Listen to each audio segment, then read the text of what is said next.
You ever step back and realize that Super Mario 3D Land is a game that people don't really talk about and most consider to be mediocre? Yeah? No? Maybe so? Well, regardless, let's get into why Super Mario 3D Land is actually mind-blowing. In 3, 2, 1. Here we go! It's a Mario game. You can't really go wrong.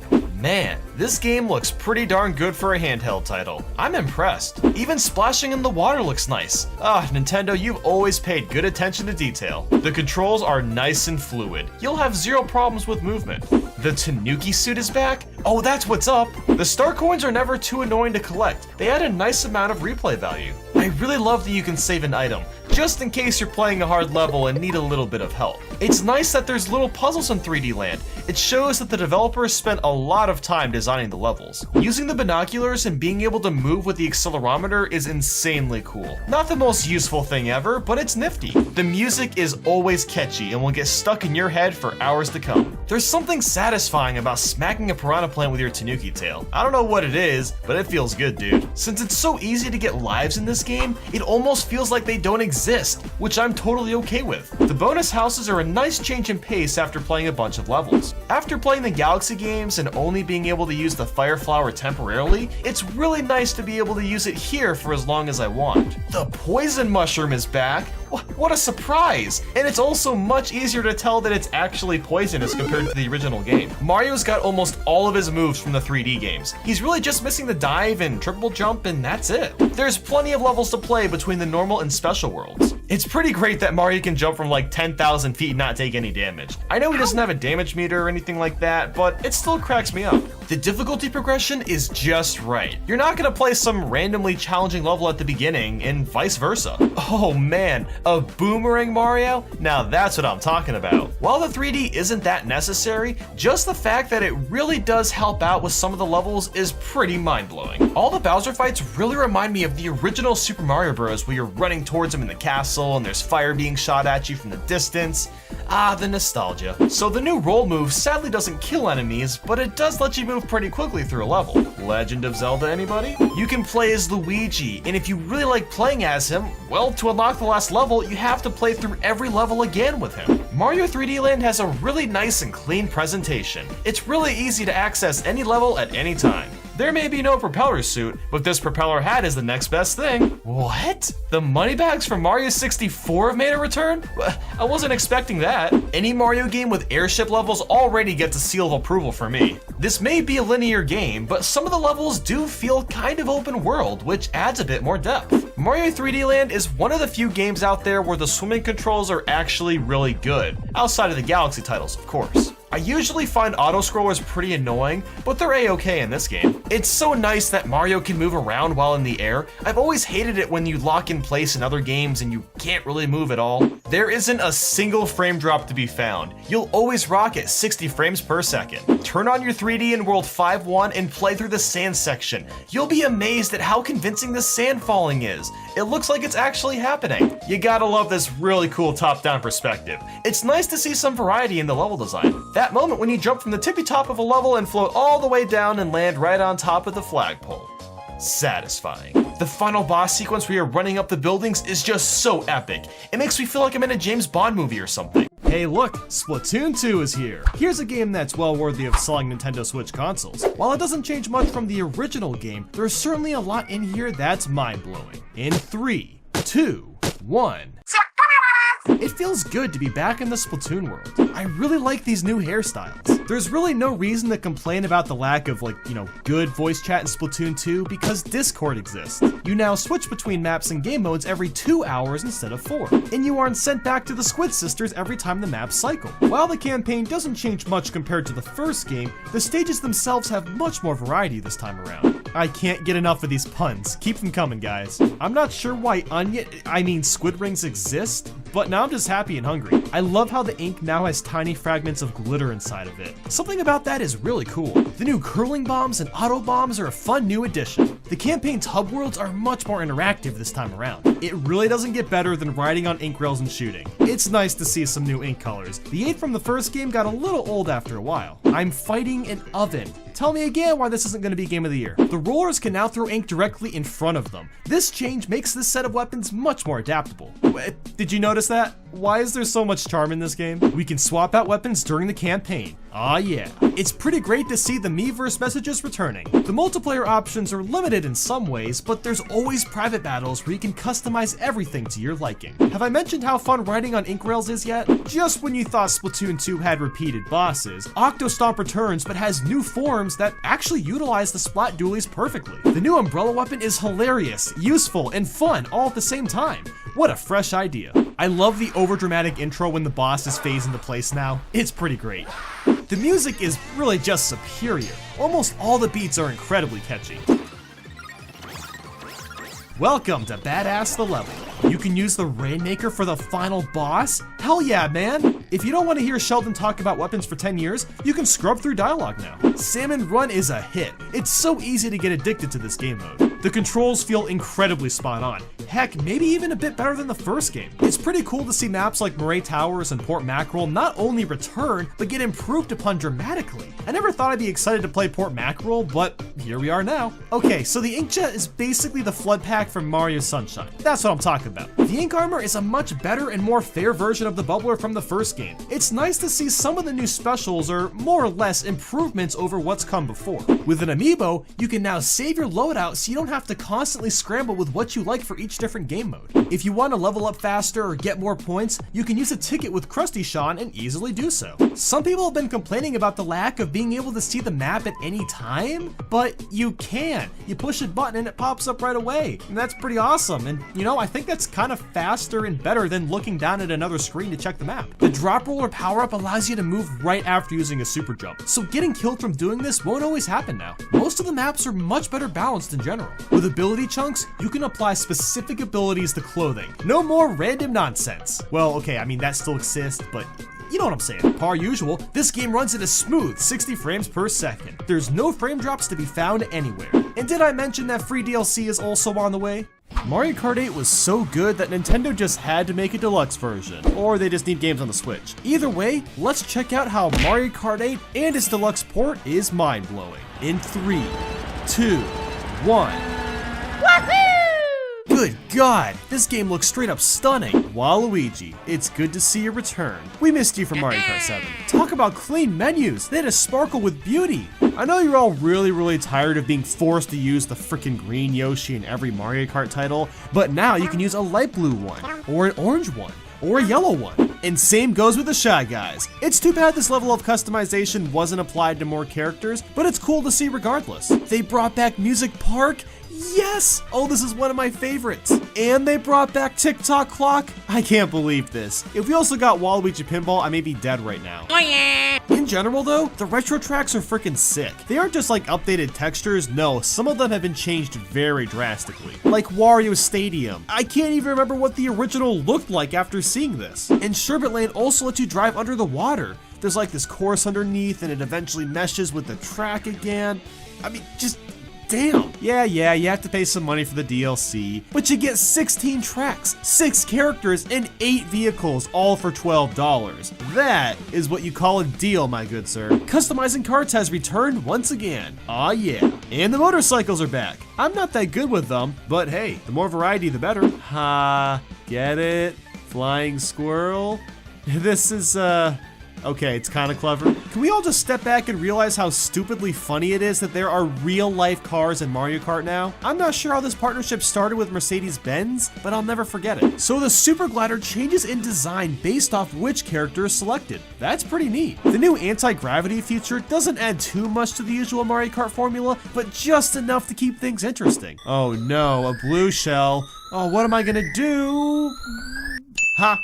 How and why is all the music in Mario Kart 8 so epically godlike? Even the typical starter stage has some real flair. It introduces anti-gravity perfectly. The music is upbeat and exciting, and there's all sorts of things going on, like helicopters flying around and a big crowd cheering you on. I get to drive a shoe. Literally a shoe, guys. life doesn't get better. Although we didn't get Captain Falcon as a character, at least the Blue Falcon as a cart and the Mute City / Big Blue tracks are some of the best in the game. Oh yes, the B-Dasher. Shoutouts to Mario Kart DS, still the best Mario Kart game out there. This is about the only time where I'm happy to be at an airport. Some of the stages have split paths, yet they generally take about the same time to complete. That's pretty dope. You can use different tactics in some stages without getting penalized. Mount Wario, man. When you're just playing through Cloud Top Cruise, having a good old time, and all of a sudden you hear Gusty Garden from Mario Galaxy slip into the music. The attention to detail is just astounding. Like when you drive through sand or dirt, it leaves your tire tracks. I even like the loading screen. It's got like this crisp, calm vibe. The Excitebike track is really unique because the ramps and hills change every time you play it. That's pretty exciting. Sorry, that was really lame. I never would have expected Nintendo to remake Cheeseland and Ribbon Road, but thank God they did because the remakes are so incredible and they feel like brand new tracks. Wait. Link in Mario Kart? Okay, I'll take that. If you never owned Mario Kart 8 on the Wii U, this game is one of the best values out there. And that's because it comes with all the DLC from the first game. Plus there's new characters like my boy Drybones, the Inklings, King Boo, and Bowser Jr. The load times have gotten a lot faster compared to the original game. Do you like using your Mii character? Well, now you can be swagged out in Splatoon gear. Gone is the awful battle stages from the original game, and now there's 8 actual courses, including 5 whopping game modes. What? The feather is returned? That one obscure item from Super Mario Kart? Okay, that's insane. Wait, the Boo is back as well? Oh my goodness, Nintendo, keep this up. Soon enough, we'll get the fake item box back. On top of online, there's now local wireless play where you can race with those around you, assuming anyone else was able to find a Switch since they're kind of hard to get right now. You no longer have to unlock any other racers. Well, except for Gold Mario, of course. If you really like 200cc, well, now there's time trials for it. You sick, crazy people. At least Smart Steering exists to help with those tracks. Just don't tell anybody you use it, okay? And for the lols, there's also Auto Accelerate. So if you're really lazy, just turn on both these settings and watch your character go. Don't even have to play the game anymore. It's great. Do you miss Double Dash? Mario Kart 8 Deluxe brings a slice of that game back with the inclusion of double item boxes. And you thought 2 drifts were cool? Well, now there's 3. Say hello to Purple Sparks. Why they're purple? I don't know. Playing online is perfect. You can set up tournaments, pick between 3 tracks or a random track for each turn, and new to this port, you can swap out your character and cart between races. Bob-omb Blast was my favorite mode in Double Dash, and seeing it return in this game is a nostalgia trip. The best part about Renegade Roundup is that I can finally put Pink Gold Peach where she belongs, in jail and locked up. So the music for Luigi's Mansion actually comes from the Luigi's Mansion track from Mario Kart DS, and I absolutely love it. Urchin Underpass is such a special stage because the music comes directly from Splatoon. Plus the sound effects when getting an item is the same as getting a roll in that game. So much care was put into this track. It is about time we get a good, no, great Sonic game, guys. Sonic Mania is something special that deserves tons of recognition for its supreme quality. So today, I want to talk about why Sonic Mania is mind-blowing. In 3, 2, 1.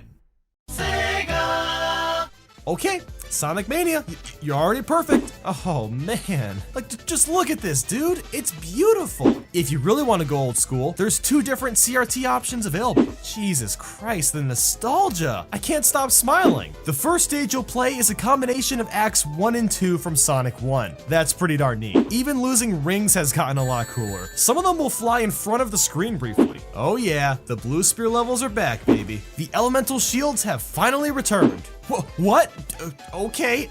I mean, look, it does make sense that the wood catches on fire. That just caught me off guard. It's so nice to play special stages that are actually playable and fun at the same time. Most of the bosses are brand new to this game. I sure missed whacking around the pole. It feels good to do that again. You know what's so nice about this game? It actually feels complete. There's so many games nowadays that don't feel finished, but this one does. This new jelly stuff is so sick, man. What the hell is happening? Why are we playing Dr. Robotnik's Mean Bean Machine all of a sudden? Okay, it's cool. Oh my god, I'm running on a film reel, and now I'm flying with popcorn. This is way cooler than it should be. I love how the new stages feel like lost stages from the old games. That's how you know they were designed well. After several years, we can finally play as Tails and Knuckles again in their true forms. Even cooler, some of the Knuckles stages are exclusive to him and are built around his gliding and wall climbing abilities. There's so many small, subtle animations Sonic has that makes this game feel so special. When you get the Super Shoes, this really cool shadow outline follows from behind, kind of like what Sonic Rush did. This weather-themed boss is so clever. You want to talk about a banging soundtrack? Well, look no further than Sonic Mania. There is a Metal Sonic fight. Oh yeah.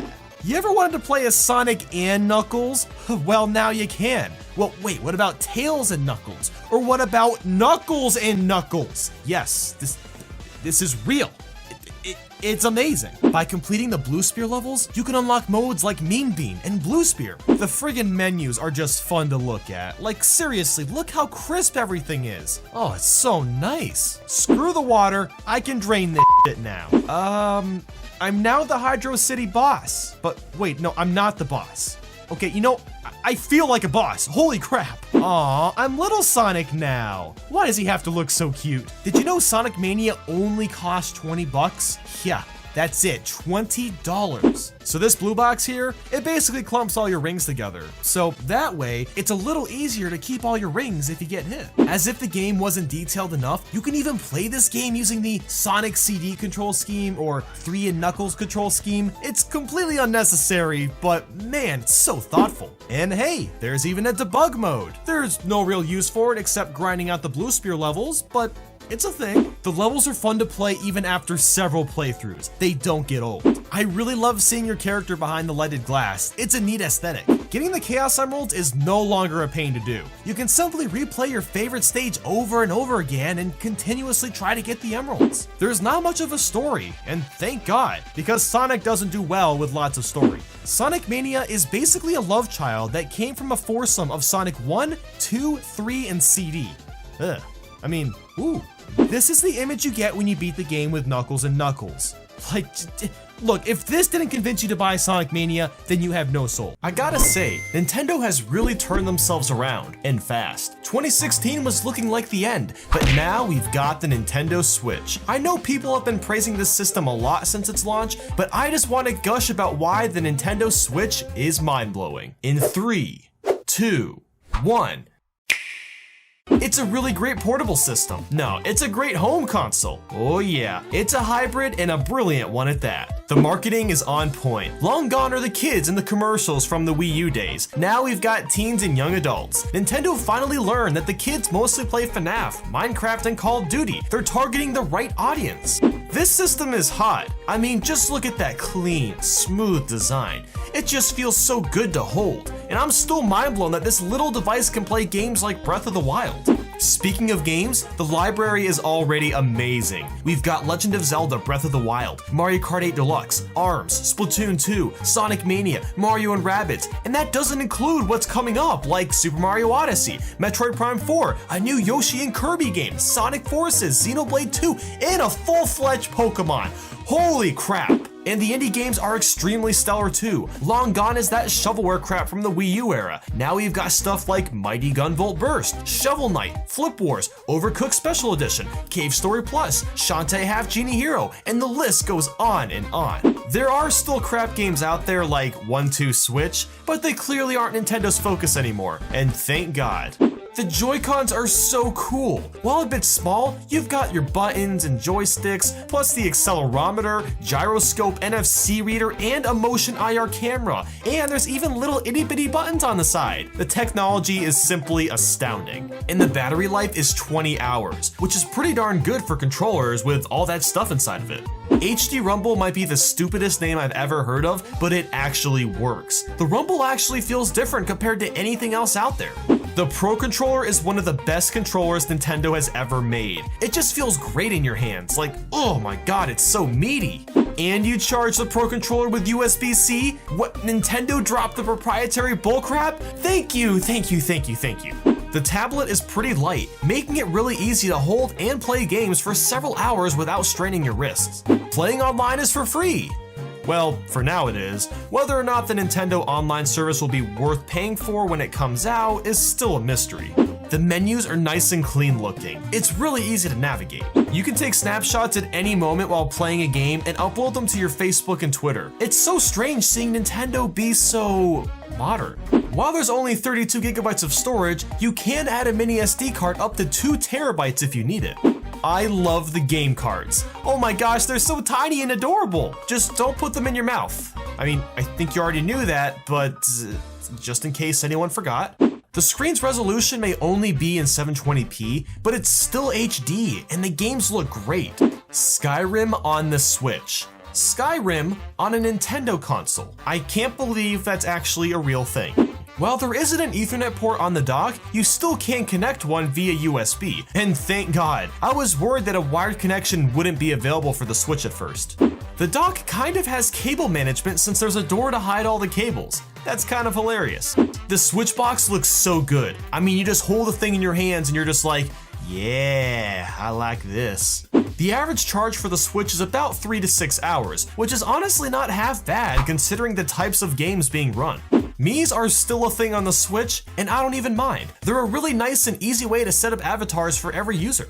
Oh, and also the tablet is touchscreen. Strangely, Nintendo never really brings this up, but it's really nice since you aren't always forced to use a controller to navigate menus and whatnot. It's so much fun just sliding on and off the Joy-Cons. I could do that all day long. This console is region free, so if you want to download that Japanese exclusive game, now you can with an alternate account. No more super expensive importing. I've left the Switch on for hours at a time and it has never overheated on me. I've heard some people have had problems with this and it caused their Switch to bend, but that isn't a common occurrence. Like, just dude, you can play this system anywhere you want. Like on your bed, or sitting on a couch, or in the bathroom, or while driving, or in a public bathroom, or in a forest, or on the porch, or at a bus stop, or in the backseat of a car. Literally anywhere. Pokken Tournament DX was provided and sent to me by Nintendo. The original was surprisingly good, but not a lot of people played it because it was on the Wii U. Well, it started in the arcades, I guess, but I digress. Anyway, let's find out why Pokken Tournament DX is mind-blowing. In 3, 2, 1. Pokken's hyper-realistic art style is pretty cool to look at. Never have we seen Pokemon look anything like this. Well, I guess fan art might have looked like, you know what, that doesn't count. Speaking of Pokemon, there's 5 more fighters than the Wii U version. 4 of these Pokemon come from the arcade, including, oh, how do I say this, Croagunk? It's Croagunk. There was also Empoleon, Darkroy, and Caesar. And brand new to Pokken is Decidueye. Every character plays quite differently from one another, making the gameplay complex because you have to learn all the Pokemon's movesets to do well. Well, I guess Pikachu Libre and Shadow Mewtwo are kind of clone characters, but at least they look dank. The music in Magikarp Festival is so epic. It's really strange to call anything related to Magikarp epic. Oh great, who is this Nia girl that won't stop talking to me? I mean, I get it, she's supposed to help out the beginner players, but she will not shut up. At first, this triggered me until I learned you could mute her. So now that's mind-blowing. And strangely enough, we can dress up Nia. I guess that's cool, right? Oh sweet, I get to be an anime character and customize it. That's what's up, man. Seeing Pikachu look so pissed off just cracks me up for some reason. Gengar's synergy attack is the greatest thing ever. He straight up turns into the size of the stage and freaking eats you. I really love the sheer variety of support Pokemon. You've got starters, to legendaries, to evolutions, to Magikarp. Man, this game really loves Magikarp. Each character can earn experience points and level up different skills, which encourages you to try getting good with all the different Pokemon. There's also daily challenges where you have to battle with a different Pokemon every time. It helps keep things fresh. Shadow Mewtwo's synergy attack. He flies into space and throws a black hole into the earth. Holy crap. The 3v3 battles are really cool because once one of your Pokemon faints, you swap to the next one. Now, if only we could get a mode like this in Smash Bros. I like this lava stage. It looks really cool. It's also really cool that Suicune is a playable fighter. You wouldn't think a Pokemon like this would make it onto the roster, but we also have a Chandelier, so really anything is possible. Switching between 3D and 2D fighting is actually pretty neat and surprisingly not disorienting. The online battles have a system where you're given 10 seconds to find someone. If you don't, you play a CPU until you find an actual player. So that way, you aren't just sitting around doing nothing. Some of the comments you can show with your avatar are pretty hilarious. Like this one, show me your moves. Don't think I didn't catch that Captain Falcon reference. Nice try. And there's some weird comments like, I love the mountains. Well, guess what I love? Tilt controls, baby! the real Pokken players play in the evening, because it's not like most people get off work during the evening to play. Okay, you know what? I think I should stop reading these comments. All in all, this is the perfect game for competitive play, so if that's your kind of thing, you'll really dig this. I still remember the day when Mario 64 DS was revealed. Ah, good times. This game got me so hyped as a kid because I couldn't believe a giant game like that could fit into a tiny handheld, the DS. So today, I have to talk about why Super Mario 64 DS is mind-blowing. In 3, 2, 1. Let's go!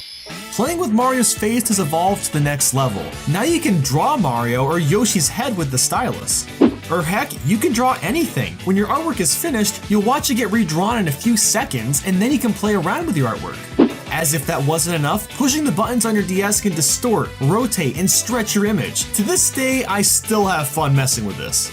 Mario 64 DS isn't some half-shat port. No, it includes the full game from the original. Plus, there's 30 bonus stars thrown into the mix.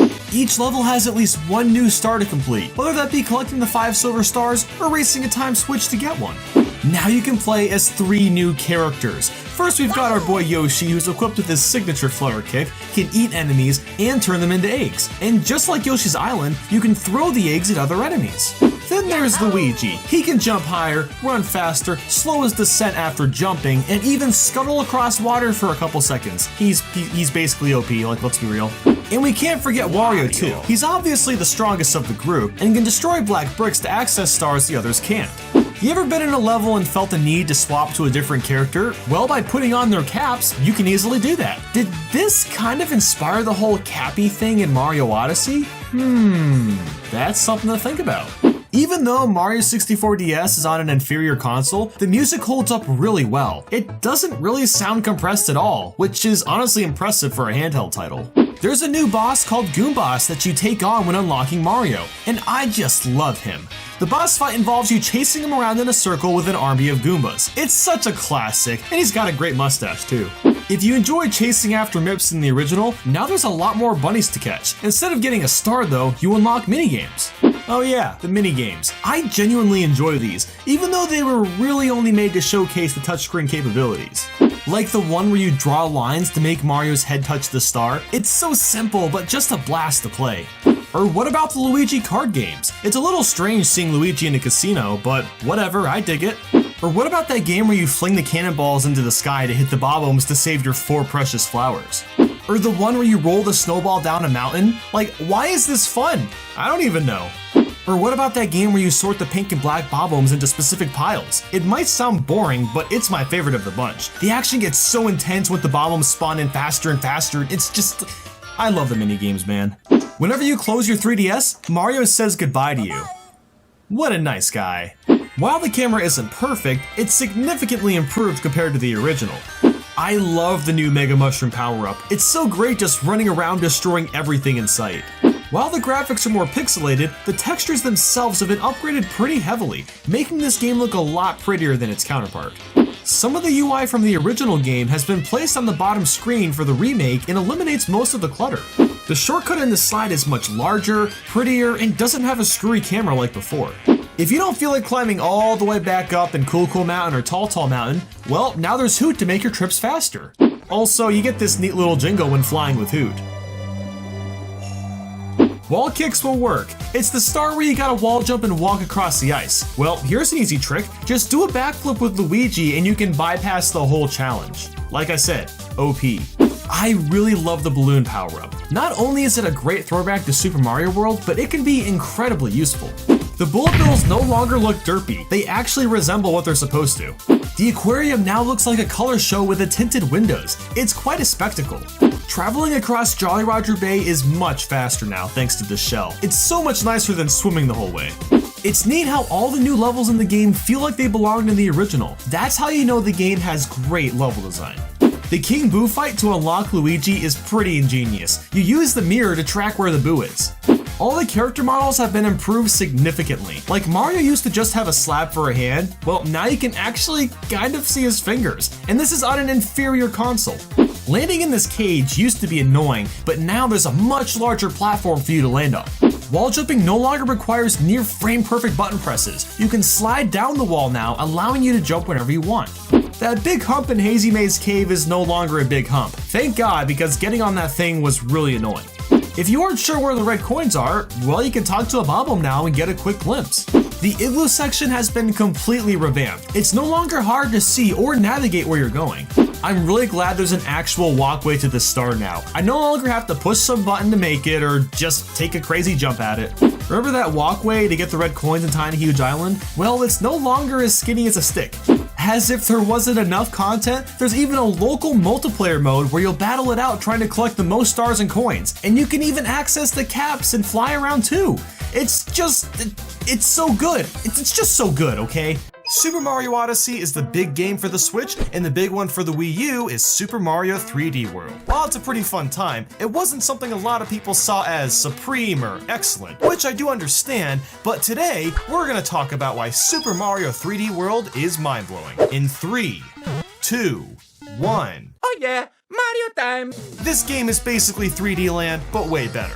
You can play as Mario, Luigi, Peach, Toad, and Rosalina. Mario is balanced as you'd expect, Luigi has this really high jump, Peach can float in the air, Toad runs really fast, and Rosalina has this cool spin attack. The variety in each character's movesets makes for a different playing experience for every level.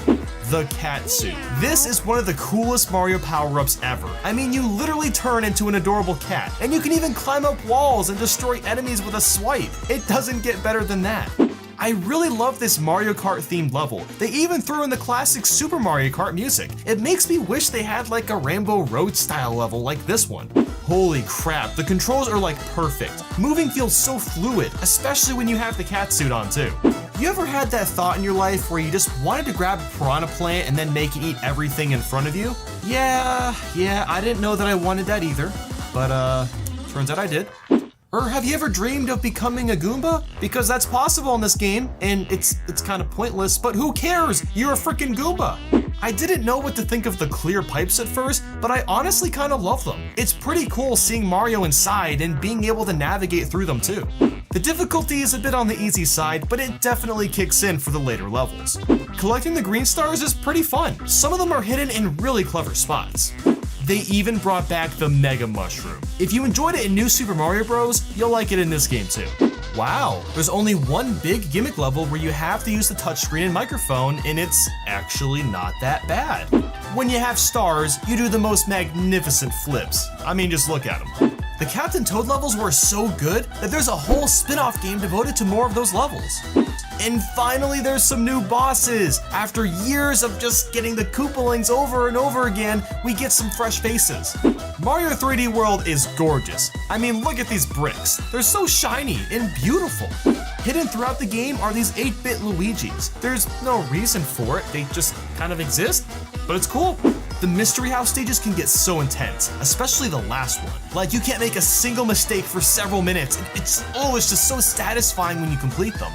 They call it the double cherry, but you could go to a triple cherry, or even quadruple. And surprisingly, controlling a bunch of clones is really simple and honestly a blast.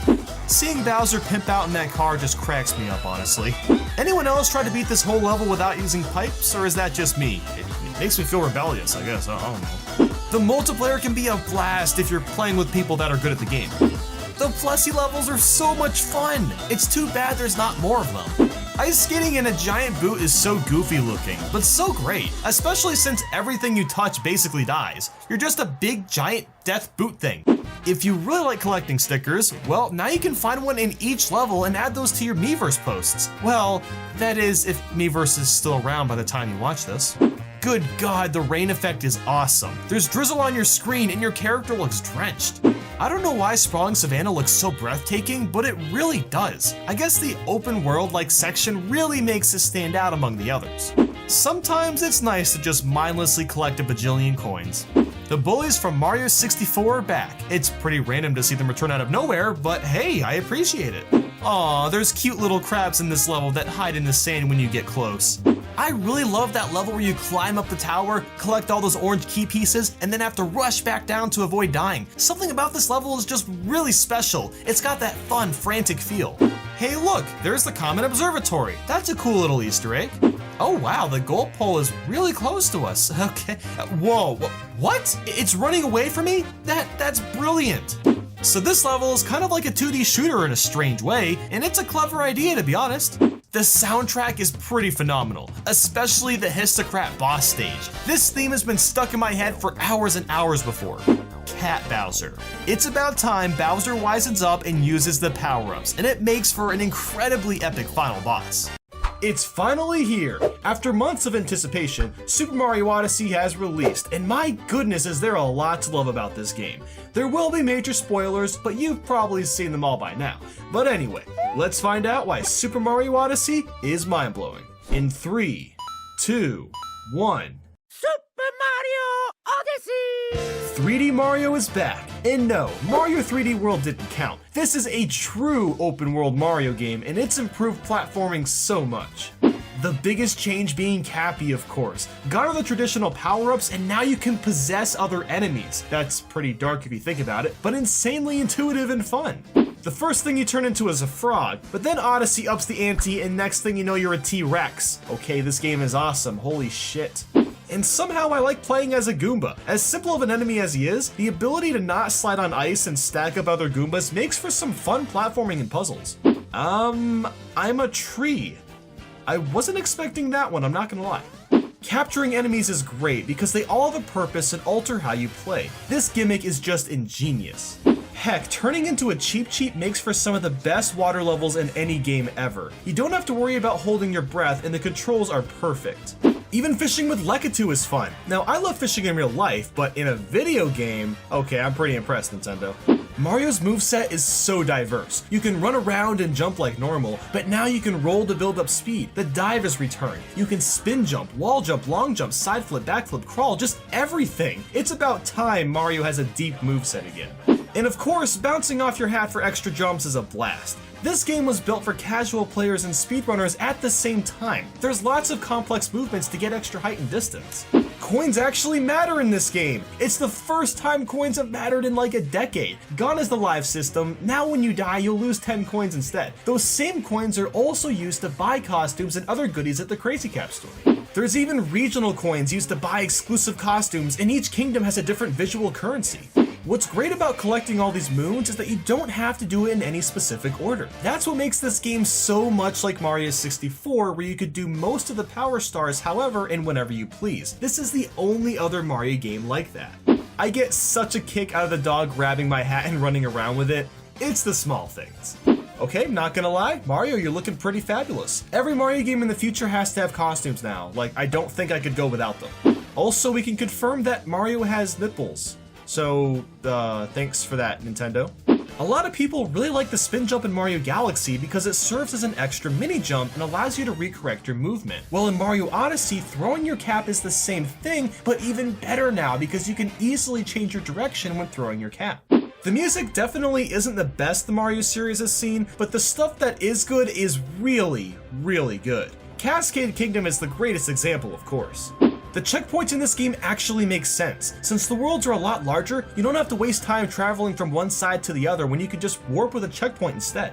The fan service is honestly through the roof. We've got Mario Maker Builder Mario. We got the NES Open Tournament Golf Mario. We got Paint Mario, and Donkey Kong Mario, and Luigi. I mean, just holy crap. And for those of you wishing Waluigi would be playable in a Mario game, well, you can at least get this Waluigi costume. That counts for something, right? There's no more fall damage, which is actually awesome because you don't get punished for trying out a new tactic. The run button is finally gone, just like the old days. The HD rumble works like a charm. Not only can you feel the light footsteps of Mario, but it's also used to help find power moons in the ground, or even for fishing with Lekatu. It's hard to describe how well it works until you feel it in your hands. The kingdoms are a joy to roam around in. While a lot of them use themes from older games, they found ways to spruce them up. Your general grassy area is now mixed with dinosaurs, the desert kingdom starts off covered in ice, the forest kingdom is mashed together with machinery, and so on.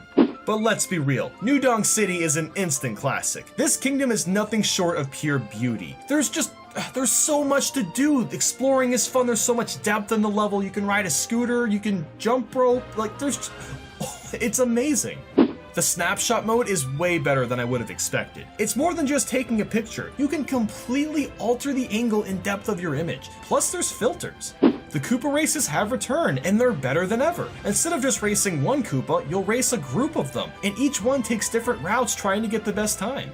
And of course, the Mushroom Kingdom makes an appearance. I can't even describe how happy this makes me. You can unlock the Mario 64 costume, you can drain the water around the castle, you can even go to the backyard via a secret entrance. And then of course, when you step inside the castle, that classic music plays and it just makes me want an HD remake of Mario 64. You may have heard the Jump Up Superstar song on YouTube, but wait till you see how it's applied in this game. It's a goddamn treat.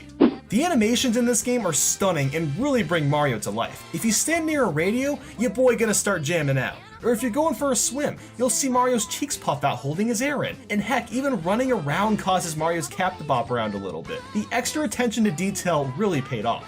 While a lot of the new bosses are sadly really easy, it's nice to see new and fresh ideas. I especially love the dragon in Ruined Kingdom. He doesn't really fit in a Mario game, but geez, just look at this thing, it's so cool. Also, Pauline is actually in this game and is even the mayor of New Donk City. That's pretty rad. I love that the Bowser Kingdom has a Japanese temple style. It's nice that it isn't just your lava level like usual. But hold on, the usual lava level is in the game, but it's found in the core of the Moon Kingdom. That is such a clever idea, oh my god. And the final cutscene is actually different. This isn't your typical Mario ending. Watching Peach reject Mario and Bowser is one of the most humorous things I've seen in a Mario game. Big props for changing up the formula in a big way, guys. So guys, we went from this to this in just 5 years. It's quite the difference considering they were both made on the NES. Mario Bros. 3 is not only one of my favorite Mario games, but one of the best games ever made. So I thought we'd talk about why Super Mario Bros. 3 is mind-blowing. In 3, 2, 1. You know your game is good when it initially premiered through a movie. Yes, the Wizard first showed off Mario Bros. 3 to the US via a gaming tournament. That is crazy, especially considering the time period when games weren't quite as ingrained with our culture. This music, my god is it just fantastic. You just can't top that warm overworld theme or the dangerous feeling airship theme. Those two are my favorites. And it's pretty cool that the underground theme added some percussion from the original game's mix, making the chiptune go from great to superb. Hub worlds are a first for Mario, and I gotta say it's pretty cool being able to navigate around, and I also love watching palm trees jam out to the music. Oh yeah. And better yet, you can sometimes pick which stage you want to tackle first, so it's not a fully linear game. That's pretty revolutionary for the time. The control is near perfect. Moving and jumping works like Mario Bros. 1, but you don't need nearly as much momentum to gain speed, and you can come to a stop much quicker. The Tanuki suit is one of my all-time favorite power-ups. You can whack enemies and break blocks with your tail, and of course fly with built-up speed. You can even slow your descent when falling. It's the ultimate power-up because not only is it powerful, but you really have to understand the mechanics to fully utilize them. All the levels are extremely varied, and many are pretty memorable too. You're constantly being thrown new types of challenges, whether that be avoiding an angry sun, climbing through a pyramid, running from a giant fish trying to eat you in one bite, and so on. In between levels, you can access little mini-games where you have a chance to win power-ups and extra lives.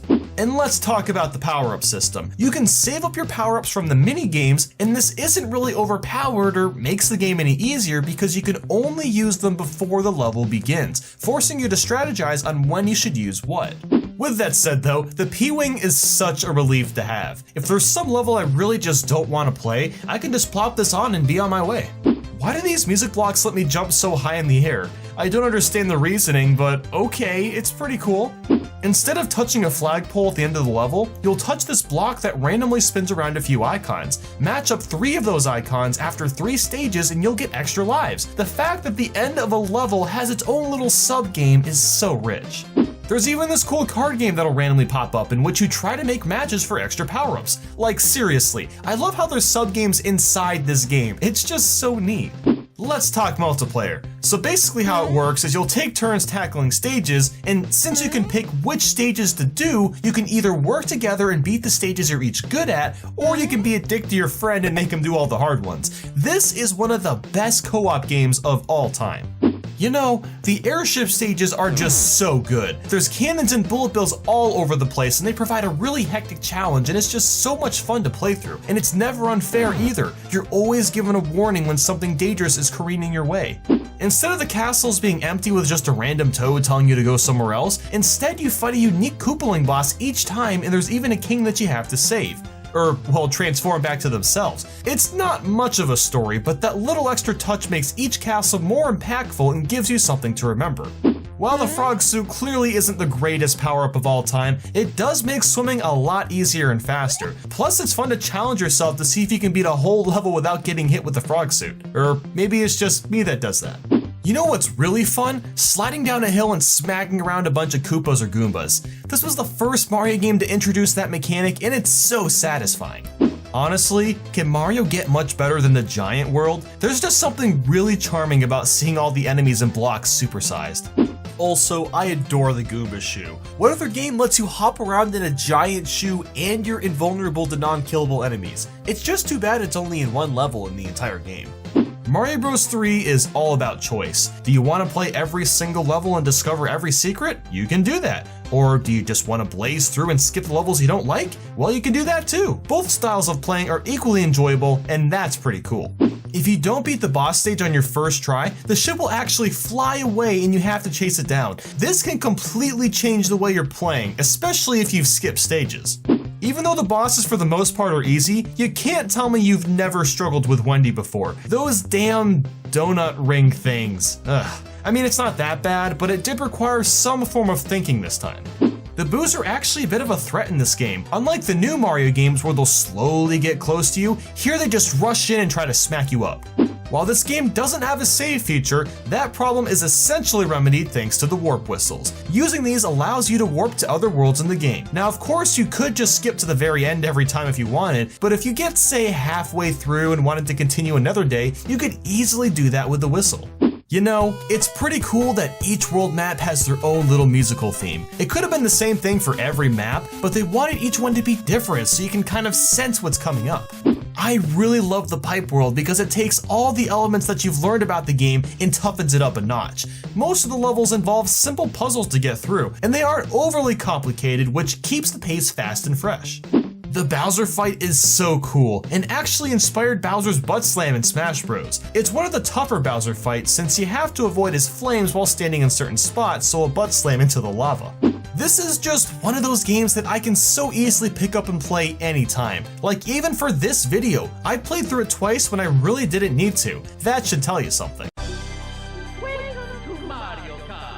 Ah man, hearing that makes me feel all nostalgic. This was the first Mario Kart game I ever played, and I still love it to this date. With that said, let's get into why Mario Kart 64 is mind-blowing. In 3, 2, 1. Let's go! When you realize the menu background is just a picture of the title screen, but it's tinted in pink and somehow still looks good. Select the level. Mario narrates everything and I love it, except that he nags at you if you wait too long to pick a stage, but still, it's kind of charming. When you first play Luigi's Circuit and hear that upbeat, exciting music, you know you're in for a swell time. The greatest farm map ever is Moo Moo Farm. You can't deny it. Sorry Moo Moo Meadows, you're just a fake imitator. If for some odd reason you don't like the music, you can quiet it down or turn it off completely. Now what other Mario Kart lets you do that? Super Mario Kart was great with 2 people, but now you can play with 4 at once. My family and I played this game a lot together when I was younger, and those were the good old days. Oh, you're not a fan of that boring map on the bottom right side of the screen? Well, no worries, this map stretched into a square border is actually way better. And by better, I mean you can see a character's status if they have stars or get hit or something. It's much more useful than you'd think. Mario Kart 64 was the first to introduce triple shells, and let me say, getting 3 red shells is one of the greatest feelings. When you really need that precision to hit someone with a banana or fake item box, and the camera zooms back for you. Why doesn't this happen in the other Mario Kart games? That amazing shortcut in Koopa Troopa Beach, it feels so good to just cream the competition with it. I don't know about you, but the music in Calamari Desert is the most relaxing thing. If only I could actually be there. Driving with traffic is kinda neat because it really brings you back to being a kid. Riding a little cart next to real vehicles impacts this feeling since it shows 2 different realities of child and adult, and it's awesome. Well, except in mirror mode. That's just lame. I was never a fan of the Choco Island stages from Super Mario Kart, but man, Choco Mountain is one of my favorites. No more slippery mud sections, you just cruise through the mountains. Honestly, getting flattened is hilarious in this game. You literally get squished so thin that you slowly float down. Mario Kart 64 is so expressive. The words boing pop up when you jump, and then when you take a big fall you see poop. You gotta love how the advertisements in this game are all fake or just Nintendo. There's no Red Bull or Coca-Cola or anything like that. Nintendo didn't sell out. You know a track's gonna be good when it's got Wario's face plastered all over the walls. The Banana Punch is the best in Mario Kart 64 because you get 5 instead of 3, and when you hit someone, it sounds like they're getting hit like pins from a bowling ball. Driving up the Peach's castle is like the coolest thing ever. It really makes me hope that Mario Kart 9 has an open world adventure kind of like Diddy Kong Racing. Bowser's castle feels really intimidating. The turns are really sharp, thwomps move around all over the place making it easy to get squashed, and there's tons of narrow pathways including a bridge with no guardrails. It's some gnarly stuff. People don't give Yoshi Valley enough credit. It's one of the few tracks that has several branching paths and it stands out among the others. Plus, you never know what place you're in, which adds excitement and wonder to how well you're doing. Rainbow Road, man. Now yes, the course is like 20 minutes long, but you just can't top that blissful music. And the light show with all the characters is just icing on the cake. Mario Kart 64 created the greatest battle map of all time, Block 4. It's still the best out of any maps offered in any game. The simplicity of 4 different areas in 3 levels makes for a fantastic time. And Double Deck is pretty sweet too. That one doesn't get nearly enough attention. Oh, and if you're playing with 3 people or more, the person that loses their balloons first turns into a bomb. Yes, a bomb that can go around and try to blow up other players. How freaking cool is that? Why isn't this feature in every other Mario Kart? I feel like I've said that like 5 times, but seriously. Mario Kart Double Dash. This was another one of those childhood games for me. The big twist for this game is Mario and friends doubling down together and teaming up in 2s. It's a phenomenal experience, but enough mindless chatter. Let's get into why Mario Kart Double Dash is mind-blowing. In 3, 2, 1... Nintendo! Woohoo! You can't start a game better than that. These menus are so gorgeous and clean, even for today's standards. This roster is so lit. Koopa and Paratroopa, Diddy Kong, King Boo, and Petey Piranha. Now that's what I'm talking about. New to Mario Kart is the All Cup Tour, where you'll marathon every single track. I can't believe this mode isn't featured in the new installments. The Bowser Shell. I mean, just look at this awesome giant ball of death. I love how there's a cart that's just Yoshi's head, and same with Birdo. There's even a bullet bill cart. This is when Mario Kart started to innovate with cart designs. Does anyone even remotely dislike DK Mountain? Anyone out there? Yeah, that's what I thought. There's not a single bad song to be found. Whether you like the open, chirpy beat from the circuit tracks, to the cold and eerie Bowser's Castle, every song is filled to the brim with charm. You know how much I'm obsessed with Block 4, but Pipe Plaza makes a very close second. It's one of the top battle tracks ever created in Mario Kart, and you need to try it if you haven't already. The controls are definitely different compared to the other games, but once you get used to them, they feel fantastic. Also, the drifting mechanics are top-notch, well outside of Mario Kart DS. It's just so easy to get drifts in. The Chain Chomps. While a bit hectic, careening across the track with your chain pal is so much fun, even if he accidentally knocks you over in harder tracks. The red shells actually work. Well, not perfectly, but a hell of a lot better than most Mario Kart titles. Wow, a dinosaur course. Wouldn't it be cool if Mario could actually turn into it? Oh my god! And the Yoshi/Birdo egg is basically the Red Shell 2.0. Not only does it travel farther, but it has better accuracy, and it sprays items on the field after impact. Driving around in Daisy's cruise ship is so cool. I love going around the pool, inside the kitchen, and even under the deck. Well, okay, don't do that, because it's generally slower. Wario Coliseum was the first and still the only track to have 2 laps because of its sheer length. Driving around an outline of Yoshi makes for a surprisingly solid track.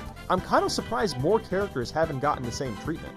Giant bananas, baby. Bigger really is better when it comes to Double Dash. I really shouldn't enjoy Baby Park as much as I do, but the zany music mashed with the onslaught of Bowser shells, bananas, and other items makes for a hectic race. Riding up the sides of the bridge without falling. Like, seriously, how do you people do that? The co-op is genuinely brilliant because you and a friend can actually ride together in the same cart while being able to switch between driving and throwing items. Luigi Stadium. It's a Waluigi track, so it objectively can't be bad. When you're starting a race and mash the A button just to see Diddy Kong flip out. I don't know what it is, but I love this Rainbow Road. It's just the right difficulty, the music is wonderful, the colors are vibrant, it's just perfect. Well, okay, the red shells don't really work here, but hey, it's Rainbow Road. For the first time, characters have special items. And no, it's not just the CPUs in Super Mario Kart, you get to use them. Mario and Luigi get fireballs, Wario and Waluigi get bombs, and so on and so forth. It's kind of sad that no other Mario Kart game has had this feature because it makes for some intriguing strategy when picking racers. Unlocking the ceremony cart after getting gold trophies for every cup is the most satisfying thing. You can even use it for all weight classes. I love how some of the tracks are interconnected with one another. Looking into the horizon of Peach Beach and Yoshi Circuit, you can spot Daisy's Cruiser. In Baby Park and Dino Jungle, you can find the volcano from DK Mountain. In Mushroom Bridge, you can find Mushroom City and the castle from Mario Circuit. Plus, the bridge from Mushroom Bridge can be seen in Mushroom City. And what's above Rainbow Road? Good old Mushroom City. The world of Double Dash. It's so wonderful. These sculptures have carved-in heads of Mario and his pals. I love these little touches. If you ever told me that driving on top of the GameCube would be a good idea, I'd say you're out of your mind. Well, you weren't, so congratulations. Lonely Goomba, add confetti, and children shouting yay. Okay, thanks. Appreciate it. Did you notice how the mushrooms in the background change to stars when going from green to blue? This UI is seriously godly. There is nothing like good old Bob-Omb Blast. And I know Mario Kart 8 Deluxe has this mode too, but it's just not the same. There's an actual LAN mode where you can hook 2 or more GameCubes up to play with up to 16 people. I don't know if anyone that's actually tried that, but that's pretty darn sweet. If you play in co-op and both of you get the boost at the beginning, that's called a double dash. Roll credits. A Hat in Time is a 3D platformer that came out at a pretty bad time. A few weeks after its release, Mario Odyssey dropped, and that turned a lot of this game's attention away. But I'm telling you, you gotta try this if you haven't already, or if you finished playing Mario Odyssey. Before we begin, I'd like to thank Gears for Breakfast for sending me a copy of this. I really appreciate that. But now, let's get into why A Hat in Time is mind-blowing. In 3, 2, 1. Hat Kid is straight up adorable. Or as Gears for Breakfast would say, heckin' cute. A Hat in Time as a game does its own thing. It looks like a typical 3D platformer, but the way it's structured is really unique. Every mission you encounter is varied and never feels the same. There's no getting 100 coins in every level or repetitive levels like that. The camera is just about perfect. You'll almost never have any issues with awkward angles. The graphics and colors have a very simple and appealing look to them. If Hat Kid is idle long enough, she grabs stuffed animals and makes them kiss. This game is way too cute. There's a girl with a mustache that fights the Mafia. And she's British. Yeah. Also, Hat Kid beats up the Mafia with just a straight up umbrella. Yeah, an umbrella.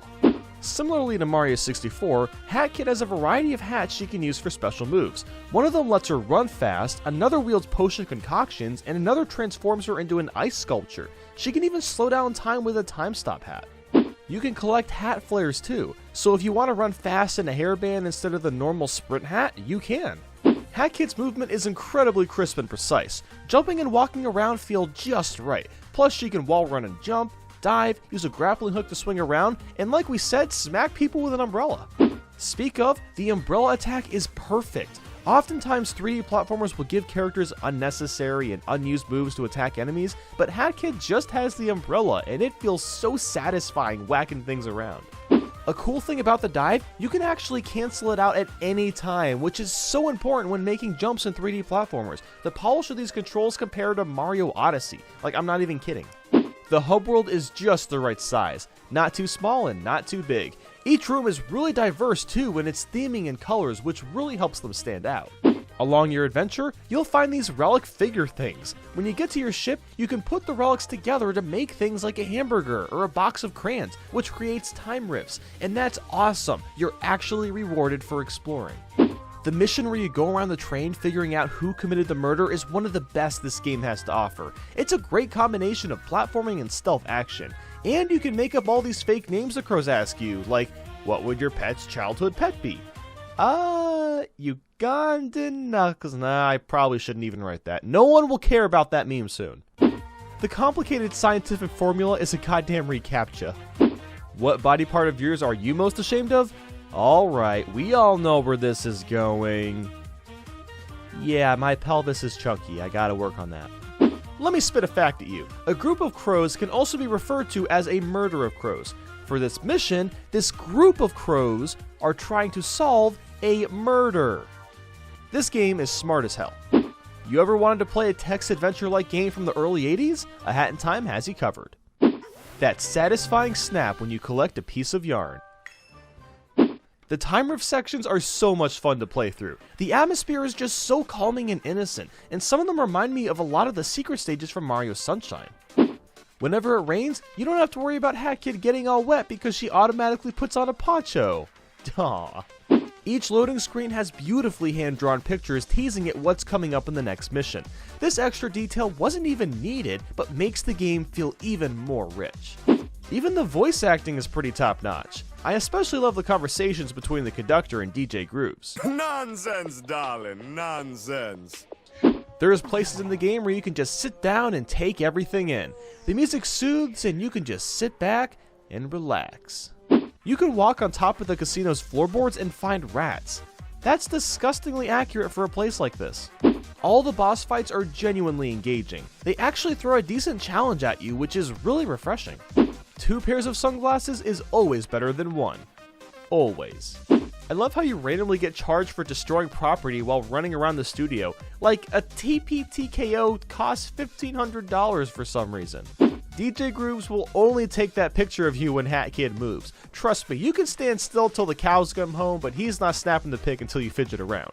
And then you get to fix your own picture with some paint tools. How thoughtful of him. This is like the happiest level in video game history. You go around this town, get your picture taken by random people, slowly become a diva, and the music is cheery and poppy like, oh my god.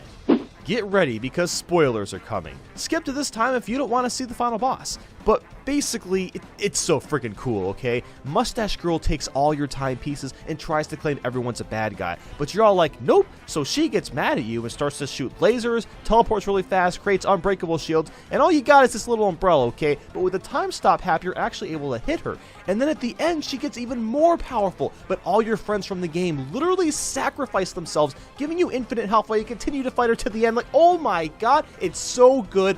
Play it. Oh. That moment when A Hat in Time turns into a horror game. Like, seriously. Queen Vanessa creeps the hell out of me, and the unsettling atmosphere doesn't help my nerves. The no bonk badge is the greatest thing. You can just charge at a wall and Hat Kid will run and jump right into it. If you happen to be one of those masochist gamers, the one-hit hero badge is just for you. This game proved that Kickstarter projects can be successful. They're not always going to end up like Mighty Number 9. It's still crazy to think that a lifelong dream of mine came true. I remember fantasizing as a kid about how cool it'd be to be able to make your own Mario levels, and it's actually a thing now. I know ROM hacks have existed for years, but this is different, okay? So let's get into this. Here is why Super Mario Maker is mind-blowing. In 3, 2, 1. So this is basically the only game that works perfectly with the Wii U gamepad. I know this is obvious, but Super Mario Maker is a never-ending Mario game. Just take that in for a second and you'll realize how awesome that really is. You can make your own levels with not just the Mario Bros. 1 style, but also 3, World, and New. Okay, off topic, but calling the modern Mario games new is really starting to make less and less sense. Every style has the same physics from their counterparts, making for different feeling Mario levels, depending on which game style you choose. The amount of customization available is insane. Like, I don't even know where to begin. So there's tons and tons of assets you can use. There's lots of different enemies and blocks with varying textures and interactivity. You can also set up warp pipes and doors to take you to a different section of your level. And don't worry, the dream of putting giant flying Koopa Troopas and question mark blocks is finally fulfilled. You can put pretty much anything in these blocks. It gets crazier though. Adding feathers or a mushroom to the enemies makes them larger and lets them fly. Shaking some enemies will change them too, like you can change Bowser to Bowser Jr. if you wanted. And you can stack enemies on top of each other. God damn, this game has it all. Nintendo went out of their way to create a ghost and airship backdrop and music for Mario Bros. 1 just so it could fit with the newer games. Whenever you add something to your level, there's a cool little jingle that syncs with the song playing in the background. If you like sound effects, there's plenty to choose from. So when you throw in that troll invisible box, you can also include the laughing sound now. I also hate you. There's tons of unlockable characters in the Mario Bros. 1 engine. Some of them can even be scanned in with Amiibo. The selection is really out there too, like there's a Mahjong tile, Dr. Lob from Big Brain Academy, Mr. Saturn from Earthbound, and a bird. I'm not kidding, a freaking bird. You can even interact with the main menu. Like if you touch the letter K, it turns the whole screen into a sepia tone and is accompanied with an 8-bit variation of the song. It's completely unnecessary, but I love this extra touch. Finally, the Goomba shoe can appear in more than one level. I'm looking at you, Mario Bros. 3. If you need to make levels with precise jumps, this outline mode can help make that a lot easier, being able to see Mario's full scope in his jump. You can shake the Goomba shoe into a stiletto, because why not? You know how most Mario games have really easy boss battles? Well, there's tons of ways to make them actually challenging with Super Mario Maker. Go make Bowser giant, push the ceiling down. The limit is your imagination, honestly. When you shake a muncher, some flies pop onto the screen, and you're directed to a gnat-smacking minigame, kinda like what Mario Paint had. Also, like, what the heck, that's totally random. Remember when Yoshi used to wuss out whenever Mario entered a ghost house in Super Mario World? I guess he's built up some courage in this game, because he's in the house right now. Good for him. Good for him. Claps for Yoshi. I always hated that you couldn't go backwards in a level in Mario Bros. 1. Thank God this was fixed in the Mario Maker version. The fire flowers are finally colored properly in Mario Bros. 3. Like seriously, they aren't blue or white, Nintendo. Gosh. You can find protective hats that can keep you safe from, say, getting squished by a thwomp. How this hat keeps Mario standing upright after thousands of pounds of force is beyond me, but it works, so whatever. For years, Nintendo fans have been asking for a Waluigi game. Well, that kind of already happened, because you can technically play as him in Super Mario Maker. So I guess that counts? When you share levels, people can leave comments on it for hints and reactions. Or, well, they could. Oh. I wouldn't try to erase Mario, he'll start to freak out. Aw, it's okay, I'm just messing around, buddy. While a majority of people's levels are kind of crappy, there's a few really fantastic and creative ones out there. Thank God you can easily find those in the star ranking category.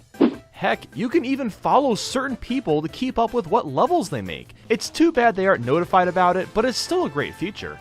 There's a ton of levels created by the developers themselves too, including event courses which introduce brand new characters like the Squid Sisters or Undo Dog. Plus, you can play the exact same course that was played at the Nintendo World Championships. You can play as a trampoline.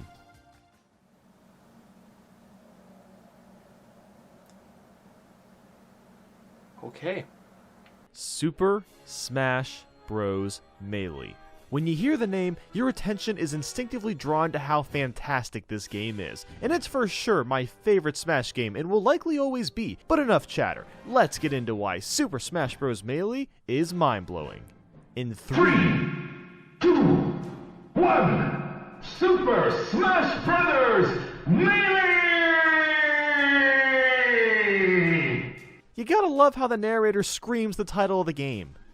The opening cutscene is still to this day groundbreaking and flawless. It's such a spectacle to see all your favorite Nintendo characters seamlessly move across the screen. It embarrasses Smash 4's opening cutscene. Like, I mean, look at this. They didn't even try. Ugh. Look at how clean the menus look. The color choices and simplicity are exquisitely modern, even to this day. You thought 12 Nintendo characters was cool? Well, Melee's got double that, because there's 26 now. Granted, a couple of the characters are clones, but still.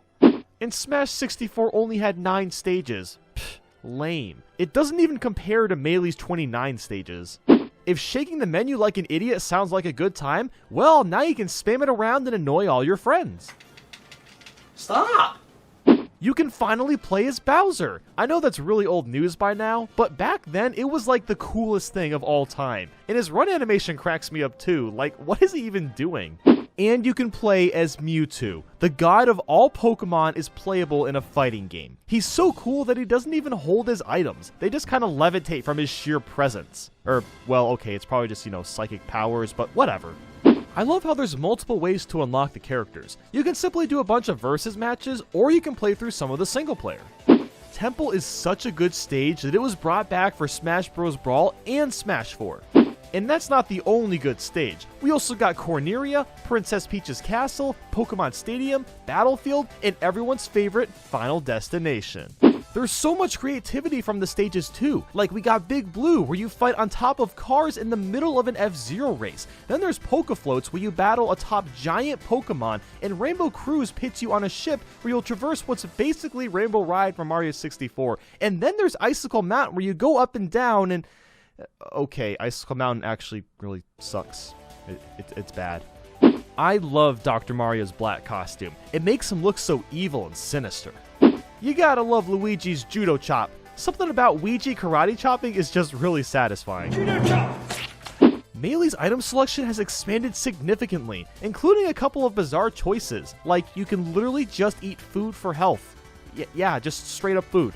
If for whatever reason you have a house party with up to 64 people, there's a new tournament mode that allows you to play with all your pals in one giant tourney, complete with custom rules. You don't mess with Peach, okay? She can whoop you up with a frying pan, a golf club, a tennis racket, and even her booty! Damn. The main reason the Fire Emblem franchise went from rags to riches is because Marth and Roy were put in this game, so all y'all Fire Emblem fanatics should be worshipping Melee. Like, let's just be real. I like how Captain Falcon and Gandorf don't use battering items like a normal human being. No, they just stab forward, because they're just that special, I guess. Sometimes Wispy Woods shakes out apples that you can use as health or weapons of destruction. Okay, so I just noticed that when switching between the Ice Climber costumes, the face changes. I mean, it's not really mind-blowing, but holy crap, I've been staring at this for like 5 minutes and it's tripping me out, man. Now look at this. Young Link drinks some Lon Lon milk whenever he taunts. See, he's an actual good role model for kids. Learn to drink your milk, and one day, you could be as strong and talented as Link himself. Running on the UFO is like a treadmill for some reason. It's pretty funny watching characters slowly chug across. Tired of normal versus matches? Well, there's plenty of special matches you can play. There's Stamina Mode, Giant, Super Sudden Death, Single Button, which is honestly really stupid, Slow-Mo, and plenty more. Race to the finish is such a rush. Getting as far as possible while hitting a door before the time runs out is strangely satisfying. I kinda wish it was a standalone mode. This game has the best version of Break the Targets because each character has their own stage, which is also catered to their moveset. If you enjoyed fighting a giant hand in the first game, Melee gets crazy with the introduction of Crazy Hand. I'm sorry, that was horrible. That was so bad. I feel like I'm in a Star Wars movie. There was no reason to make the credits this much fun. The adventure mode actually feels like an adventure. You start by running through a Mario-themed level, then you run around a dungeon looking for a Triforce, and you'll dash across an F-Zero track, and you have to escape a planet Metroid style with a ticking timer. Not every level is like this, but it's still pretty awesome. You ever wanted to face off against every character at once? Well, now you can with All-Star Mode, complete with the most peaceful Smash music ever in between fights. So event matches are amazing. It's basically like mini customized missions. Like this one, you win by only throwing Pokeballs. Or how about only using Warp Stars? Yes, please. But you can't forget about Super Mario 128, that event match that confused everybody back in the day because it came off as some strange teaser to the next 3D Mario game, but was actually just Pikmin in disguise. So, yeah. And then there's the ones where you fight on top of trophies, and winning lets you keep the trophy. Oh right, we haven't even talked about those. There's hundreds and hundreds of beautiful trophies to collect, which you can also look at in full detail. Melee introduced a character that's actually pretty badass, Giga Bowser. Like goddamn, just look at him. The home run contest is more fun than it should be. All you do is beat the hell out of a sandbag, then smack it with a home run bat to see how far it goes. Like, why is this so much fun? I don't get it. As if that wasn't enough single-player content, there's also Multi-Man Melee, where you can fight a bunch of wireframes in a variety of different ways. Also, it looks like the male wireframe is modeled after Captain Falcon. Good choice, Nintendo. Good choice. I love that each main single-player mode rewards you with a different trophy for each character. It's a great incentive to do everything in this game. You can beat the coins out of people now with Coin Mode. Now, it's not blood, but hey, I'll take it. It's pretty cool. I just realized, the guy that owns this room not only has all the best consoles, but he basically has hundreds and hundreds of amiibo. I am so jealous and blown away at the same time. Mario Kart Wii is the best-selling Mario Kart to date, so it's no doubt that it's beloved by many. But I can't talk about this game without the help of a Mario Kart Wii master. Hey guys, it's Troy here, and I'll be joining Nathaniel and talking about why Mario Kart Wii is mind-blowing. In 3, 2, 1. The game's got Funky Kong! Okay, that's good enough. Video's over. Wait, we still have a whole list to go down. Well, yeah, okay, I guess that's true. Okay, but really, the character roster is amazing. You've got all the classics, lots of baby characters, Dry Bowser, Dry Bones, Rosalina, King Boo, Waluigi, Birdo, and pretty much every good Mario character. This was the first Mario Kart to introduce bikes, which allowed for differentiation between the vehicles. Each kart and bike has different sizes, speeds, and styles of drifting. You can play as yourself using a Mii. I'm not sure that's a good thing. The voice is obnoxious.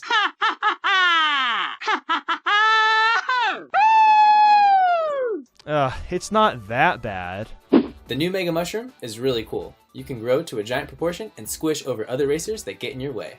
If you thought 8 racers was fun, this game has a whopping 12, and that worked online. Hot mama. Hot mama. Hot mama. The opening cutscene is surprisingly cinematic. There's something special about watching Mario and Luigi levitating on their butts. You get an actual driver's license for your save file. That's actually pretty clever. Daisy and Luigi are confirmed dating. Well, kind of. It seems obvious now. While it was cool seeing retro tracks return in Mario Kart DS, they really look like true recreations in Mario Kart Wii. Some of them have added ramps to help fit with Mario Kart Wii better. One of the best remakes was from Mario Kart 64's Bowser's Castle. The aesthetics are incredibly clean compared to the original, and there's lots of little touches, like the fire spewing in the air across the rickety bridge, and a ramp added across the jump near the end. You get to drive through a shopping mall. The choices of retro tracks are pretty solid in Mario Kart Wii, with such greats including Waluigi Stadium, DK Mountain, Delfino Square, Bowser's Castle from Mario Kart 64, and many more. Tricking is a lot of fun. Not only is it simple, but you also get a satisfying speed boost when you land. And don't forget the half-pipe tricks too. In fact, each character in Mario Kart Wii has more trick animations than the franchise's successors. The layout of Toad's factory is brilliant. There's the stamping section where you can get squashed, the section with all the boxes moving across the conveyor belt, the tractors that block the boost panels, and the overall environment looks like a real factory. The castle in Mario Circuit looks so fantastic. Seeing all the detail on the bricks and glass door and windows is gorgeous, even to this day. DK Summit tries to be the next DK Mountain, but it isn't. But I'll accept the greatness of the giant Mario on a snowboard. Everything about Wario's Gold Mine is just magical. That's because the whole track feels like a roller coaster ride from all the steep drops and even the minecarts racing alongside you. That sneaky shortcut through the house in Daisy Cruiser. There's really nothing better than diving down a waterfall into an underwater glass tube with the sight of crystal clear water and giant Cheep Cheeps and Ugandi. You really should watch where you're going. And of course, there's Maple Treeway. It's not just a great fall-themed track, but it also alludes to us being bug-sized, so we can drive across giant tree trunks and around huge wigglers. Grumble Volcano is so unique because each lap shows the track falling more and more apart. Let's not forget the infamous Ultra Shortcut. Wait, what? Just circle around the rock on the left and you can finish a race in like 20 seconds. Oh, that's, wow. Moonview Highway is basically Toad's Turnpike on steroids. The cars are crazy fast, the music is poppin', and you don't even have to pay for the toll. Bowser's Castle is still the best the series has ever seen because of its insane difficulty. I mean, look at this giant Bowser head breathing huge fireballs down the road. You're forced to drive across the half-pipes, like holy crap. There's so many controller options. There was the Wii Wheel, Remote and Nunchuck, Classic, and GameCube controller. Sherbet Land doesn't suck anymore. Some of the vehicles are really creative and hilarious. Like you can drive a rubber duck, a dolphin, a blooper, and even the Blue Falcon.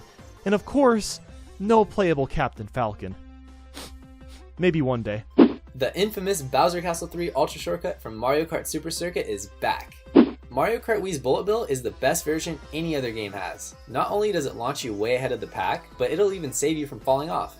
While the timer in the battle mode is a bit annoying, Coin Runners is a really cool game mode where you have to collect more coins over the other team. It can get really frantic because getting hit makes you lose a bunch of coins. Funky Kong didn't get his own racetrack, but he did get a cool battle stadium. The Skyscraper battle track has been heavily improved thanks to its much larger size.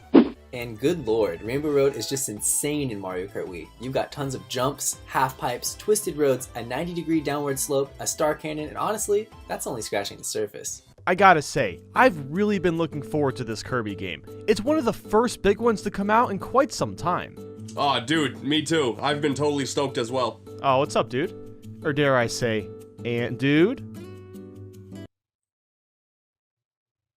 I'm sorry, that was totally uncalled for. But anyway, this video is going to have a lot of spoilers, so you've been warned. Let's get into why Kirby Star Allies is mind-blowing. In 3, 2, 1... Dude, this game is freaking gorgeous. I love that you can run around in each different world map. It is so free and open. Want to make friends with enemies? Just throw a big heart at it and you're good to go. Oh my god, this game is so cute. Honestly, what Kirby game isn't? Let's be real. This hub world is giving me serious vibes of Kirby 64. I love how Kirby can just throw his hand in the air and his friends just do all the work if he doesn't feel like doing it himself. The remixed music is fantastic. It is much more orchestrated than normal and really flows well with the game. You know you're having a good time when a giant ball of Waddle Dees rolls down a mountain. The computer players are actually really smart and do what they're supposed to do. The animations are so crisp, you really notice it when the characters dance around at the end of a level. Some people have complained about the lower frame rate, but it really doesn't make that much of a difference when you're playing. It still runs great. I love how Artist Kirby can draw something and it's brought to life. Really reminds me of that Doodle Bob episode from SpongeBob. Here we go again with Wispy Woods. Same old boss, yada yada yada. Oh, okay, he flies now. Oh, okay. I just ate a light socket. Like an actual light socket. This game's got it all. Aww, Kirby kisses his friends to give them health. Did we say this game was cute yet? I love how the bosses are introduced in sort of a Smash Brothers style. It is a brilliant way to set up the tone for the fights. King DDD randomly went from chunky to a macho man. And I'm totally okay with this. What the heck? I beat the game already? Well, I think I'm gonna want a refund, I'm not gonna lie, because that is a very, very short game.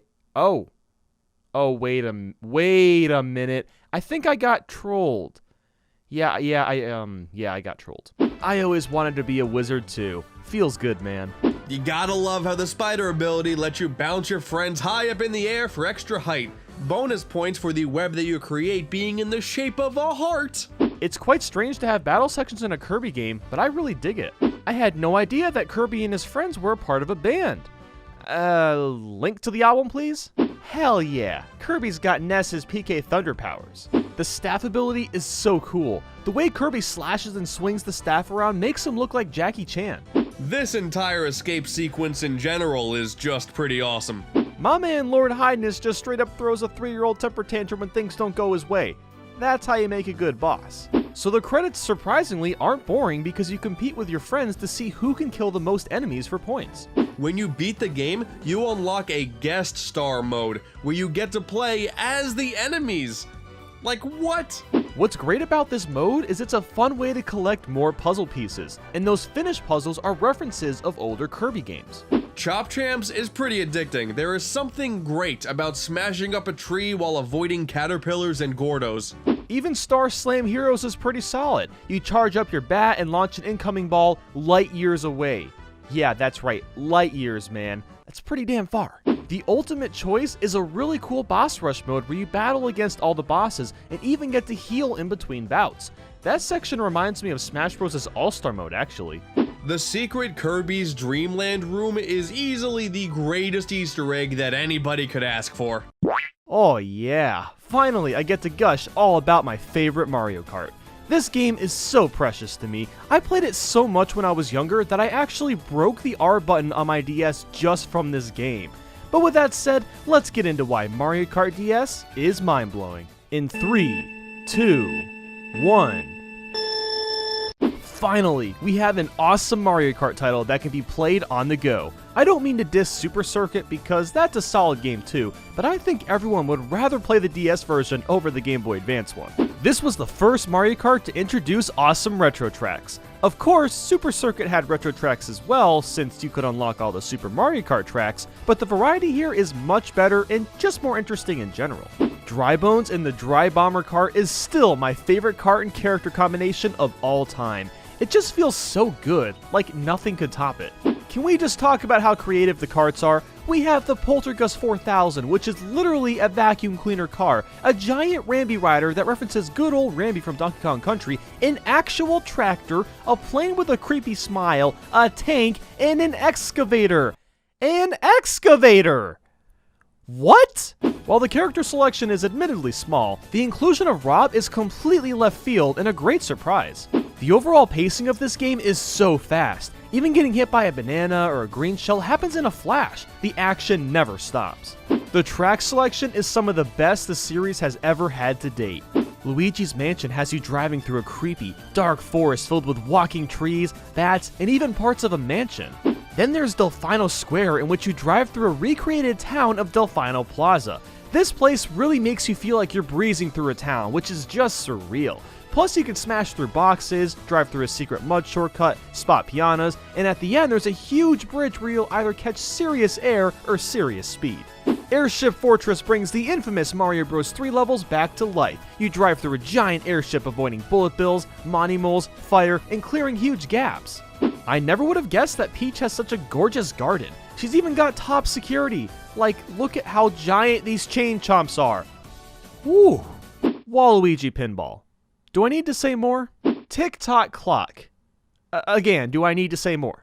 Most Mario Circuit tracks are pretty forgettable, but the one on the DS is actually really cool. The layout is dynamic and there's a lot to look at, like Peach's castle, a giant pipe you can drive through, Goombas on the road, and so on. I know people like Moo Moo Meadows, but I'm a Moo Moo Farm kind of guy, and this legendary track was brought back to Mario Kart DS. And same with Choco Mountain. This track has been improved too, since the mountains on the sides aren't nearly as glitchy as they were in Mario Kart 64. The battle mode selection is simply the best. To start, they brought back Pipe Plaza and Block Fort. Like, okay, that in itself is just incredible. These are two of the best Mario Kart tracks of all time in the same game. They've also got Nintendo DS, where you literally drive on top of a giant DS. Now, let's be real, it's a lot better than the GameCube one from Double Dash because it's not teeny tiny and it's not like randomly hectic because there's a billion things flying around and stuff. It's just a lot better. And Twilight House is a blast too. You drive around a giant house that has lots of rooms, and there's also a small outside portion that's drivable as well. For the balloon battle, each player now has 5 balloons in stock, but you have to manually blow the balloons up while not accelerating. This makes battle mode so much more complex because you have to carefully decide if you want to blow up balloons or take a risk and try stealing balloons from others. The music really stands out in Mario Kart DS because it has no repeat soundtracks. Every place you visit has unique music of its own, and as you'd expect, all of them sound fantastic and properly present the racetrack you're on. And we haven't even gotten to the mission mode. Yeah, there's dozens of solo missions where you'll go through a variety of things like collecting coins, driving through gates, hitting Monty moles with green shells, and fighting bosses. Yeah, you can literally fight or race bosses. Now, why hasn't mission mode returned? Like, this makes Mario Kart DS feel so much more full and alive. Come on, Mario Kart 9. Mission mode. Restarting missions in mission mode takes almost no time. I know this is a small thing to praise, but it makes a big difference if you're stuck on a certain mission and have to keep trying it over and over. If you want to draw a custom emblem for your car, well, now you can. This is another feature that's been pulled from all the newer Mario Kart games. I couldn't tell you why. You can even scroll through every card to see how your Smexy emblem looks on each one. Mario Kart DS was the first one to introduce online play. The Wi-Fi connection doesn't work, of course, since it's so old, but back in the day, it was a crazy experience playing against people around the world. This was before online was more mainstream. The drifting is actually amazing. You can easily build one up to grab a mini speed boost and do as many as you want. Now sure, some people don't like how broken it is, but you can't deny that it makes this Mario Kart one of the best controlling ones to date. The bottom screen is so awesome that you could actually play the entire game just looking at that. That's because it shows where all the characters are and even where all the items are. Playing battle mode with computer players is honestly really nice. Most of the older Mario Kart games won't let you play battle mode unless you have a friend nearby, but for this one, you can run it up anytime you want. The new bullet bill item is so cool. If you're really far behind, this guy will actually help you out. And it's a heck of a lot better than getting stars or golden mushrooms, let me tell you that. There's a brand new team mode where you can race in a group with others, and the goal is to get you and your team to all place as high as possible to earn the most points. That OP item box in DK Summit that always gives you triple mushrooms or stars. I just realized the walls at the beginning of Bowser's castle kind of look like claws, or his hands. That is trippy as hell. While this version of Rainbow Road isn't that impressive, the loop and corkscrew are pretty damn awesome. While Tart Top isn't the greatest battle map ever, it definitely looks delicious. See, this is the correct way to implement coins in Mario Kart. You don't just make them items. Yeah, I'm looking at you, Mario Kart 8. Super Mario Kart, it's super, it's smashing. Guys, it's Super Smash Bros. For Wii U. While not the greatest game title ever, this version of Smash is one of the best and most balanced to ever be released. And today, we're going to talk about why Smash Bros. For Wii U is mind-blowing. In 3, 2, 1. Oh my god! They're adding Mega Man! This is by far the most balanced Smash Bros. Game to date. No character is too overpowered or underpowered. Well, Bayonetta, but While the menus are admittedly confusing to navigate, the aesthetic is clean and gorgeous. Look at the size of that character roster. Good lord. The character costumes are more varied than ever before. Mario's equipped with his NES Open Tournament golf suit, Bowser Jr. can swap between every Koopa Kid, several characters have male and female counterparts, and there's a golden Captain Falcon. Golden!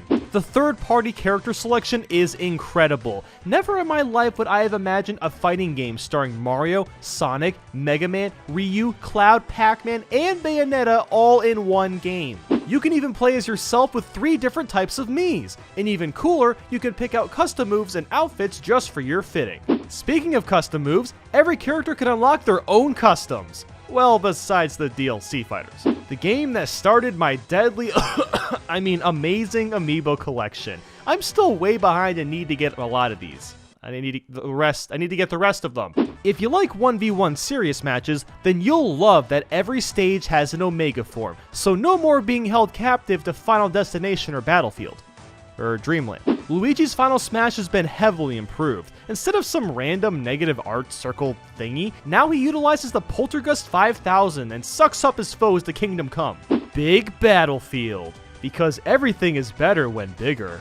The C-Stick is now more useful. You can now charge smash attacks by holding the joystick in place. A GameCube adapter was created just for this game. The Smash controller never dies. Gone is the dark, muddy colors of Brawl to the bold and vibrant of Smash 4. This game is breathtaking and runs at a crisp 60 frames per second. Finally, the Master Ball makes an appearance as an item, unleashing the most powerful Pokemon. If you're good enough to get through Classic Mode on the hardest difficulties, you'll encounter Master Core, a brand new boss, or even Master Fortress. I love how Mega Man's Final Smash does a better job representing Mega Man as a franchise than Capcom has in years. Yeah, Mega Man 11 is coming, but that's one new game in literally years. Hallelujah! 8-player Smash. It's total chaos, but totally killer for parties. The waifu material in this game. Oh yeah. Even though Dr. Mario is basically a clone of Mario, I'm so glad he doesn't have the Flood Pack. I've never liked that thing. Inputting classic button combinations with Ryu does special or stronger attacks, just like in Street Fighter. Only Sakurai would pay this much attention to detail. Jungle Hijinks is one of the most unique stages since you fight in the fore and background, just like in Donkey Kong Country Returns. Skyloft is nothing short of incredible. It's a moving stage akin to Delfino Plaza, but you travel all around Link's homeland in Skyward Sword. The soundtrack is incredible, just like it was in Brawl, but now there's even more music to pick from, and you can customize it to your liking once again. Not only does Temple make a triumphant return, but the textures have been updated to make the stage look even better. Zero Suit's Final Smash went from some dumb transformation to jumping into her ship and shooting players down first-person style. Oh my god! Ridley finally made it into Smash Bros! Kind of. Well, sort of. Good on you, Bowser, for cutting down the cake and slimming down for Smash 4. Come on, guys, give him a hand, give him a hand. My man. Orbital Gate Assault took an entire year to make. An entire year! It's not the most fun stage to play on, but the dedication is very respectable. I never thought I'd be so terrified of a tree until I met Villager. The fact that Little Mac went from an assist trophy in Brawl to a playable character in Smash 4 gives me hope. Come on, Nintendo. Give us Waluigi. It's pretty cool that every character has their own little slogan in the boxing ring, like the Bold Beauty, okay, or let's see, Scoundrel with a Fart of Gold. These are amazing. 75M is a horrible stage, obviously, but it's a nice touch that collecting the items adds to the score in the background. Duck Hunt Dog is not just a reference to the NES game Duck Hunt, but also to the NES Zapper, Wild Gunman, and Hogan's Alley. Oh, Shirtless Shulk, what a goddamn stud. Never have I seen a game with so many controller options. You got the gamepad, Wii Classic/Pro, Wii U Pro, GameCube, Wiimote and Nunchuck, Wiimote, and the 3DS. Those trailers showing all the new characters were the most hyped things I've seen in my entire life. There's something so satisfying about seeing your trophies inside a trophy box. Trying to complete the picture during the credits is way more fun than it should be. The road and background is much more appealing to look at compared to previous home run contests. While the online isn't perfect, 1v1 matches are usually pretty smooth. It's nice actually being able to play online with friends. Looking at you, Brawl. Smash 4 is a great co-op game, as a lot of the game modes can be played with a friend, or a lover, or whatever, whoever you, I don't care, just with whoever else you want. Wrecking Crew, a half-decent vertically based stage. I still can't believe a boss Galaga is an actual item in Smash Bros. That is so darn cool. The event match where the Game & Watches can't touch the ship is such a novel idea. And the one where you gotta put everyone to sleep is pretty cool too. I love this pose of the two falcons. I mean, look at them. Ooh, they're ready to mate. I'll say it. Diddy Kong Racing is miles better than Mario Kart 64. Yep, raise those virtual pitchforks, but this game just offers so much more, like, honestly. So let's get into why Diddy Kong Racing is mind-blowing. In 3, 2, 1... You can play as the Dirty Mouth Conker, the classic Banjo, a DK Kremling, and many other animal creatures. There's an actual story in this game. The goal is to fight off Wizpig and save Timber's place, and you're accompanied by a genie elephant. What's not to love here? Also, the genie's voice is amazing. I am the genie of the island. Bored of driving cars? You can also rock out a plane and a hovercraft. And yeah, all three of the vehicles feel very different from one another, making each race feel different and fresh.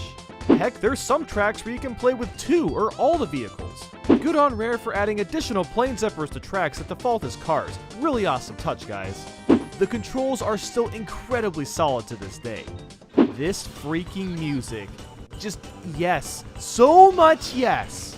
The courses don't look too great nowadays, but there's a ton of variety. You'll drive through a jungle with dinosaurs, the insides of a volcano, a snowball place, some windmill town, and even a space station. Like seriously, just look at the course design and how diverse it is. The variety is only possible because of the option to use multiple vehicles. While the items aren't quite as crazy as Mario Kart's, collecting the same color balloon in succession upgrades your item, and that's nifty. I love that collecting the bananas on the road adds to your overall speed. It brings more strats to the race. The boss races are so cool and actually unique. You'll take on a Triceratops, Walrus, Octopus, and Dragon. The hub world isn't just some empty landscape. There's hidden balloons incentivizing you to explore and see what's out there. I love the exploit where letting go of acceleration before using a boost gives you a giant bout of speed. It may seem broken until you fight Wizpig. Speaking of Wizpig, god damn the music is perfect. It mashes fear, anxiety, and stress all into one package, making for an intense race. While the game offers a mirror mode for more replay value, there's also the Silver Coin Challenge where you'll collect all the silver coins and get first place. If you mess up, restarting a race is so fast. It's a blessing.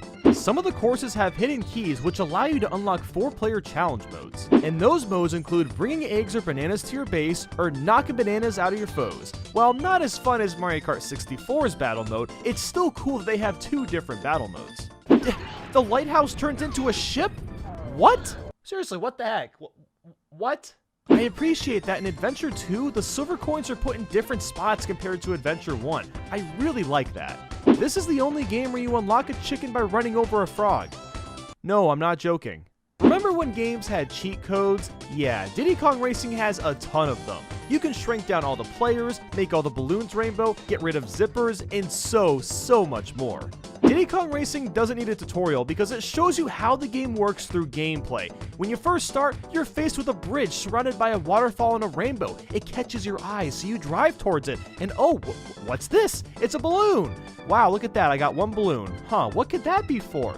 Oh, wait a minute, this door has a 1 on it, and I got 1 balloon. So I gotta get the balloons to make progress. And look at that, No dumb tutorial, and even I could figure it out. I know these are technically silver balloons, but I like to think of them as disco balls, because disco balls are cool. It's impossible to not smile while listening to Everfrost Peak. I love how the walrus is just some old guy with a suit on. So classy. The hovercrafts can ride across lava. Yeah, they're more useful than you'd think. The trees in Everfrost Peak have lights on them compared to the other trees in the game. These small details have really added up. The neon levels are just so dazzling to look at. I wish more games would go for weird color schemes like this. 64's on the spaceport. It took me till now to get that reference. Unlocking TT is almost impossible, but if you can do it, then congratulations, you can drive as an overpowered clock now. This ain't your average Mario Tennis, oh no. This one serves up quality in aces. Aha, get it? This is basically what Ultra Smash should have been, and boy am I excited to gush about this one. Let's get into why Mario Tennis Aces is mind-blowing. In 3, 2, 1. Ow! My nose. Sorry, bro. No way. They didn't add Pink Gold Peach. There's no Pink Gold Peach. Waluigi's hairdo is rockin', man. It looks so slick and groovy. And same with Mario. It's nice to see everyone in actual tennis outfits for once. This opening cutscene is freaking awesome. I love that Wario and Waluigi are teaming up as bad guys like in Mario Power Tennis. You see that flaming tennis ball? This game is self-aware that it is lit. I'm sorry, I'll excuse myself now. There's an actual single player, and look at that detail on the world map. Ooh la la. Mario Tennis Aces runs at a crispy smooth 60 FPS. Oh yeah. I mean seriously, this game is so gorgeous. Like just look at it. The gameplay has some of the tightest controls ever seen in a Mario Tennis game. On top of the usual shots like topspin, slice, flat, lob, and all those, there's now zone shots, zone speeds, and special shots, which makes the game go from already great to even better thanks to the added depth and complexity. The special shots are kind of like when you would grow big in Ultra Smash, but they're way cooler, and each character has their own unique version that helps them stand out from one another. So in every way, shape, or form, they're just way better. The special shots kind of remind when you would grow big in Ultra Smash, but now they're actually cool, and every character has their own unique version, helps them stand out. It's awesome. Heck, even your racket can break if you don't block a special shot properly. I'm telling you, this game got depth. And even if you don't like all that fancy stuff, the simple, down-to-earth tennis is available to you as well. You can play as a Chain Chomp.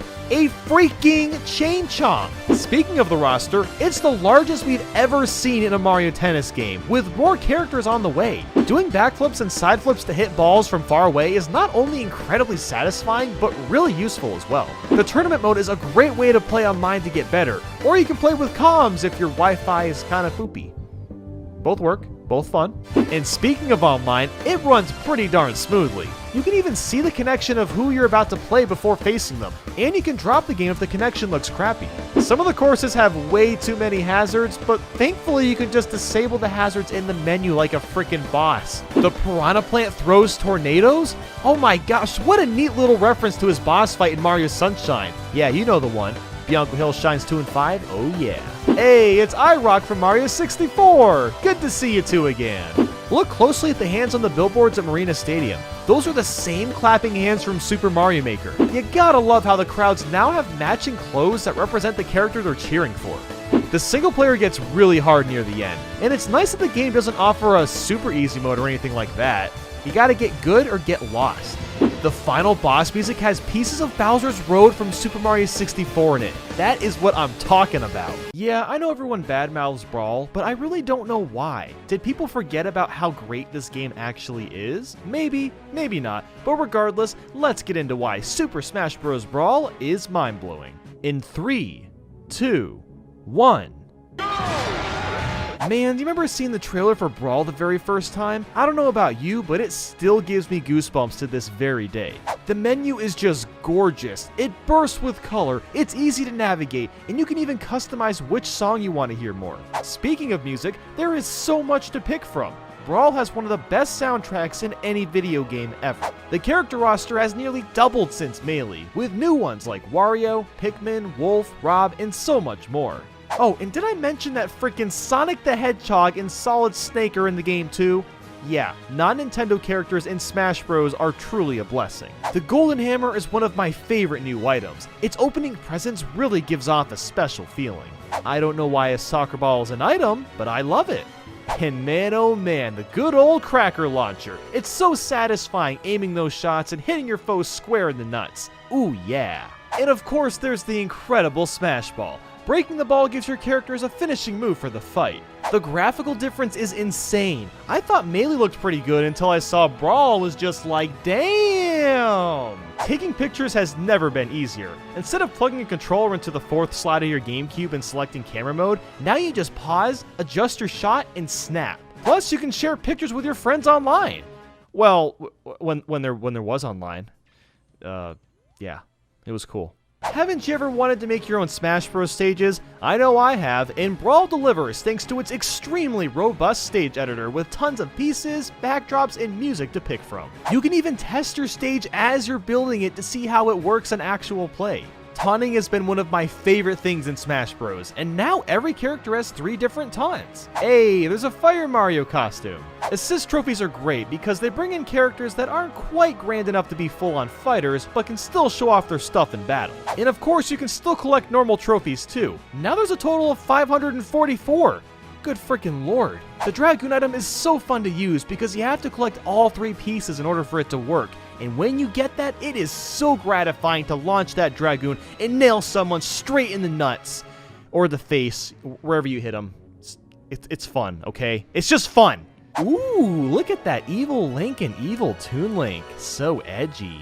The Delfino Plaza stage is just perfect. You not only get to explore most of Sunshine's hub world, but the stage isn't unfun to play on either.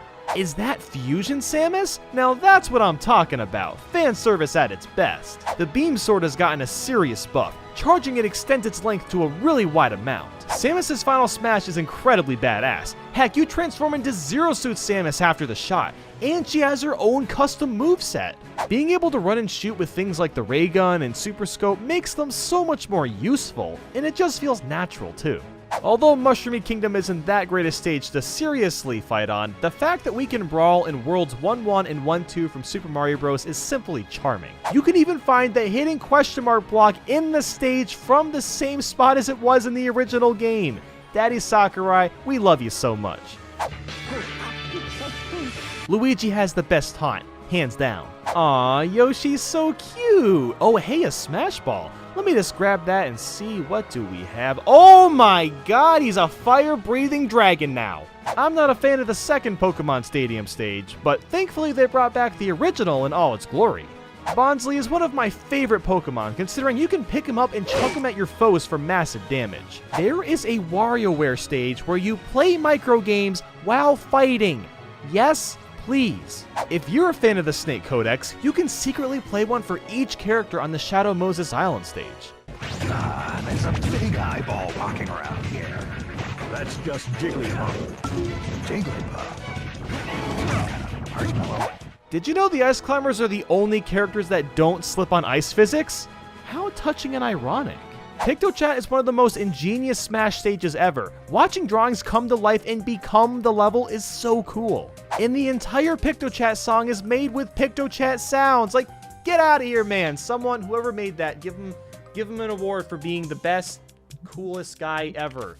Photoshop a trophy of that, Tyler. Do it.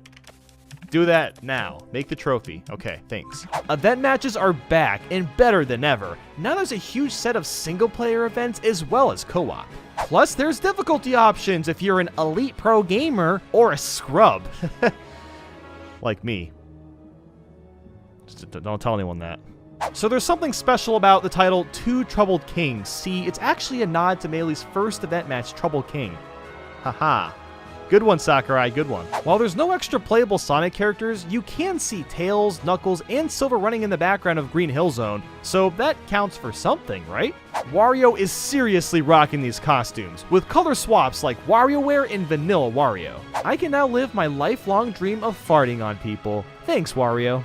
They brought back the almighty Temple stage. I feel like it'll be a staple for all future Smash Bros. Games. Instead of just some boring lottery machine to get your trophies, now you can play a 2D shooter game called Coin Launcher. It's lit. Remember Giga Bowser from Melee? Yeah, that boss was intense. Well, guess what? Now you can play as him with Bowser's Final Smash. Holy crap. You can add more than 4 letters to your name. Now you can add 5. So it's a little bit better.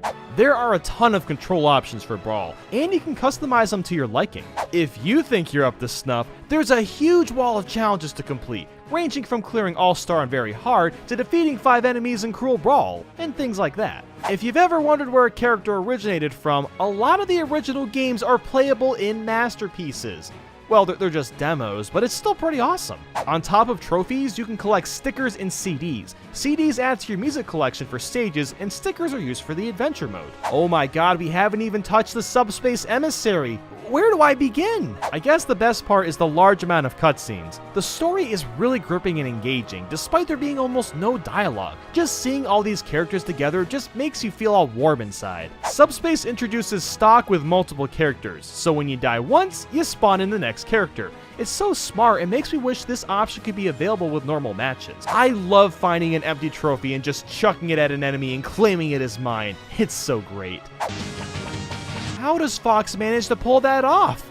Goddamn magician. You can finally swim in Smash Bros, so you don't get completely screwed when launched in water. Diddy Kong is my spirit animal. Yes, there's even minecart sections. Brawl has it all. There is a large variety of bosses, all with different styles, some of them including Petey Piranha, Ridley, Rayquaza, and of course the greatest threat, Taboo.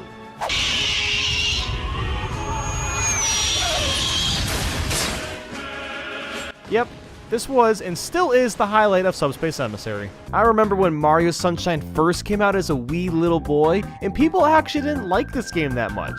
No, seriously. Most people thought it was too different, and didn't appreciate that until we got 10 million new Super Mario Bros. Games.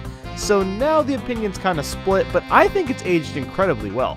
So now, let's get into why Super Mario Sunshine is mind-blowing. In 3, 2, 1... The plot is actually interesting. Mario goes on vacation only to find Isle Delfino is accusing him of spraying ink all over the plaza before he got there. Like, come on, that's hilarious. These controls are godlike. You gotta love how responsive they are. Infinite diving, now that's what I'm talking about. That secret spin jump you can do to get a ton of extra height. Plus, doing that with Yoshi kind of breaks the whole game. Oh yeah, Yoshi's playable. He only made a tiny cameo in Mario 64, but now you can actually play as him and spit goo at guys. I guess it's goo. What even is that stuff? Is it stomach acids or something? Ugh. Ooh, that little swish sound. Oh, it's just so satisfying. Obviously, we gotta talk about the Flood Pack.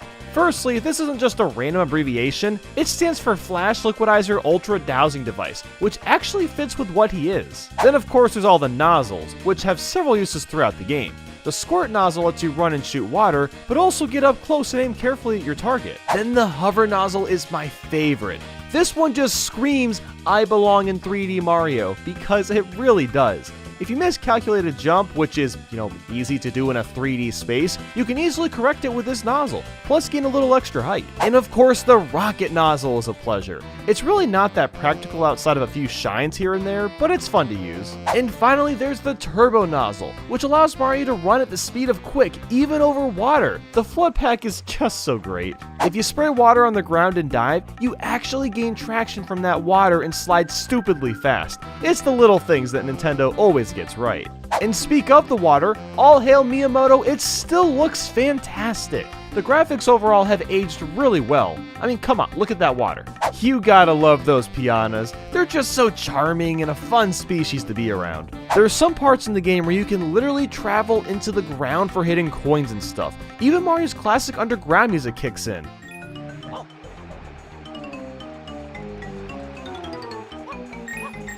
This song.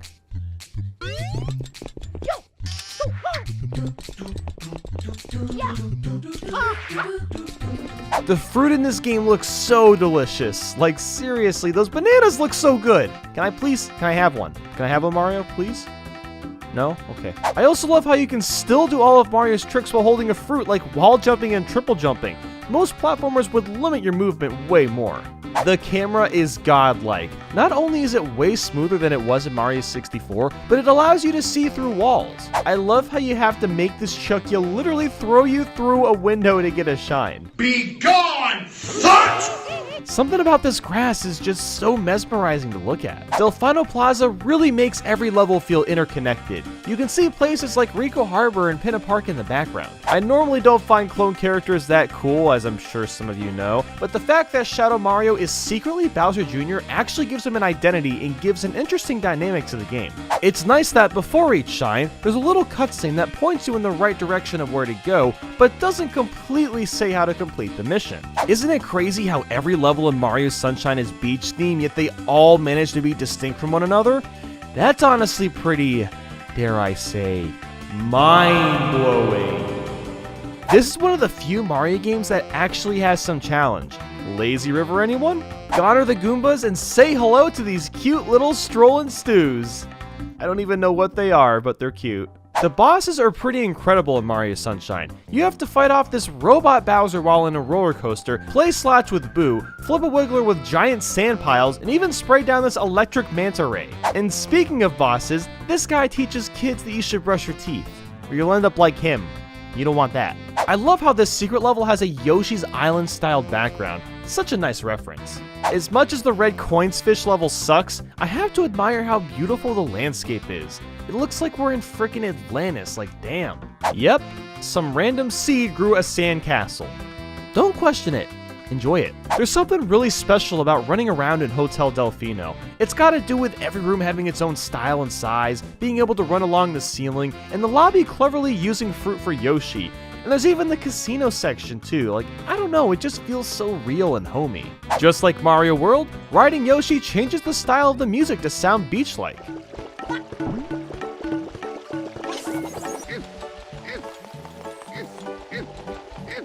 Something about having to give a chain chomp a bath makes me chuckle so much. I really love seeing Piana Village at nighttime. The contrast in colors with the sky in Mario is just really pleasing to see. Look, the cutscenes are honestly horrible, but I think the cheesiness really grows on you. Watching Bowser yell at Mario about disturbing his vacation is something you don't ordinarily get to see. You should appreciate that. Yes, there are a ton of blue coins to collect, but thankfully you can easily see how many you have in each level to help you keep track. This is one of the more unique Bowser fights we've seen. You have to launch yourself in the air and ground pound these tiles to knock him out of his nasty bath. It's honestly kind of cool. I know, it's taken me way too long to make this video. I think it's obvious that this is my favorite game of all time, and in case you were wondering the reasons, here is why Super Mario 64 is mind-blowing. In 3, 2, 1. Hello! Oh, hello Mario. What a kind greeting. Is this or is this not the greatest file select music of all time? Let's be real, it's kind of a miracle this game is still good to this day considering it was the first 3D Mario game. Hell, one of the first 3D games ever. Oh, the backwards long jump. How fun and broken you are. Fish AI, Mario 64 did it before it was cool. While controlling Mario isn't as seamless as, say, Mario Odyssey, this game still created so many staple moves like the wall jump, triple jump, dive, and backflip. Yeah, it's cool that you can shoot a cannon to the top of the castle to see Yoshi, but if you know what you're doing, you can very easily get up by sliding off this mountain in a very specific way. No cannon for me! I won't lie, this game is kind of ugly, but it's still very colorful and vibrant, which is always appealing to look at. Mario sleep talking. Ravioli. Mamma mia. I'll never forget that first time running up Bob-omb Battlefield's hill and facing off against King Bob-omb. It was the most magical thing. What other game before Mario 64 had you jump into paintings to go to the levels? Like, come on, that is still cool. Now sure, the camera isn't the best, but for most levels you can adjust it so that it works well enough, which is still an impressive feat for 1996. I've always dreamed of racing giant turtles, haven't you? You know, we sure got lucky that freeing this chain chomp somehow caused him to smash his face into the gate to get the star. What if that didn't happen? Would Mario still be alive today? Mario is secretly a breakdancing god and you never knew that till right now. They say you should never look into the light, but in Mario 64 you actually want to because you're sent to a secret cap level. This game is chucked full of secrets, like climbing to the top of this pole gets you a 1-up, and that is just one of the many secrets to find. That moment when you travel by owl, because owls are cool. Jolly Roger Bay music.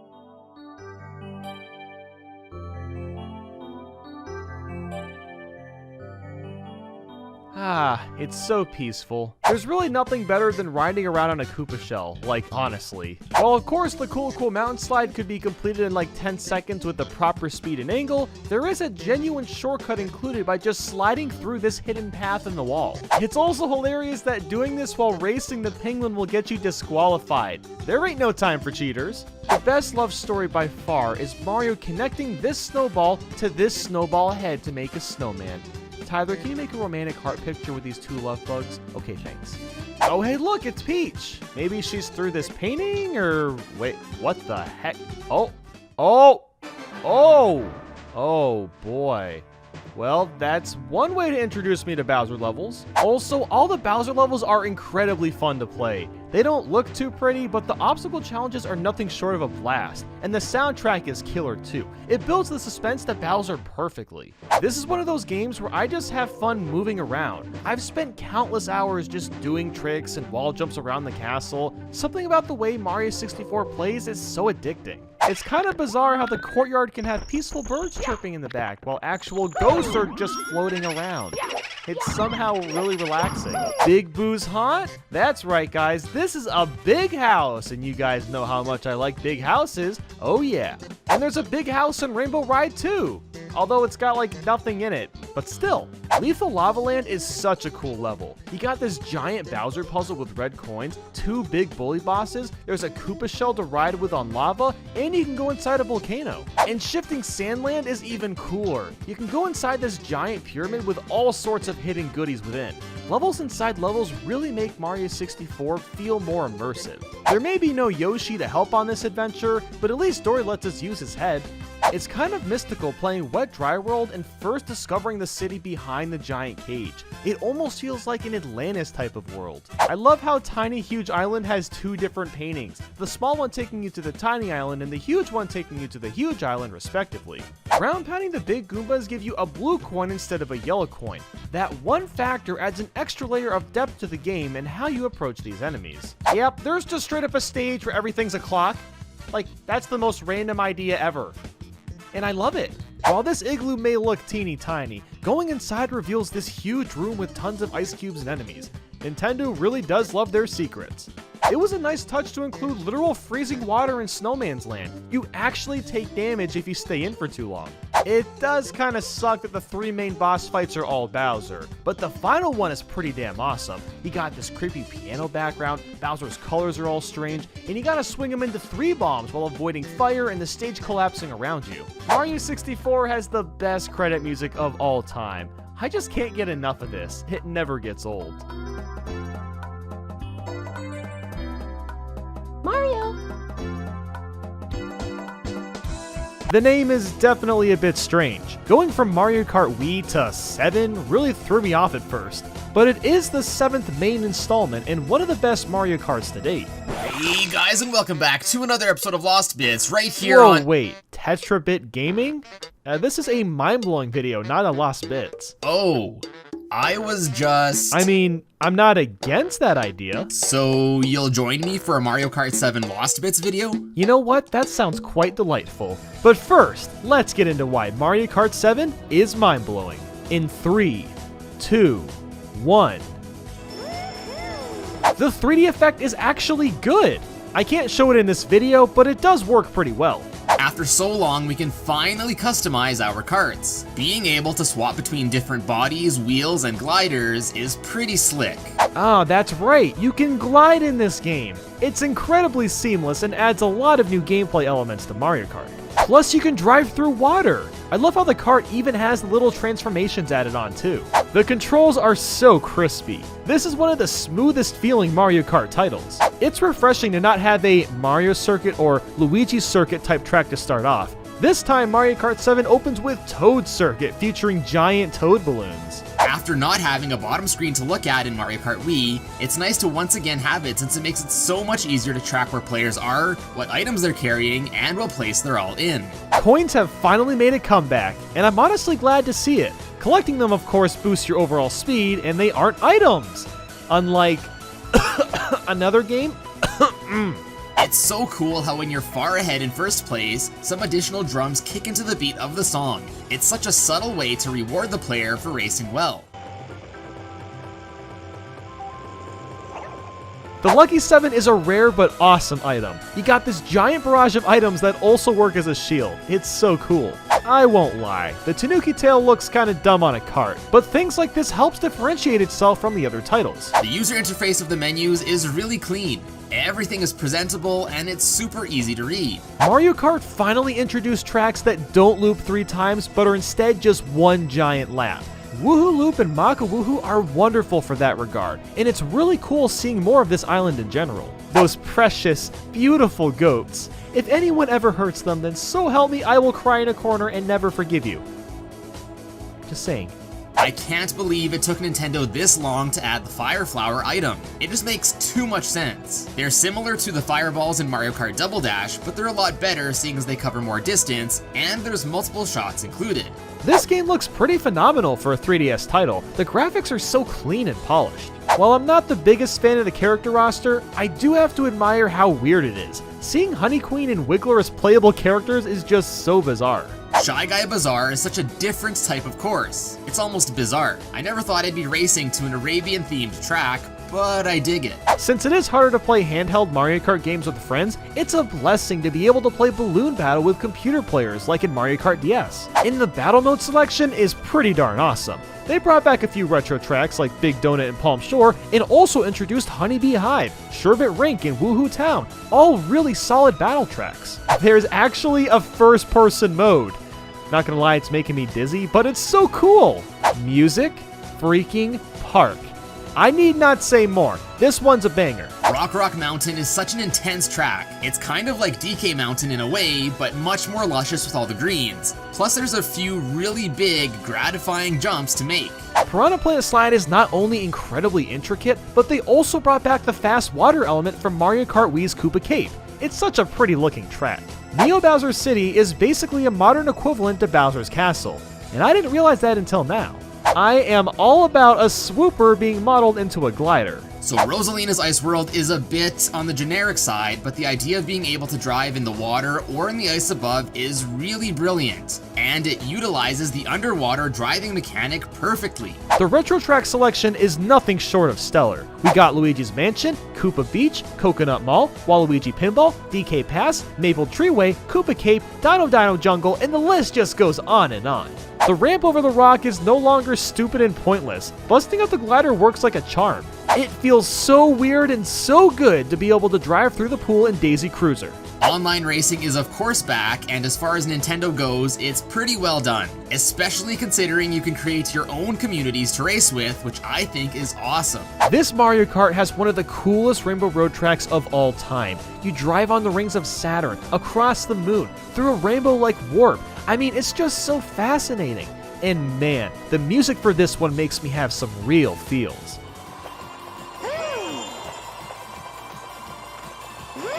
The Wii isn't exactly known for the most stellar titles, but it did have a little game called Super Mario Galaxy, baby! Whoa, that sounds like my good old pal Nico BBQ. Yeah, of course it's me, dude. What's going on? I was about to make a Super Mario Galaxy mind-blowing video, but I think I'm gonna have you in this because I know you love this game too. Yeah, sounds good to me. Alright, well let's get into why Super Mario Galaxy is mind-blowing. In 3, 2, 1...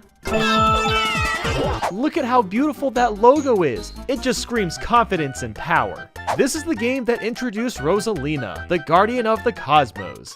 As well as a waifu, like, let's be honest. It always seems to be Mario that takes the next step in revolutionizing 3D platformers, because this game lets you walk on walls and ceilings, and it doesn't suck. The Comet Observatory is like Peach's Castle 2.0. The music is charming, the layout is bright and colorful, and there's lots of ways to get to where you need to go. You can finally play as Luigi in a 3D Mario game. Without a doubt, Mario Galaxy has some of the best Mario music ever. There's Good Day Galaxy, the final boss with Bowser, Bowie Base, Gusty Garden, Beach Bowl, and the list goes on and on. Collecting and shooting Starbits blend together perfectly with the Wii Remote. And Starbits actually have a use compared to how coins worked in the past. When you collect them, you can use them to unlock additional galaxies and levels as you play. There is one motion control attack where shaking lets you jump higher while swinging your arms, and thankfully it's super minor and doesn't impact gameplay at all. Dino Piranha is adorable. I kind of feel bad for having to fight this guy. It's so much fun collecting the music notes since it not only gives you a reward at the end, but there's a tasty beat that goes along with it.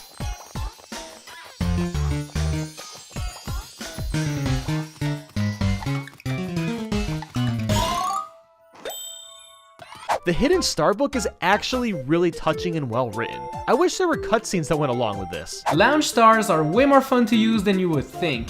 Watching Mario fly and soar through space is so pure. Even though these giant rocks may look intimidating, you can break them by smacking the red part. Pole stars are another great usage of the Wii Remote. Slinging Mario around them is really cool. I never would have thought that Mario flying around as a bee sticking to walls would be so much fun. The red star brings back Flying Mario, and it controls 1,000,000 times better than the wing cap in Super Mario 64. The comet stars are a nice way to freshen up a level and make it a bit harder, especially with the purple coin stars. Hey, it's the Octoling's granddad! Manta Ray surfing is surprisingly responsive and fun with motion controls. I love the background in Flip Switch Galaxy. It's a nice little homage to Super Mario Bros. The first boss makes you climb up a giant robot, Shadow of the Colossus style. That's what I'm talking about.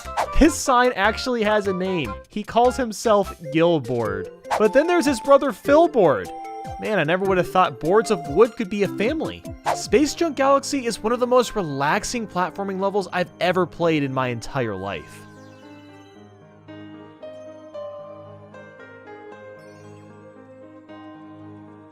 Cool guys don't look at explosions. Nobody likes walking on ice in video games, so that's why Mario can skate like a pretty ballerina.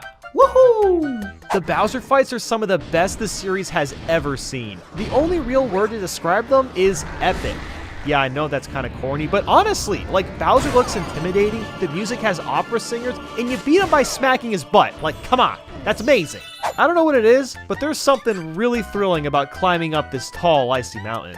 Even though the galaxies don't have as many stars as Super Mario 64, there is a whopping 42 galaxies to play in the game.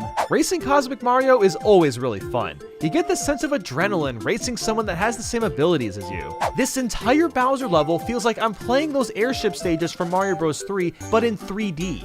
Mario Galaxy actually makes swimming fun.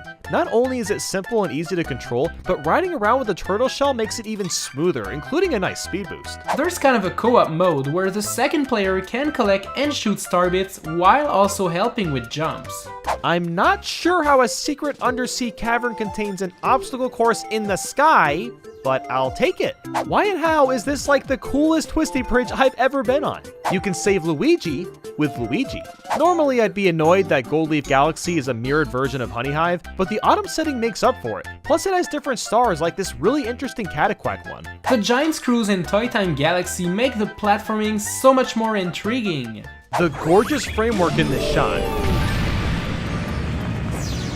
Running around with a Starman, annihilating all the Octo guys. Aw yeah. Oh my god, look how adorable the penguins are! As if Super Mario Galaxy didn't spoil us enough. A few years after that, we got Super Mario Galaxy 2. It's kind of like an expansion to the first game, but also offers so much new stuff and refinements that it feels brand new at the same time. So let's get into why Super Mario Galaxy 2 is mind-blowing. In 3, 2, 1... There's 7 more galaxies in the first game, which adds to a whopping total of 49 galaxies. Hot damn.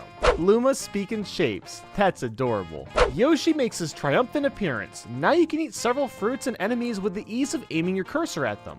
And not only that, but he can consume bulberries to enhance his abilities. The dash pepper lets him run really fast, the blip fruit puffs him up like a balloon and floats, and the bulberry allows him to light up his surroundings. Lubba is my spirit animal. The 2-player is even better than before. The second cursor can now freeze enemies and pick up items for Mario. It does kind of stink the hub world is smaller, but let's not forget you're on a ship that's the shape of Mario's head. And on top of that, it's way easier to get to the galaxies you want since everything is organized in a clean, linear manner. They somehow made Petey Piranha an even cuter boss than the first game. How? The music once again does not disappoint. There's so many great pieces like Sky Station, Fluffy Bluff, Hightail Falls, Cosmic Cove, Tall Trunk, and so much more. I'll never forget that first time playing Throwback Galaxy. Playing a reimagining of Whomp's Fortress was nothing short of magical. Being able to use the D-pad to navigate the menus was much more handy than I would have ever thought. Mario Galaxy 2 introduces one of the most broken and fun power-ups of all time, the Cloud Flower. You're granted floatier jumps as well as 3 cloud platforms to reach farther areas. It's seriously so stupid broken and I love it. And then there's the Rock Mushroom where Mario literally turns into a giant rock. What more do you need? I feel like this piranha plant could be in a metal band as a drummer. He's so edgy. The framework of the shot. You know, I just kind of realized that Yoshi is a savage killing machine. Look at how he grabs this piranha plant. He wraps his tongue around its throat and pulls so hard that his head pops off his body. Damn! Rated E for everyone, guys. Rated E for everyone. Flip Swap Galaxy is the perfect complement to the spin jump, considering the red and blue tiles flip after each spin. The spin drill lets you rip through the dirt of a planet in mere seconds, and makes for some intriguing puzzles. After beating the final Bowser, instead of playing through the entirety of Galaxy 2 as Luigi, now you go on a hunt to nab green stars. It feels much more fresh than just replaying the game, and you gotta think outside the box for some of these stars because they're well hidden. Normally I'm not a fan of boss rushes since they generally feel like filler, but this game does that with Mario Galaxy 1, and it's a nice nod to the original game. Flying with Fluzzard is this game's version of swimming with the Mana Rays, but it's a lot easier to control. That moment when you drill into a hole that spews water to fill an entire planet. Oh, it feels so accomplishing. The Bowser fights are just as awesome as they were in the first games. You basically fire giant meteors at his big dumb head, and it's so gratifying. Ground pounding this symbol for tons of star bits. This slide level makes me so freaking happy. You gotta love that sweet remix from Mario 64. And if you really like slides, there's another one where you slide the opposite way. There's something so mesmerizing about the dry bone heads eating away at this carpet. You gotta love when Mario games supersize everything. I mean, you get to wall jump off a giant coin like nobody's business. So did anyone else do that one-up trick with these Koopas? Oh, yeah, that's right. Everyone did. Who am I kidding? Mario is apparently a garden goddess. He can walk on this planet and flowers just grow from his presence. Every time I pop into Sweet Mystery Galaxy, I just get hungry. Yeah, speaking of, where's my Cheez-It box? I'm not that big a fan of the Spring Mushroom, but climbing up this tower works because it's a vertically based power-up and feels natural. Starshine Galaxy has such Mario Sunshine vibes. But then the Twisty Trials is literally a secret stage from Mario Sunshine. Well, the more the merrier, I guess. The Cosmic Clone Stars are a great way to add intensity to a star you've already done. It forces you to think ahead and just play well. Guiding this Bob-omb across the glass is one of the most ingenious ideas I've seen in a platforming game. Whoa, the stage is trippy, man. While Freeze Flame Galaxy was great, Shiverburn really takes that concept to a whole new level by mashing lava and ice in a more complete way. Do you like bowling but actually being the ball? Yep, that's what I thought. Pretty damn sick. You can never go wrong with a rainbow themed level. Rolling Coaster is like a beautiful mash of Mario Kart and Super Monkey Ball thrown into one. Yeah, the perfect run is hard as balls and really unfair, but you love it. Nah, don't deny it, you secretly love it. We all got some masochist in us. Ha ha ha. Smash Bros. Ultimate is finally here. This has been one of my most anticipated games of the year, and I'm more than thrilled to talk about how awesome it really is. Also, there's major spoilers in this video. You've been warned. But anyway, let's get into why Super Smash Bros. Ultimate is mind-blowing. In 3, 2, 1, go! Everyone is here! Every goddamn character. Sakurai, you're a madman. Cappy may not be a move for Mario, but the reference is really nice. I love that you can now play as Builder or Wedding Mario. It's nice to see Link get upgraded not just physically with the Breath of the Wild style, but also with his new remote bombs. Ike has a Path of Radiance and Radiant Dawn outfit, and they even have slightly different voice clips. The extra details were not necessary, but it shows how much Sakurai cares. I love that Pikachu Libre's a costume. Fox is finally using his trusty R-Wing for a final smash. And all final smashes are fast and straight to the point, which is honestly nice to have some consistency. Ryu will always face his opponent in one-on-one battles, simply because that's how it was in Street Fighter. Aw yeah, Samus can mid-air charge now. There's over 100 stages, not including Final Destination and Battlefield forms. Just think about that. Do you realize how crazy that is? And the remade stages aren't just ported, but have been recreated and look so much better now. There's over 900 music tracks. In fact, there's so much music that there's an option to make playlists of your favorites so you can plug in headphones to listen on the go. Did I buy a game or a music collection? I really dig Zelda's new art style. It pops in comparison to the Twilight Princess look from Brawl and Smash 4. Switching between Pokemon as Pokemon Trainer is so seamless now. Plus, it's nice you aren't punished for playing the same character for too long. Being able to see limit gauge at all times is so convenient and just makes sense from a design point of view. And same deal with Robin's Levin Sword and Tomes. Bowser's Final Smash basically turns into the final boss for Yoshi's Island. An expressive Mr. Game & Watch is something I never thought I needed. Minato arts can be directly selected, making it way easier to swap between which art you want to use. The meme has died. Ridley is officially a character in Smash. And same with King K. Rool. This game is all about the fan service, and I love it. Shovel Knight is an assist trophy, and Bomberman is pretty darn cool to have as an assist trophy too. Gone is the dumb barrel Final Smash. Now DK uses a fury of punches and beats his foes to a pulp.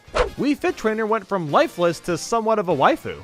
Mega Man's Final Smash adds Proto Man and Bass, because why not just stack on the fan service even more? The Inklings can actually run out of ink just like in Splatoon. The new mechanic makes them really fun to play as. And of course Sakurai threw in the Squid Sisters just so he could jam out the Calamari Ink Nation, because you can never get enough of that song, let's be honest. It's novel that Ditto is in Smash Ultimate, considering that Pokemon was originally supposed to be in Melee. Excessive dodging makes you vulnerable now. Thank you, Sakurai. You've just eliminated all those Smash Wii U players that constantly roll dodge around the stage. That includes me. It's ridiculous that GameCube controllers are still being used. I'm so happy I can hook them up. I can use all the previous Smash Bros. Amiibo? Aw, hell yeah! I knew buying every single one wasn't a waste. No, I'm serious. I own every Smash Amiibo. Yep. Simon Belmont made it in. Yeah, that's right. The classic NES whipping Vampire Slayer. You can finally turn off stage hazards. So many older stages feel refreshing to play with this feature enabled. Stage morphing is so damn cool. Going from stage to stage is sweet. I feel like I was the only person that wanted stamina battles to have stocks. I can't believe that's actually in the game. Being able to fill a Final Smash meter is just dropping another L on PlayStation All-Stars Battle Royale. You can actually save multiple rule sets now. So instead of switching to what you want every time, you can just have multiple to pick from and you can name them whatever you'd like. Squad Strike lets you do 5-on-5 or 3-on-3 elimination battles while picking more than just one character. This is another feature that people have been wanting for several years. Thank God Tourney Mode is locally based again. The Training Mode's exclusive stage is such a kind gesture to those that want to play the game seriously and be able to study launch distances when fighting other players. Classic Mode is back to the basics, short and simple. And check out this gorgeous picture when selecting a difficulty. This makes my eyeballs very, very happy. Oh, did you not know that this banana was secretly a gun? Well, now you do. You're welcome. If you play the Final Destination theme backwards, it sounds like the main theme.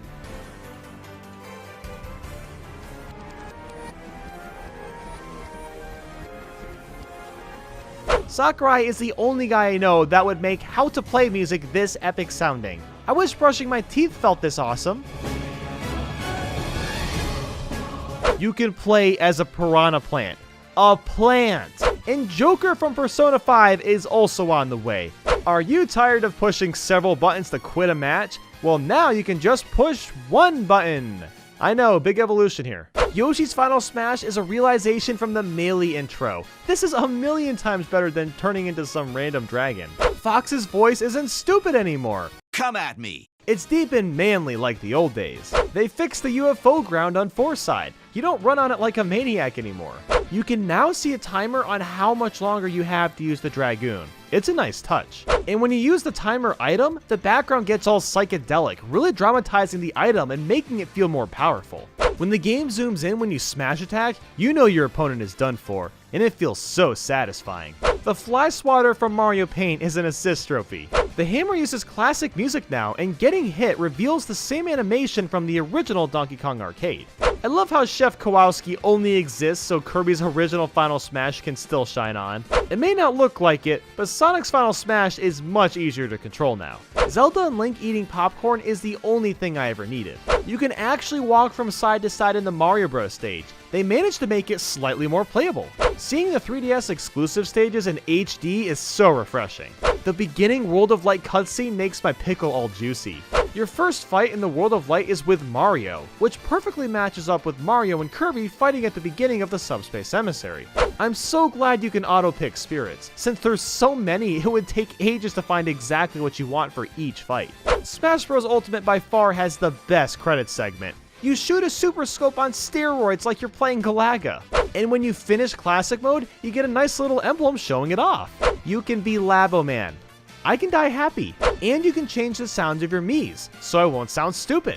While the tips usually aren't that helpful, at least they're organized in a coherent manner this time. I love this part in World of Light where the buildings are Nintendo consoles. Like, check out this N64, the GameCube, the Wii, the SNES buttons. There's so many fun references. Ganondorf actually uses his sword as attacks now. We've come a long way from Melee. This is his best iteration yet. There's a reason this game is called World of Light. You literally travel around the world at one point. Shovel Knight isn't the only indie representation. Shantae made it in too as a spirit. What, you think World of Light looks big? Well, guess what? There's a Dark World. Yeah, that's right. This game pulls a Link to the Past on you.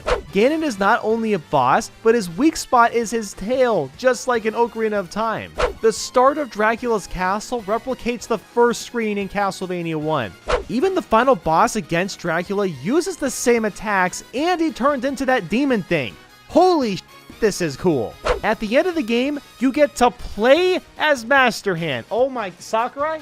Sakurai, you're too good to us. You are too good to us. I know we all crap on the new Super Mario Bros. Games, but I think it's easy to forget how fun these can really be. Now, since all the games are relatively similar, we're gonna wrap them all into one big old video. So let's get into why the new Super Mario Bros. Series is mind-blowing. In 3, 2, 1... You know, this is technically the first beginning cutscene in a 2D Mario game. Before then, the game just kinda started, but now we get to see exactly how Peach gets kidnapped. What better way to start your game than with a freaking mega mushroom? I'll never forget the first time grabbing this. It just feels good plowing through everything in sight. Star coins add so much flavor to the levels. Not only can they be hard to find, but they're used to unlock things like levels or power-up houses. If you touch the flagpole and the second and third numbers on the timer are the same, you get some pretty fireworks, just like in the original. It is about time we can wall jump and ground pound. It makes moving around so much more accessible. I really love how the bottom screen shows your life count, Mario's progress, the amount of star coins he has, and the power-up he's holding. It really helps the top screen have as little clutter as possible. I don't think the mini mushroom is that great, but you can run on water. You gotta admit, that's pretty epic. Something about rolling around in the blue Koopa shell is just so much fun. The castle music in this game slaps.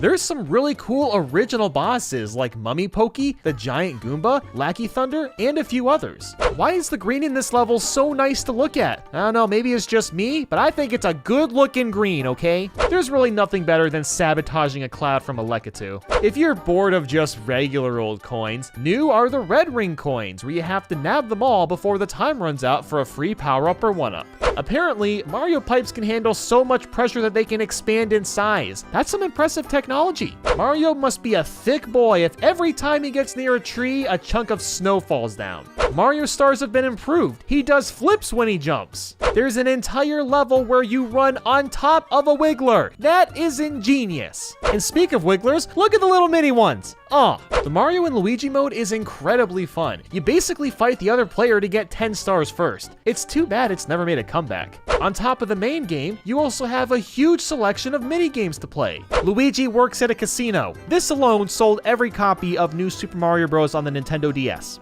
This is the first 2D Mario game to have 4-player local multiplayer. Did you know this is also the first Mario game to release in Oceania first? That's really random. I wonder why Nintendo chose to do that. You can't go wrong with the propeller mushroom. It's so broken, yet so great at the same time. Yoshi makes his triumphant return from Super Mario World, and he's got the good old flutter kick. While I never personally use the super guides, the hint movies can be quite the spectacle to watch. Swimming through water balls is my favorite pastime. I like how the mushroom houses are actual mini games and not just hitting a block. Some of these levels are really creative, like this ice one where you have to slide across in a penguin suit and avoid all the icicles falling. It's nice that the airship stages actually take Mario in and outside the ship. It makes it feel a bit more lively. Only real gamers play the dark levels without the light. And the final Bowser is freaking giant. The fight itself isn't that hard, but there is a sense of terror and excitement having this giant beast obliterate the entire stage from behind you. There's something really satisfying about collecting a bajillion coins, especially with power-ups like Gold Mario, where anything his golden balls touch turn into coins. Speaking of balls, the Tanuki suit makes its grand reappearance, and the Mega Mushroom is back too. This game cares so much about coins that the only new enemies are just boned reskins and gold reskins. Yeah, you may call that lazy, I call it dedication. Even though this is on a handheld, you can still play the whole game with a friend thanks to local co-op play. While Mario Bros. U plays the same as the other games, the controls definitely feel the most refined in this version. The new Acorn suit is pretty fun to use. It's kind of like the cape and Tanuki tail combined together. We can now access Baby Yoshis, which lets us kill enemies with bubbles, fly high in the air, or grant more light in the dark. Nabbit is a nice new addition for some replay value, as you'll have to occasionally chase him down to grab power-ups. Beyond the main game, there's a new challenge mode where you'll complete specific tasks that are honestly a ton of fun to do. Plus, there's Boost Rush, where you'll basically blast through a stage and collect coins as fast as possible. And with the gamepad, you can touch the screen to add boost blocks if playing with a friend or completing a challenge. The Von Go levels are absolutely gorgeous. If only more levels went with a cool art style like this one. The mini mushroom still isn't that great, but now you can run up walls. Gotta admit, that's also pretty epic. And if you thought the game was too easy, there's always New Super Luigi U, which swaps out all the Mario levels with shorter and harder ones. And if you like both the games, then there's of course New Super Mario Bros. U Deluxe, which has all the levels plus Toadette and Peachette as new characters. Super Mario Maker 2 is finally out. This is a game I've been looking forward to for quite a while. And to celebrate the occasion, I have the one and only DGR joining me for today's video. Hey everyone, it's a pleasure to be here, but before we begin, we just wanted to let you know that there are some power-up spoilers in this video in case this sort of thing might bother you. And with that said, let's get into why Super Mario Maker 2 is mind-blowing. In 3, 2, 1. We finally have slopes, and not just slopes, but different types of elevation. Super Mario 3D World as a game style? Who could have seen that coming? Finally, after over 30 years of Mario, we can play online multiplayer. Let's just hope it improves over time, since the levels tend to be a little laggy. And you can build levels with a friend at the same time. Pretty darn handy, if I do say so myself. When looking at all the styles, you can see that it says extra game styles, which could mean more styles are coming in the future. While there's still a pesky course ID, at least it's only 9 characters long instead of the dreaded 16. Like before, some of the older Mario games got new course themes and some wonderful new music, like this one for example.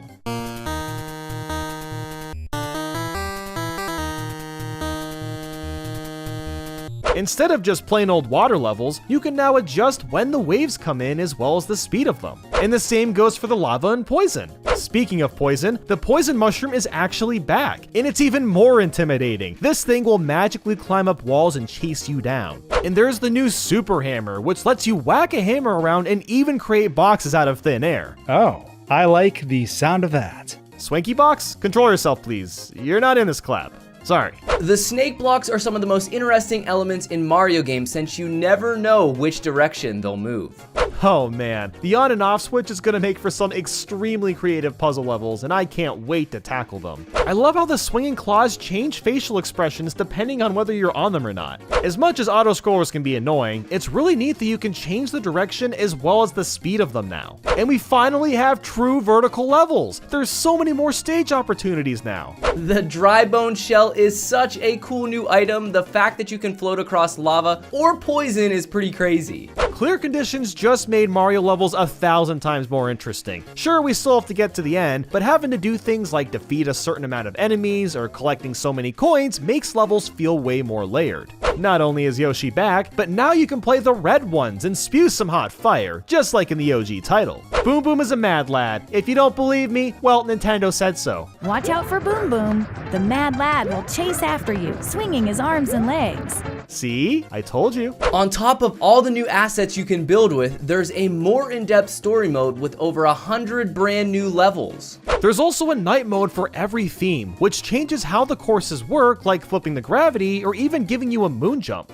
Even though Miiverse is gone, you can still leave written comments or even a fun stamp that just says, nice! The Thwomps in Mario Bros. 3 have new sprites when attacking, and it's really nice seeing all these smaller details added in. Small characters in Mario Bros. 1 can now crouch, which was never possible until now. The new Super Mario Bros. Backgrounds look way more lively than they ever did in the previous titles. You can play Mario Galaxy music if you want, that's awesome! As well as some tunes from Mario 64 and Mario Sunshine.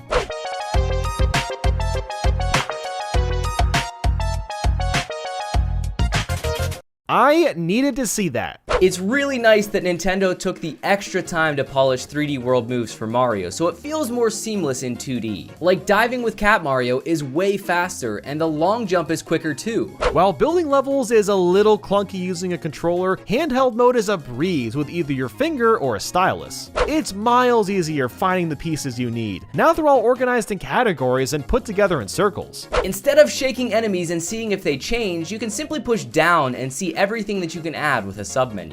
Who would have thought Nintendo would bring back the Super Ball flower from Super Mario Land? Does that mean a Mario Land game style is coming at some point? Nobody seems to remember this Mario basketball title on the DS, and that's a shame because it's one of the most interesting and well-made Mario sports games of all time. Because quite frankly, it's a slam dunk! And with that said, let's get into why Mario Hoops 3-on-3 is mind-blowing. In 3, 2, 1... This is one of the few touchscreen games that actually works and feels fluid. With a touchscreen, you can dribble, shoot, steal a ball, use items, swap characters, sidestep, block, basically everything you can normally do in a basketball game, all with the touchscreen. The character select music is such a banger.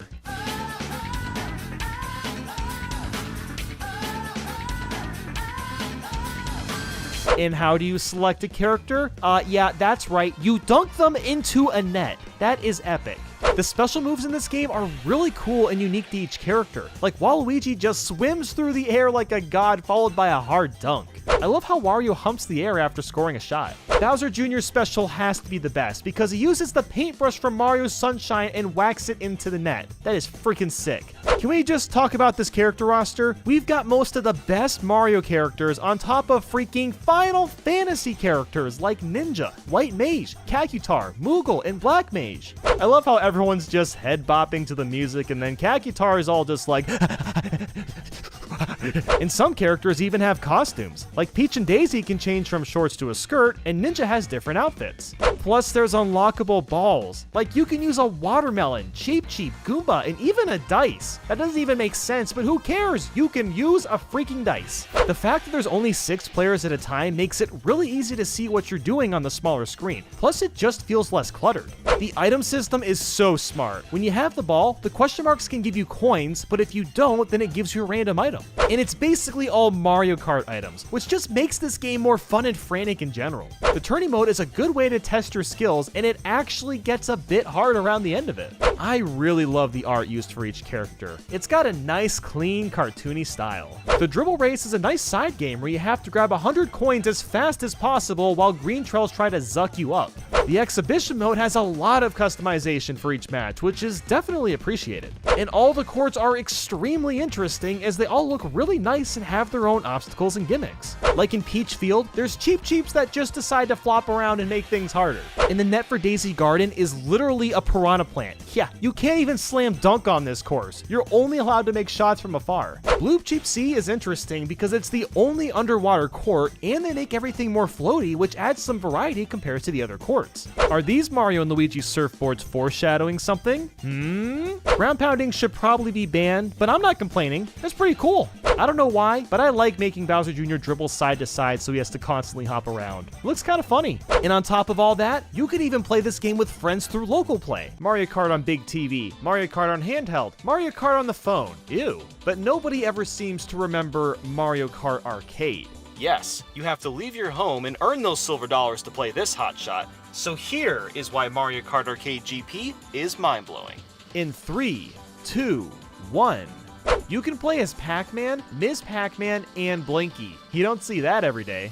There's a whopping 93 items. While you can't use them all at the same time, the sheer variety of items is really great. And all the characters have special items, which is a nice throwback feature from Double Dash. Some of this music really slaps and nobody talks about it. I mean, those Mario Cup tunes are some hot jams. The first mission in this game is a fun reference to Super Mario Sunshine.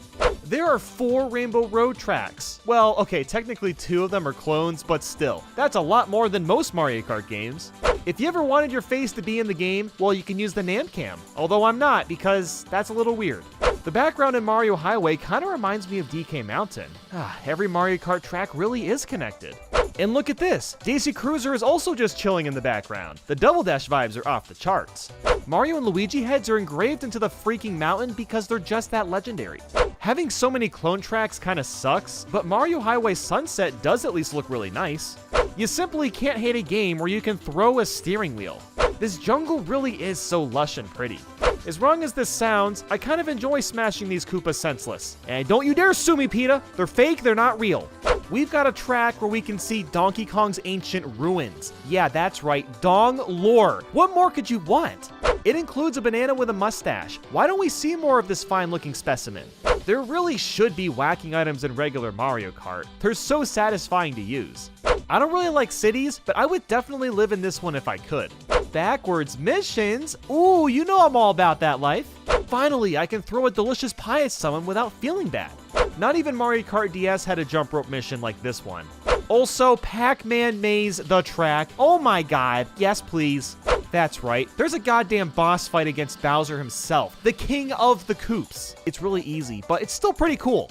If there's one good thing about Bowser's Castle, at least he has lots of pictures of his son Bowser Jr., so he cares a little bit, right? I really like these little jump ramps because they let you take faster routes, but also making that jump has a risk of failing. It's a fun little dynamic. Also, Rainbow Coaster is like Sky Garden and Rainbow Road having a baby. I adore it. An undersea themed Rainbow Road is something I didn't realize I needed. Well, there you have it, guys. I'm actually on my way to play some Mario Kart Arcade myself, so if you'll just excuse me. I hope you enjoyed this video, and I hope you also have a great day. So that's about it. See you guys. Soccer games. You know, they kind of remind me of pants. They all look the same with slightly different shades of paint, but here's the big difference. No one actually likes wearing these because they're tight and uncomfortable, but society shames you if you're not wearing them, so kind of just have to suck it up and get used to it. But there is one exception to the rule. And that is this little gem. Let's get into why Super Mario Strikers is mind-blowing. In 3, 2, 1. The freaking disc is a soccer ball. I love these super edgy menu sound effects. Nintendo! Alright, 1, it's not Mario talking, and 2, I miss when game characters would say the company names out loud. There's something charming about that. This is the greatest and most visually pleasing intro I've seen on the GameCube, and it's for a sports game. Also, Wario's a thick boy. He's shaking that thing like no one's business. Could we go back to this box art? I mean, look at how gorgeous this hand-drawn picture is. I wish Nintendo did this more. Did you know this is the only Mario GameCube game to support 16:9? Me neither, till I fiddle with the options. I love how everyone looks pissed off while Wario's just cracking a meaty grin. It's nice that there's less players on the field. It makes playing a lot less convoluted. Super strikes are so satisfying to pull off. You have to try to hit within the green or yellow markers, and then you get this amazing cutscene with your main character and score double points if it goes in the net. The sound quality is superb. You can hear very subtly the characters breathing hard as they're running around the field.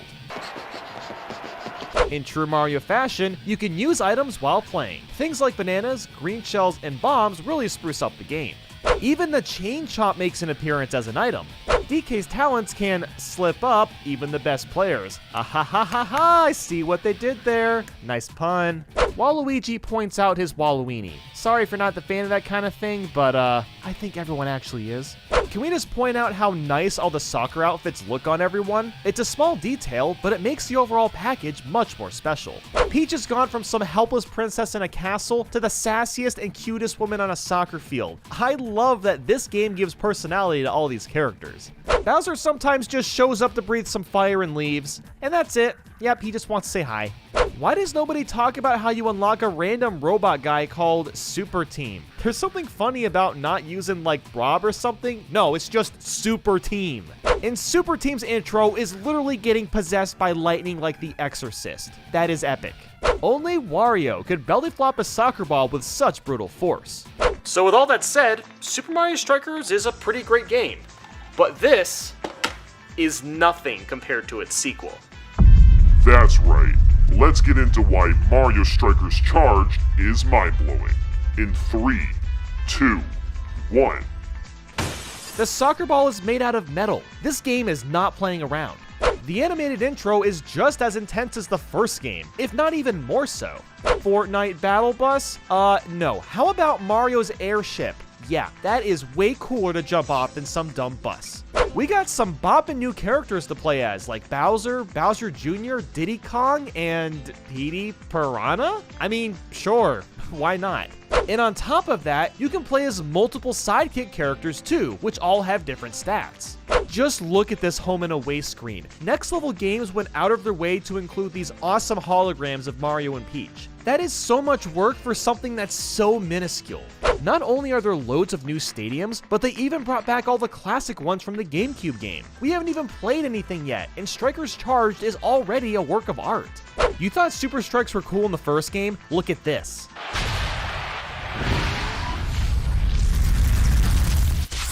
Let me just remind you that this is a soccer game. A soccer game!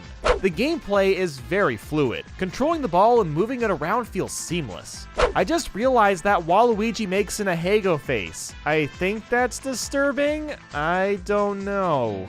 Okay, these Mega Strikes are seriously awesome. We've got to go through more. Peach becomes a goddess, DK does this insane monkey clap, Waluigi whips the ball, Wario sucks it up and explodes, Bowser straight up throws it, Bowser Jr. screams, and Petey Piranha is eaten by a plant, sent to the sky, and then comes out of the plant to spit the ball out. I never would have guessed the plant's way of celebrating a goal was to pull out the limbo stick. Listen carefully. Yep, a car revs up after using a mushroom. That is stupid and clever. DK is so excited when he scores that he knocks out the cameraman. Dude, gotta chill out. And Waluigi still points at his Waluini.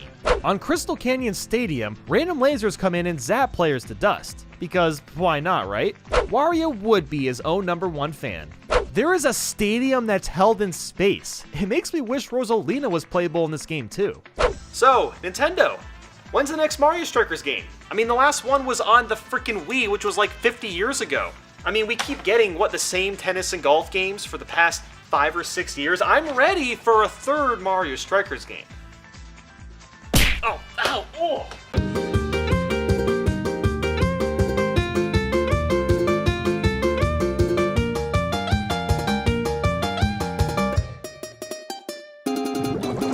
It's hard to believe a licensed game from the 2000s actually got remade, but here we are now.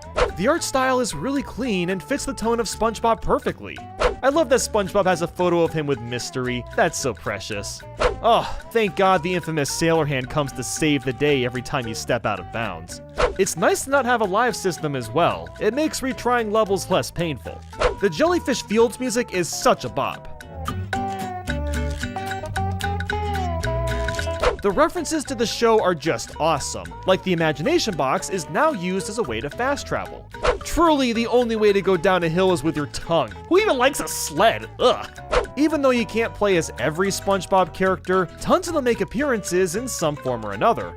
Who would have thought a bubble helmet could do so much damage? I was not expecting to see Patar just drawn into the wall. Patrick's idle animation is actually perfect. Being able to fast travel wherever you want is so convenient.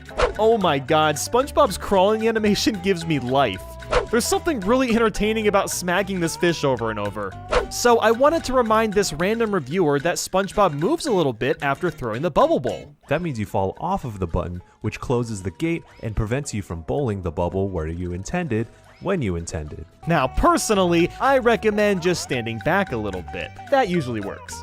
The atmosphere is incredible in this remake. I truly feel like I need to watch my back. Did you guys know Squidward has nipples? He apparently has nipples. Oh my god, Bold and Brash actually made it into a museum. Squidward would be so proud. I was not expecting the fish head to make a commentary appearance for this boss fight, and I'm not complaining either. SpongeBob, Patrick, and Sandy all play very differently, and shockingly, they all have a fun value to them. None of them feel like duds. SpongeBob makes a good point. The Dutchman's hat is kind of adorable. I like that each level introduces a new enemy. It keeps things more fresh. You can give Squidward a mustache by smacking this photo. The plot is honestly so stupid, but I kind of love how stupid it is. I don't know what eye surgery the Flying Dutchman had, but I'd really love to sign up for it. I want laser eyes. The SpongeBob Dream levels are really fun, especially the slide segments. And the new multiplayer mode is a decent enough addition. It's a little something extra to do. It's pretty hilarious that hitting each note plays a horrible sound.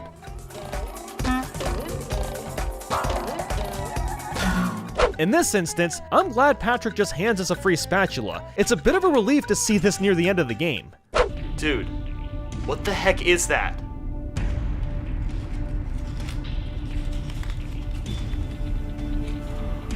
Oh my god. Oh my god. This is it. This is the Krabby Patty secret formula. 1 teaspoon of mayo, half a teaspoon of ketchup, a sizzle of salt and mustard, but most importantly, and an 1/8 teaspoon of what? You can't read that? An 1/8 teaspoon of boulders. Yeah. You are not touching my boulders. Well, it doesn't have to be your boulders. I can't believe you! You disgusting monster! They're boulders. They have feelings too, you sick piece of crap. Stay away! Yeah, boulders alive, you cuckoo. I guess I'll have to sneak out to get some boulders.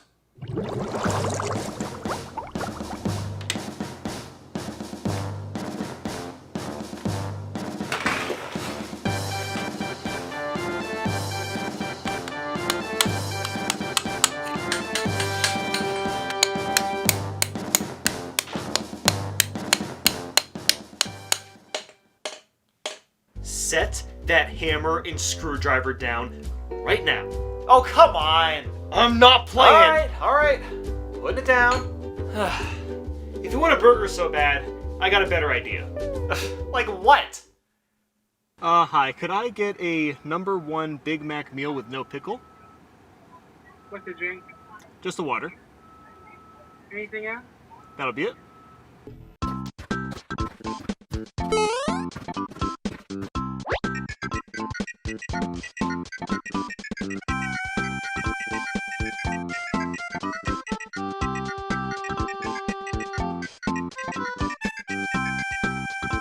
Toad Town looks absolutely gorgeous. You gotta love that classic Peach's Castle remix.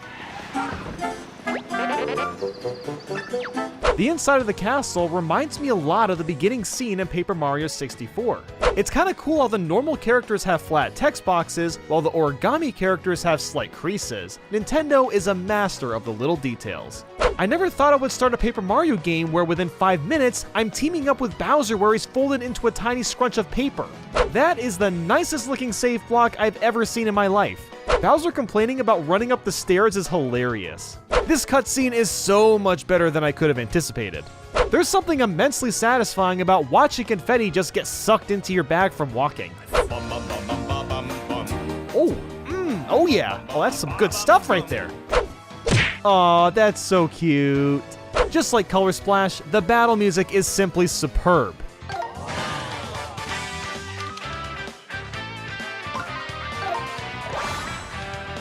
This background has a very subtle reference to Mario Bros. 1 with these shrubs and blocks. It's pretty awesome how all the worlds are single-handedly connected together. It's still linear in nature, but much more immersive than a world map. The boss battles can be so much fun, especially when you get to use the 1,000 arms to attack. Partners are kind of back now, and sometimes they help you out in battle just like the old games. Even though there isn't XP in this game, the coins and confetti are still pretty useful. You get a large amount of those from battles. So the ring battle system isn't really RPG based, it's more of a puzzle. And honestly, I think it's pretty cool, I'm not gonna lie. Colored pencils might be the most relatable boss, because you can never decide which color you want to draw with. Too many choices. Fax travel is genius. Firstly, it's a fun play-off word for fast travel, and since we're made of paper, it kinda makes sense. While the confetti in subways is the same as the paint bucket and Color Splash, there's much more incentive to fill the holes since you can literally fall through them and take damage. Sometimes, it's nice to just sit back and enjoy a nice river ride. You can't go wrong with giant hats, and even better, we get a nice retro jingle.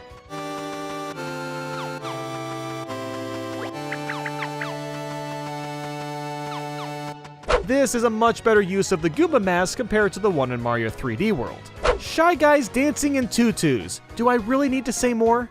The rubber band boss is absolutely ingenious, and the ending where she's throwing a fit and you have to grab it and smash the rubber band and finish it off with a giant flick, it's such an awesome boss!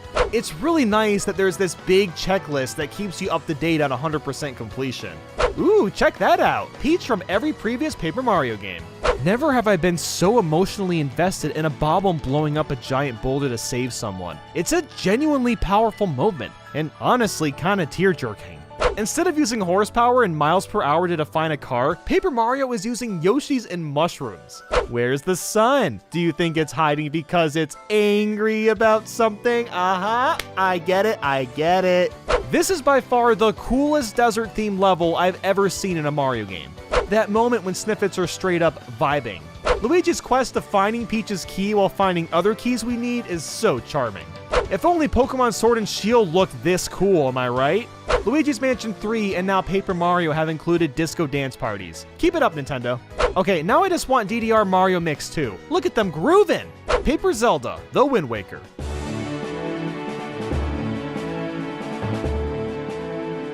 I have to undergo the trials of power, wisdom, and courage. Where have I heard this before? Does this tape roller have a New York accent? Be a good goyle and run back to Ollie. It's pass ya berry by time, capiche? Look, I know that wasn't New York accent, but come on, this is great. Never in a million years did I expect rock, paper, scissors to be such an interesting and fun thing to implement into a boss fight. Mario's a ninja, and you can't tell me otherwise. I cannot believe I'm not only teaming up with Bowser, but using his actual airship. Won't open, huh? I bet that didn't even put anything on the other side. Bah, patch in the rest of the castle, you cowards. Oh my god, Nintendo straight up dissed the entire AAA gaming industry, including themselves. That is pretty ballsy. Can we please just play a sample of how bopping this stapler music is?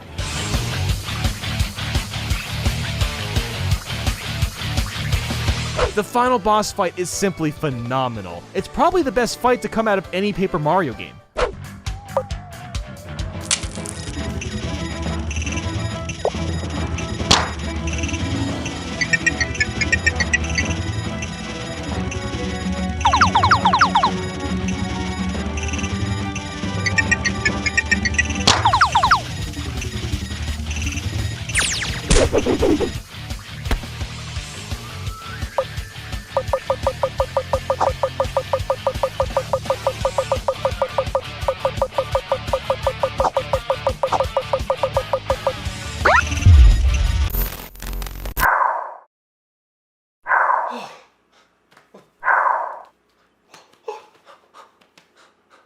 In the event of that not happening again, agree to disagree? I agree to agreeing to disagree. Agreed. Finally, we're getting some good news this year. The 3D Mario rumors were true, and while we don't have full remakes or remasters, we do have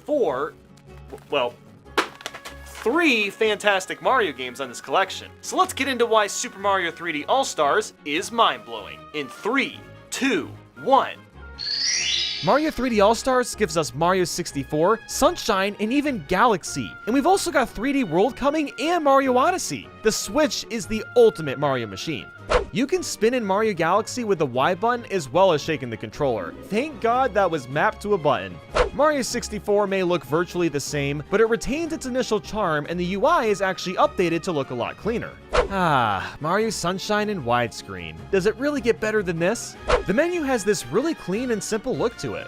I never thought I'd say this, but the Pro Controller works surprisingly well with Mario Galaxy. You can't go wrong with some Mario tunes, so the fact that we get the soundtrack to listen to is pretty awesome. Mario 64 soundtrack has a piano rendition of Piranha Plant's Lullaby, and that's actually pretty cool because it's not heard in the game anywhere.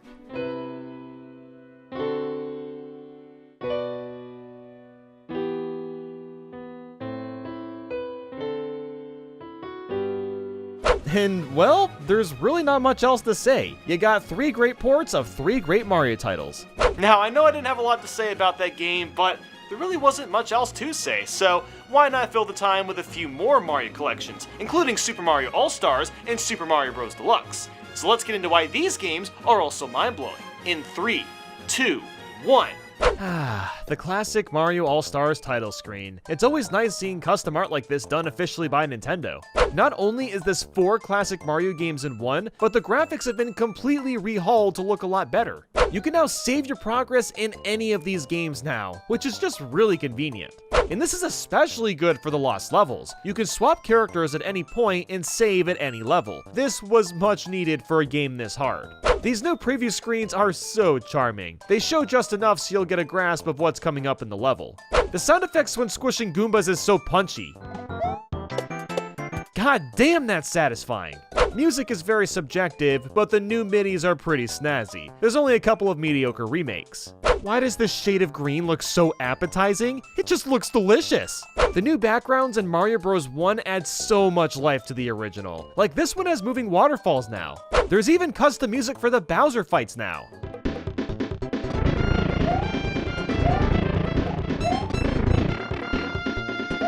It adds a much needed flair to a relatively simple boss fight. Look at that mustache man just chilling in the clouds and pipe segments. He's straight up vibing.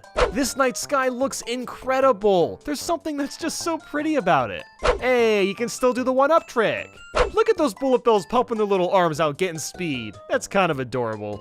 The ending to Mario Bros. 1 is way better. Mario now jumps to Peach's cage, gets a mushroom if he's small, and you get a little kissing animation. You can actually tell which mushrooms are poison and which aren't. Glad this game isn't as sadistic now. The echo effect is a nice touch for the underground levels.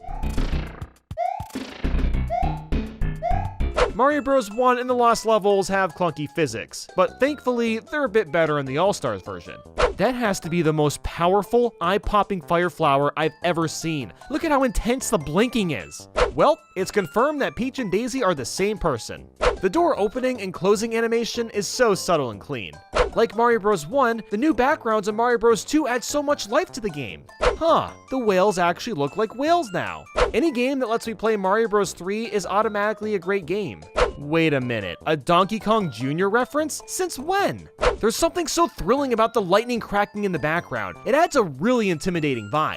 So one of the kings turned into a Yoshi, but is that really a bad thing?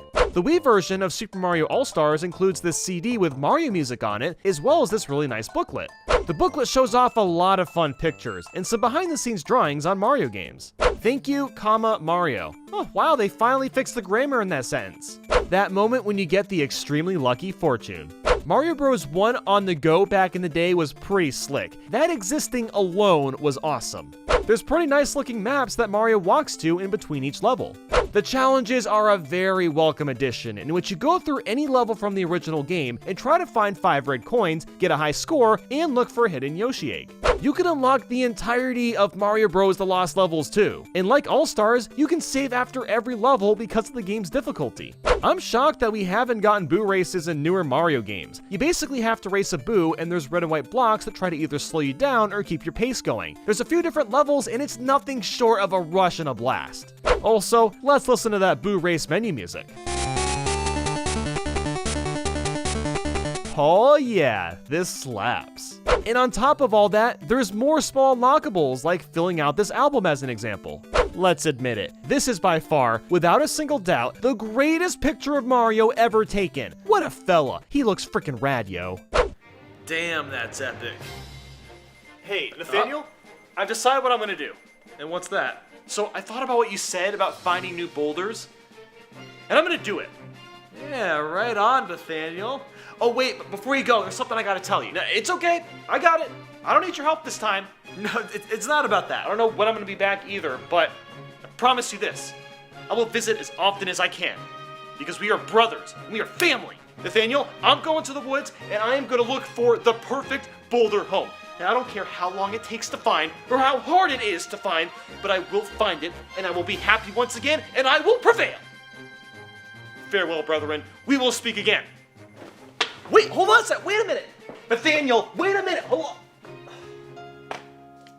Nathaniel, I'm moving. I might not be here if you come back. That's all I wanted to tell him. Well, great. Really hope he responds to DMs. I don't even know if he's gonna have internet. Will he even hear from me? Will I ever see him again? I don't know.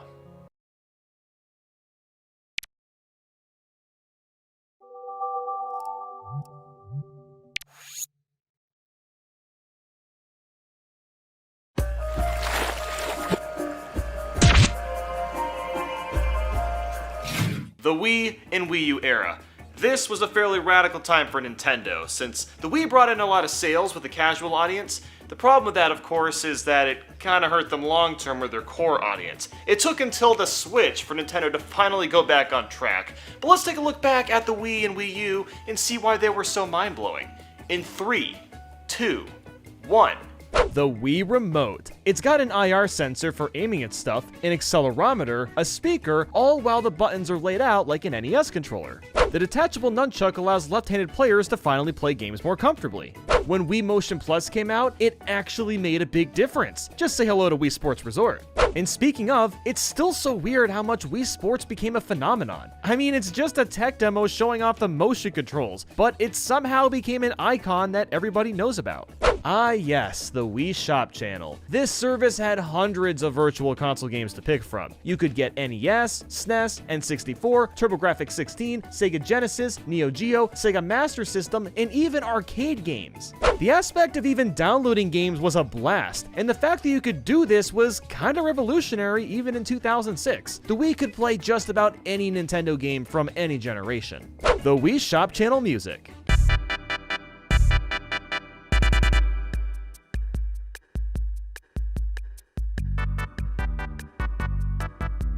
There were so many good WiiWare games to pick from as well. It's really a shame the shop isn't up anymore. Remember the Everybody Votes channel? It felt like there was a sense of community with all the Wii owners taking the same poll.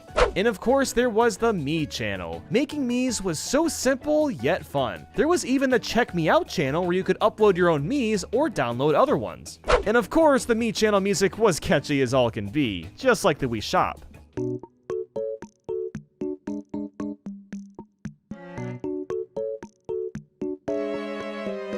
You could even boot up the weather and news on the Wii. Was it really that practical? Nope, but was it cool as hell? You f***ing bet it was. We even had a Nintendo channel which showed off a bunch of Wii and DS trailers. This was before YouTube was really popular, so it was a cool addition. This sounds dumb nowadays, but an SD card slot was nice to have to store your games or save data. No more proprietary cards, especially since the storage was so small in the Wii. Ah, the Wii Mini. So useless but so adorable. I mean, come on, how can you not love this little guy? Backwards compatibility with GameCube games. This wasn't Nintendo's first outing with playing old games since the Game Boy Player and Super Game Boy existed, but home consoles were a totally different kick. I was looking at the health and safety screen before the Wii booted up and noticed this website, so I decided to see if it still works, and lo and behold, it actually does. It's nothing special, but it's cool that it's still up and running. The Wii menu music has to be the most calming and relaxing instrumental I've ever heard. I could literally fall asleep to this.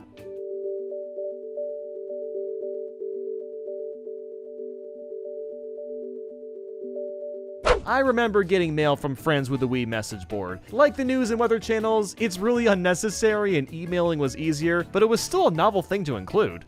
I'm the first to admit that typing out websites on the internet channel with the remote was slow and clunky. And that's why you could plug in your own keyboard and get your typed out efficiently. Yeah! Or you could just use the keypad, which probably looks foreign to most people now, but this actually made a lot of sense before touchscreens were modernized. Some people crap on this remote, but it is one of Nintendo's sturdiest controllers of all time. I have thrown these things on the ground tons of times over the years, and all of them still work perfectly. This console just looks so pretty. It's very compact and clean looking, and you can fit it just about anywhere since it's so small. Nintendo Wi-Fi connection was not one of the Wii's highlights, but at least it played Mario Kart Wii pretty well. Speaking of Mario Kart Wii, the Wii Wheel was an interesting way to play that game. It still blows my mind when people say that's how they actually play it.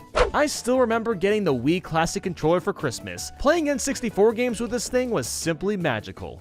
But then I discovered the Wii Classic Pro, and this time you can actually hold it. Yeah, Nintendo apparently forgot that grips existed with the first controller. So these sleeves were supposed to help people from throwing the Wii remote to the TV, but I always like them because they're comfy and squishy. Nobody brings up the fact that you can power your console on and off with the controller. That is freaking awesome. Not even the Switch can do that. Wait, why can't the Switch do that? The Wii Balance Board. I have so many memories of playing this game with my family every night. We didn't really exercise or lose weight with it, but it was a great time regardless. Wii commercials were so weird. Basically, two men in suits and a briefcase walk up to a random house, they say, "We would like to play," and then they come in and start gaming with a random family. Like the Wii U has very ominous music that's oh so soothing. The gamepad and the name killed off the Wii U. But holy this thing is amazing. This is one of the best touchscreens ever. You can use a stylus as well as your finger. The screen was made for both, which is a rarity. You've also got a front-facing camera, clickable joysticks, an amazing D-pad and buttons, a microphone, an NFC reader for Amiibo, and even a TV button. And with all that technology crammed in, you can also play most Wii U games on the gamepad alone, and this controller is insanely comfortable to hold. The Wii U menu takes the next step and allows you to make folders for your games, which is very convenient when you've got a lot downloaded. We've got backwards compatibility with the Wii. It's literally emulated into the console. The Me channel is back and better than ever. The menus are much cleaner, and there's more options for customizing your Me. And if you're feeling lazy, let the Wii U do the work for you. Just snap a photo of yourself and it'll, kind of make a similar looking Me. You can even share your Miis via a QR code. That is so cool. The daily log is a great way to keep up with how much of my life I've wasted playing video games. It tracks the days and exactly how much time you've spent with every game. Adding friends is super easy now. Just type in your Nintendo Network ID and it'll send a request out. No more friend codes. At least for now. Miiverse may not be around anymore, but what a cool twist on social media. Being able to join specific forums to talk about specific games or post drawings was just really great. The internet browser was and still is pretty solid, especially if you have a LAN hookup. Don't even get me started on the Wii U Pro controller. This has to be the most overlooked controller of all time. It is god tier in design and comfort. While I love the Wii Shop channel's charm, the Wii U's eShop is immensely better. It's way easier to find games, there's a bigger selection, and the UI is a bit more colorful. The Virtual Console selection is better and worse than the Wii's. Some Wii Shop titles can only be played through the Wii's emulator, but the eShop also adds DS, GBA, and Wii games. This was Nintendo's first HD console, and some of these games look pretty damn good, like Smash Bros. For Wii U, Star Fox Zero, Pikmin 3, Kirby and the Rainbow Curse, and Mario Kart 8 to name a few.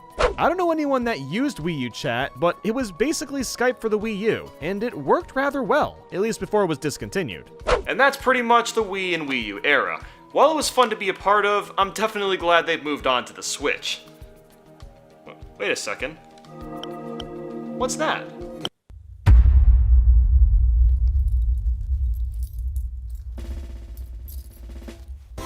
Hello, it's me, Mario. Nice computer you got here. Can I have it? It's a King Mario. Hey, how about another game with me? Mario's so proud of you.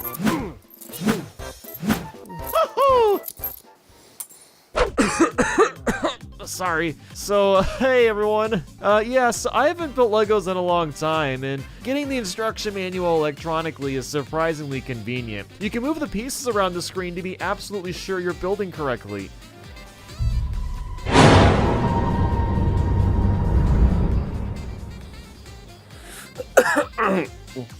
Oh, and Lego Mario! Oh, what a cool guy. Hey, especially when he's turned on, too. Yeah, and he's got all these sound effects when you make jump motions, and he just looks really cool.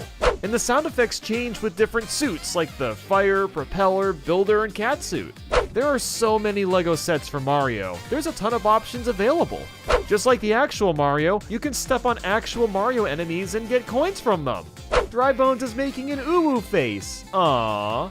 A lot of the contraptions are pretty well built, like this thwomp slowly falling while you move across the platform.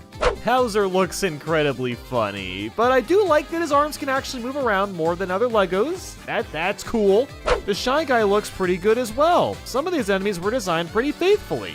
It's pretty cool how there's a normal flagpole, but also a secret flagpole. The best of both worlds. If you set Mario down, he actually falls asleep. The attention to detail, it's pretty remarkable. There's so many blocks you can use too. There's the question mark block, which gives you a random item or random amount of coins. The time block gives you more time. The star block gives you stars. And the POW block sometimes gives you a coin. Bowser's Castle looks so sick. It's the largest Lego Mario set and even has an unstable bridge and movable arms. Bullet bills usually move in a straight line unless they're the red ones, so Lego's solution was to use a couple gears to have them move in circles in unison like the game would. Speaking of Toad, there's Toad and Toadette figures, and they also give you coins for visiting. The piranha plants are surprisingly well done since their bodies can wiggle around a lot, and their teeth are actually sharp pieces of Lego. You can almost hurt yourself with them.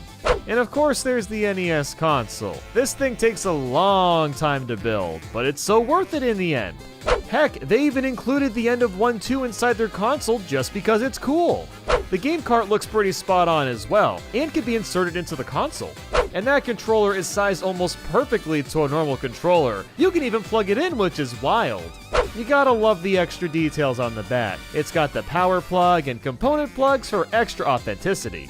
And the TV is even cooler. It's a super old school vintage one with an antenna, and it's super bulky like they used to be back in the day. I really like how the Pokey can be destroyed by swinging this hammer back and forth. All the ghost pieces are pretty well made too. Again, there's so much attention to detail. Hotheads have never looked more deadly and shiny. They're so glamorous looking. The knobs on the front of the TV can even be turned, and the screen even moves. Well, I actually built mine wrong, so it doesn't move, but here, look at this. This is just something else, isn't it? And you know what? Building the NES required these big-ass booklets, which you'd think would have had electronic manuals since they're more complicated, but nope, it's sticking with being old school. King Boo doesn't really look like a Boo since he's a cube, and because of that, he actually looks creepier. Also, can someone help me? I'm being held against my will! Help! Alright, I'm calling 911 Lego Mario.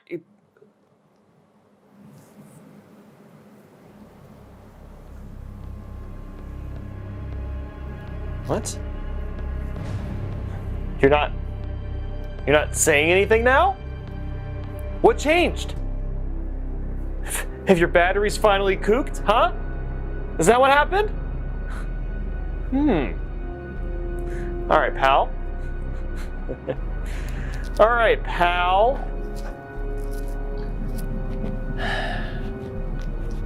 I don't understand you, man. You got all this power, then you didn't, then you came back. You were able to tie me up, and now you're just giving up? What kind of sick games are you playing, Lego Mario?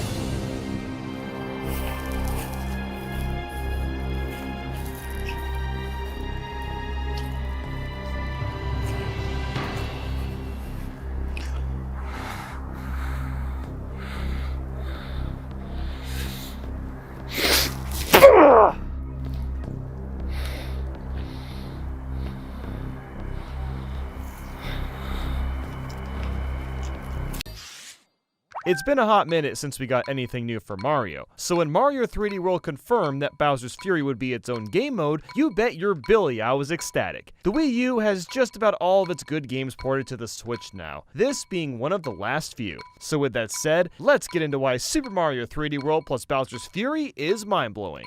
And also, big final boss spoiler alert. In 3, 2, 1. The new UI is pretty clean. It looks good on the Wii U too, but the Switch version is slightly better. Every character has increased running speed, which is really nice considering this game was kind of slow-paced before. In the Wii U version, ground pounding down a pipe was pretty slow, but for the Switch version, it works exactly the same as Odyssey. You go down at full speed. The Captain Toad levels are now playable with 4 players. Even Yellow Toad didn't get gypped like he usually does. Yay! There's a brand new power-up called the Invincibility Bell, which is basically Cat Mario, but enemies don't hurt you. The amiibo honestly don't do anything that interesting, but at least they look really nice. You can now climb even higher with the cat suit. And you can roll in midair. The movement has been a bit spruced up. The multiplayer has local wireless and even online play, which is pretty incredible. The first 3D Mario game to have online. Aw yeah. While Miiverse may sadly be gone, the stamps certainly aren't. Now you can use them in snapshot mode and align them however you want. You can skip most of the cutscenes if you don't want to watch them for the 50th time. If you collect a green star but take a stock, you keep the green star now instead of losing it. We got an entire new game mode, Bowser's Fury. I don't think anyone was expecting such a massive update. The game starts off with Fury Bowser going absolutely ballistic. This is the perfect way to set the tone for how this mode is. I can't believe that Bowser Jr. is not only helping us in Bowser's Fury, but he also has his paintbrush from Mario Sunshine. I never thought Nintendo would go back to that idea.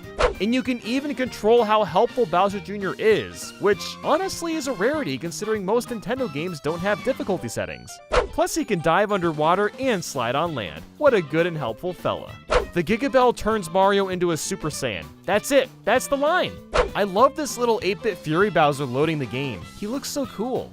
I really love the design of the cat shines. They've got this really intriguing and mystical look to them. It's impossible to not smile when listening to Plessy's music.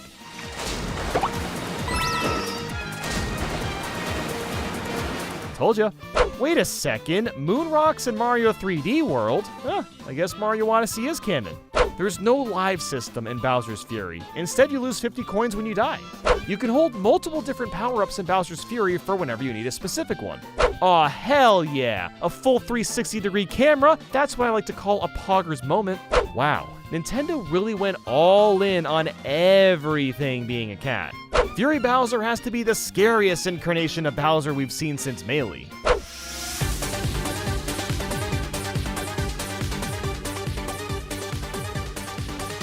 Bully the Cat Bullies. Hey, that's a reference to Bully the Bullies from Mario 64, and you thought I wouldn't see it. Really, Nintendo, I'm gonna see it. I'm going to see references to that game. The fast traveling is insanely fast in Bowser's Fury, and super handy too. This picture that Bowser Jr. made is absolutely adorable. Look at this, oh my goodness. What better feeling is there than finding a super fast way to get a cat shine that isn't intended? That's right, none. None! So the Fury Shadows are basically the Cosmic Marios from Mario Galaxy, but instead you attack them! The Fury Bowser phases progressively get more and more interesting. They're not super difficult, but for the most part, really fun.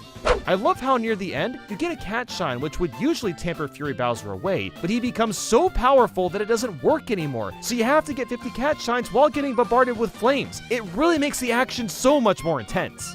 So how does Bowser go down in the end? That's right, massive furry Plessy. Point made. Oh, I get where this is going now. You just want to find that bell before I do, and you're trying to trick me. In your dreams. Well, guess what? I'm finding first! Cat Bell. Oh, where's it? Where's it? Well, back to Bowser's Fury. Haha. Hello? Cat Bell? Come on. Come on. Where is it? Wait. Oh my god. No way. No way. No way! Oh my god! Oh my god! I got it! Okay. Nathaniel, guess who found the cat bell of justice? And you need me to drive, don't you? Getting there will be so easy. I've walked literally thousands of miles in my days. And if you think that I can't go there on my own, then you must be crazy.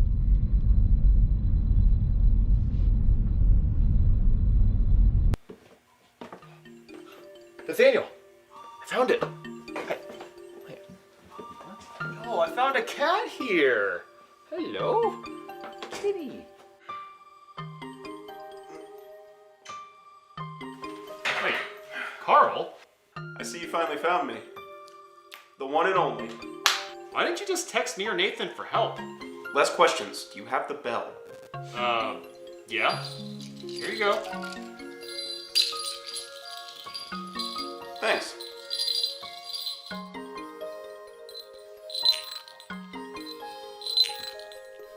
And in return, the ultimate power.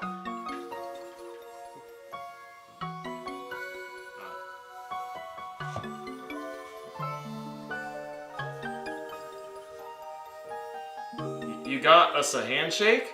Not just any handshake. A friendly handshake to brighten your day. Thanks again, guys.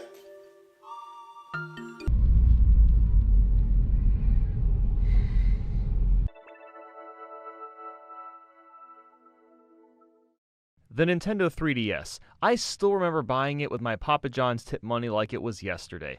This was one of Nintendo's best handhelds, and it took the idea of 3D and kind of ran with it. But anyway, let's get into why the 3DS is mind-blowing.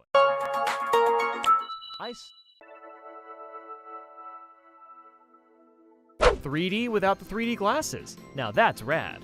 There's also a 3D camera, which honestly wasn't that great, but they tried. I'll give them points for that. With the photos you take, you can also add stamps and notes. Gotta love those little touches. And with the cameras, you can also use those AR cards, which is somewhat neat. More of a tech demo, but still neat. The 3DS is fully compatible with DS games, and that system has an incredible library as it is. Being able to store data and games on an SD card is super convenient, and was new for Nintendo handhelds at the time. There truly was nothing better than bringing your 3DS to a convention with Street Pass on, and you're trying to fill your Mii Plaza, and you're completing the puzzles and playing the games. Such a fun and memorable time. Themes! You can change how your menu looks with custom themes. You can even make folders to put your games and apps in. Now, look, I get why the Switch doesn't have this. They want their menu to be fast and clean. But folders and some new colors for themes would be appreciated at the bare minimum. The 3DS Sound app is pretty interesting too. You can basically record yourself and then edit it in a lot of ways, like changing the pitch or sounding like a parakeet. You can still make Miis on 3DS as well, and it's just as robust as it was on Wii and Wii U. The 3DS eShop honestly has a slapping soundtrack. It's pretty underrated.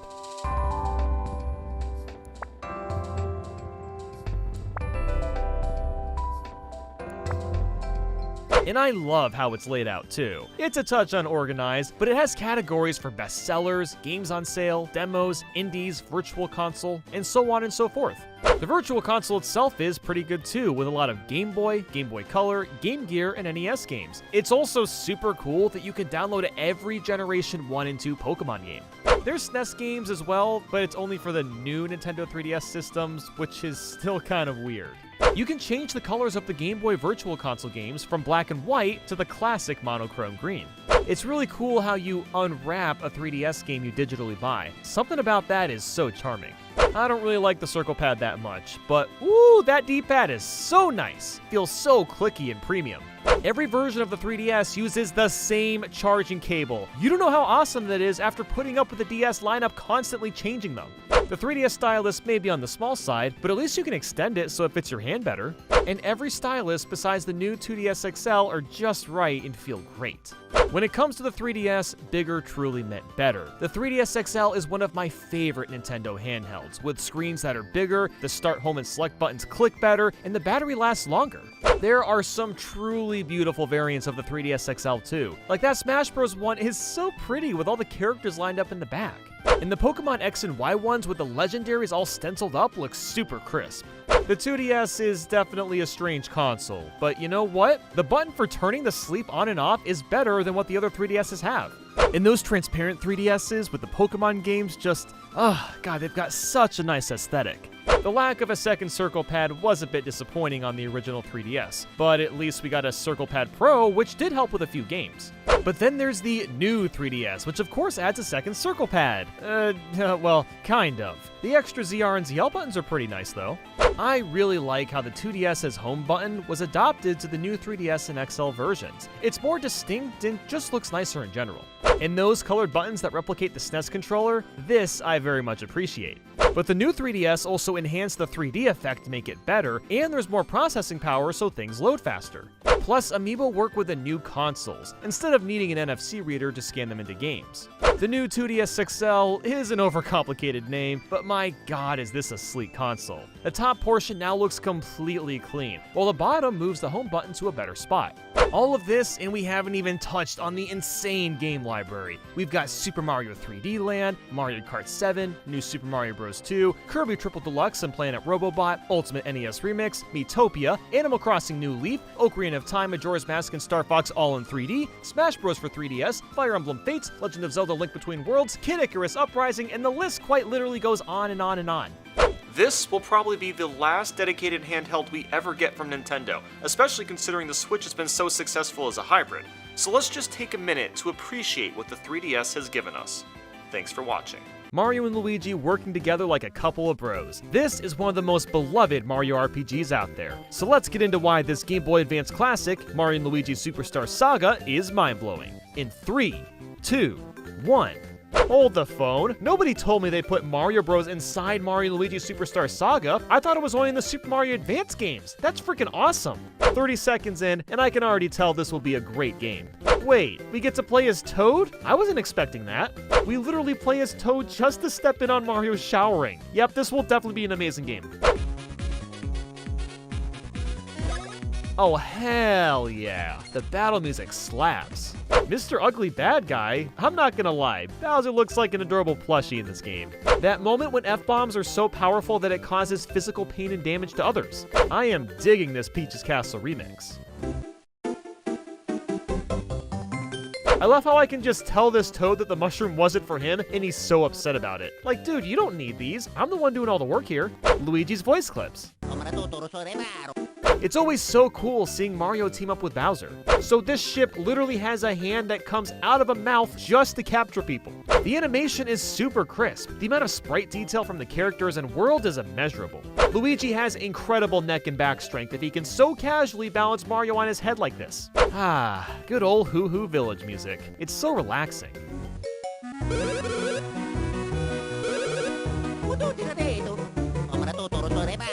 Dummy Thick Mario. The world exploration manages to replicate the original platformers that Mario and Luigi are from to a T. It's fun simply navigating the worlds. Prince Peasley is hella glamorous. Look at that hair fling.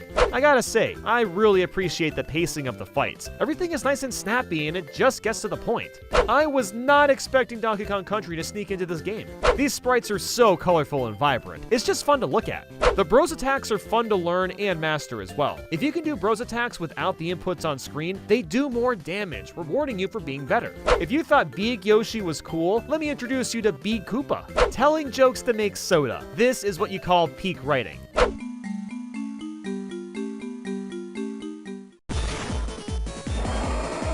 Well, that was unexpected. The fact that Luigi managed to roll all the way to the bottom without falling off is really impressive. Good job, buddy.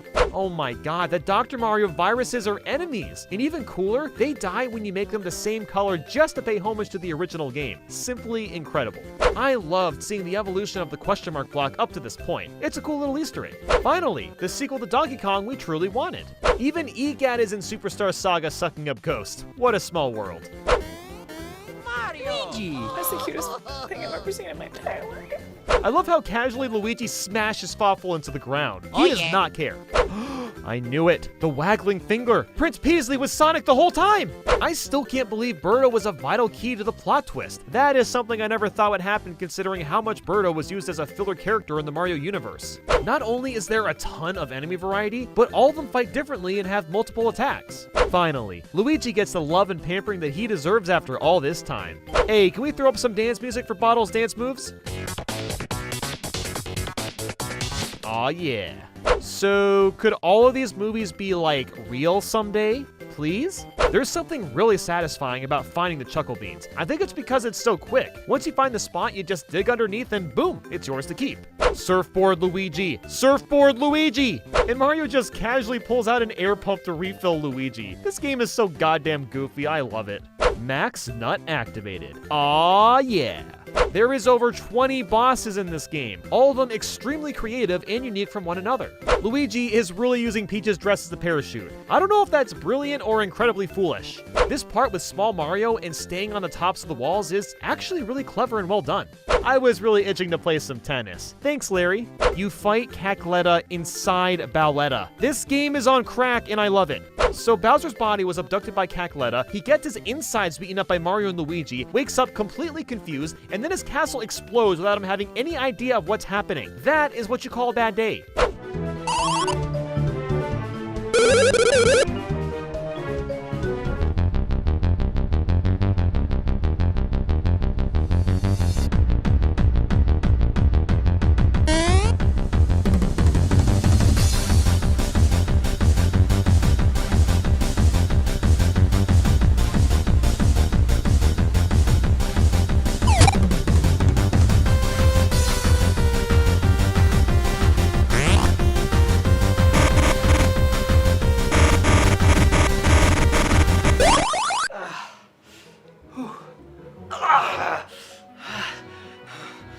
That was awesome! Yeah, let's not do this again, okay? Dude, we defeated Lego Mario. Finally! After all of this time, all we needed was the overpower. Yeah, I know, but come on. That was so lucky. You're welcome for saving your sanity.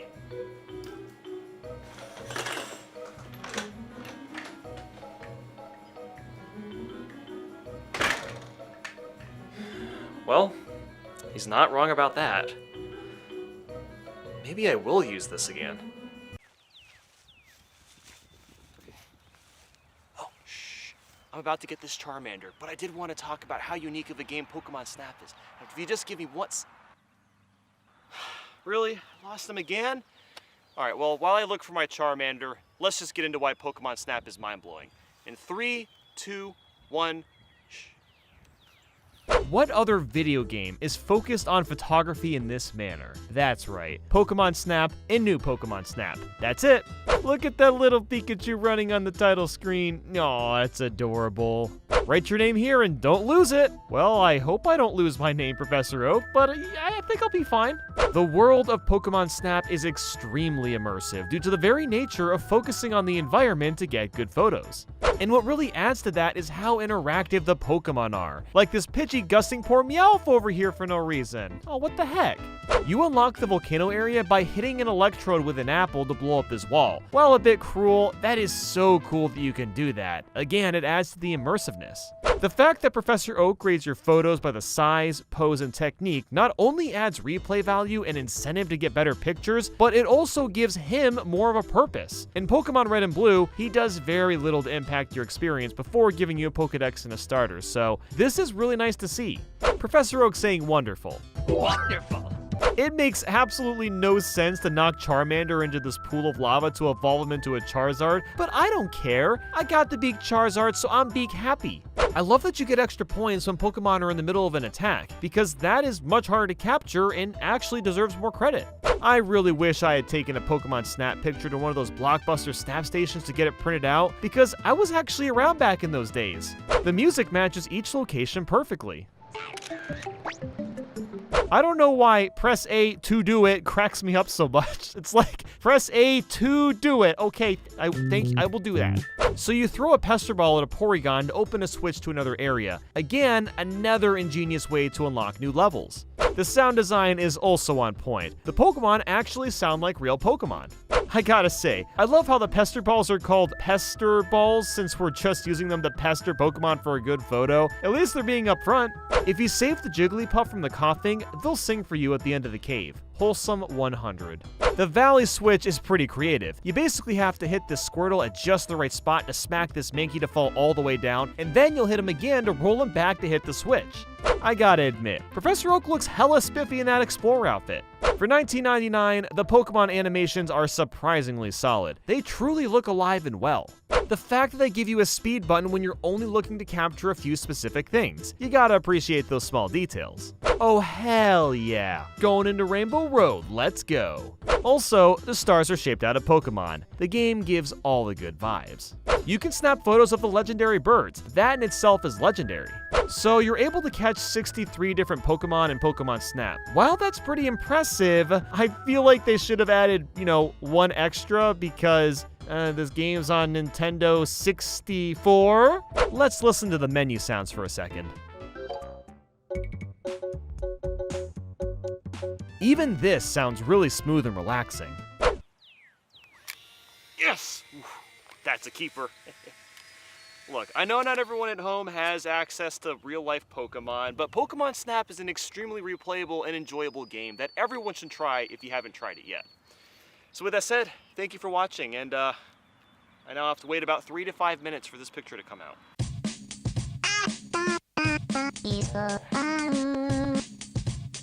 The beginning credit messages are great. Like, who could forget classic lines like, yo, yo, carpal tunnel game design, and bonk, get in the Discord call. You can play this game for the price of $0 and 0 cents. Links in the description. The menu song is an absolute slapper. It hooks you to the game almost immediately.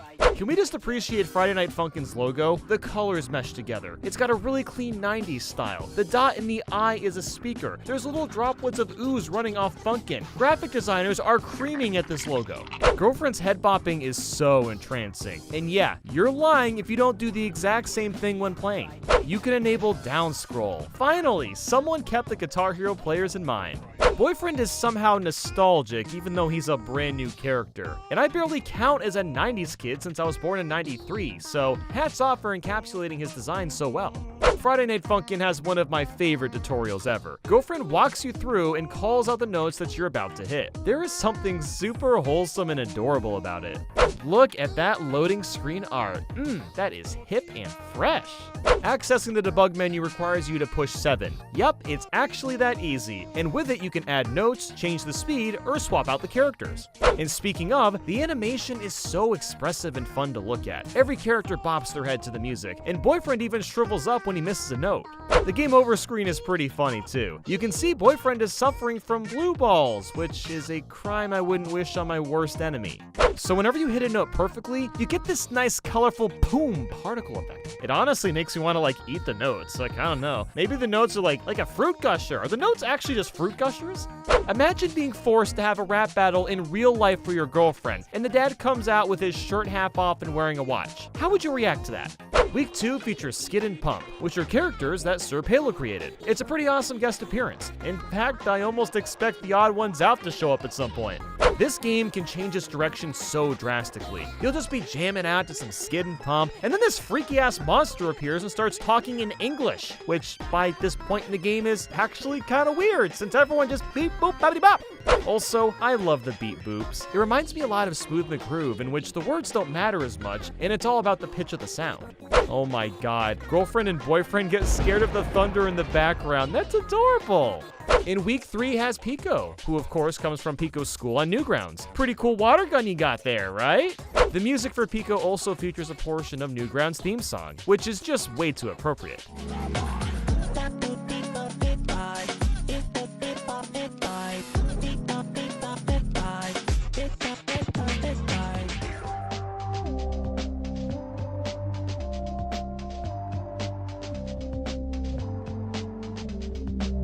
God damn, they are way too close to that train if Girlfriend's hair is gonna blow that hard. Jeez.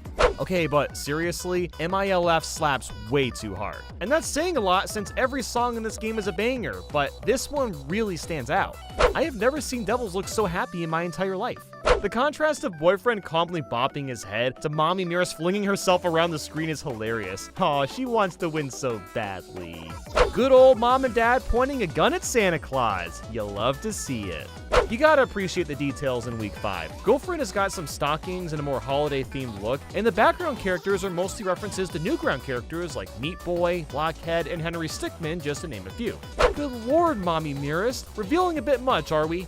Week 6 really just was like, yo, let's swap out all the art and make it pixels. Like, seriously, the vast variety that this Flash game has is crazy. In week 6 adds cutscenes to enhance the lore a bit. Senpai was so jealous that he became a spirit thing. Like, dude, you need to just chill out, okay? Week 7 gets even more ambitious with proper cutscenes and some Take-Man voice acting. The in the song sounds so satisfying. How is girlfriend not at all concerned about these two massive guns being pointed at her? Either she's completely unaware or too much of a free-flowing spirit. Yep, Pico really just showed up out of nowhere to not only save girlfriend, but to kill everyone nearby while having a rap battle. What a badass. Boyfriend holding girlfriend while he raps has to be the cutest thing I've ever seen in my life. Like, come on, perfect, 10 out of 10 couple right there. If you fail on week 7 too much, Take-Man makes fun of you. What a savage. You gotta press the arrows, kid, not slap your keyboard like your blind uncle. What? And to think that I haven't even touched on the mod support this game has. It is nuts how many amazing mods are out there.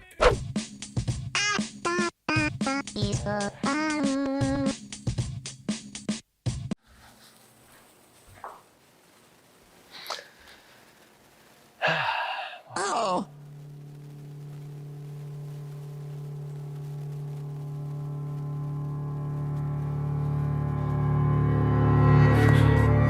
Good day. No, not again. Okay, I can't do this again.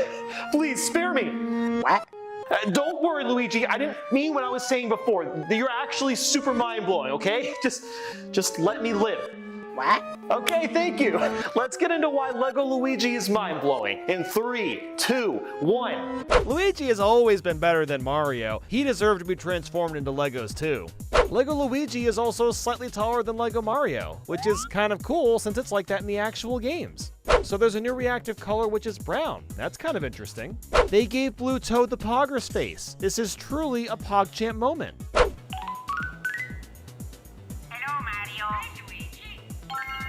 That is the cutest thing I've ever seen in my entire life. Oh, they've even got Bluetooth bandanas. Oh, they're so precious. Lego Mario and Luigi can do things together as well. Just walking around at the same time can nab them both some coins. If they both jump together enough times, they get a round of applause.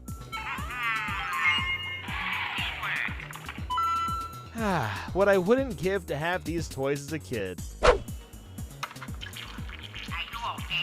Oh, he's even concerned for his brother. This level of interaction is incredible.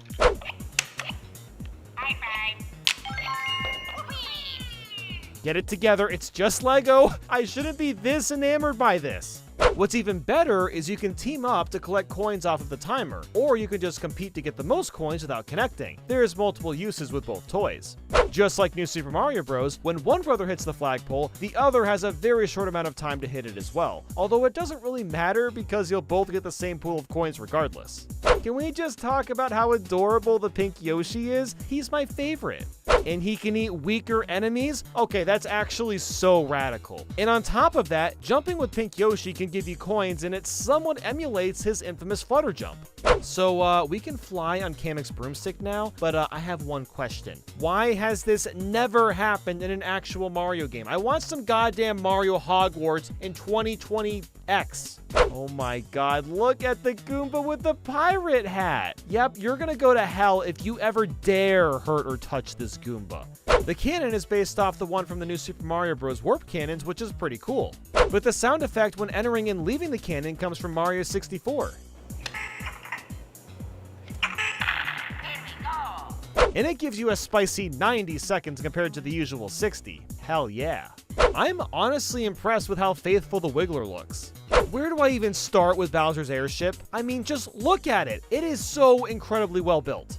The damn ship can fold out and get longer, the side cannons have an intricate amount of details, the lanterns on the side have translucent Lego pieces to simulate a fiery blue light, the Bowser heads look intimidating. See, this is exactly what every single Lego Mario set should be like. I'm kind of shocked they made a Gloomba Lego. That's a rather obscure Mario enemy. Pretty much all the characters in Series 2 and 3 are really cool looking. Something about the way Reznor's horns are put together just cracked me up. The Reznor pipe is super interesting because it starts you with 50 coins and you have to try to get rid of them as fast as possible. This will 100% be used as a meme speedrun, and I can't wait to see how fast you can blaze through the coins. The Chain Chomp is pretty cool. His mouth moves too, just like the piranha plants. The spinning mechanic is kind of wild in the puzzle challenge sets. There's so many moving pieces. Now that I have all these Lego sets, it's interesting to note that there's a lot of different Goomba expressions from each one. The crank on the Reznor set is surprisingly sturdy and well built. It doesn't feel flimsy in the slightest. If you go to the Lego app, they have weekly challenges just to help keep things fresh. So yeah, Lego Luigi sure is a cool toy. Are you happy now? I always was. Luigi, Luigi. Oh yeah, oh yeah. So, you're not actually gonna hurt me? It hurt you. I want to be your friend. Ha ha!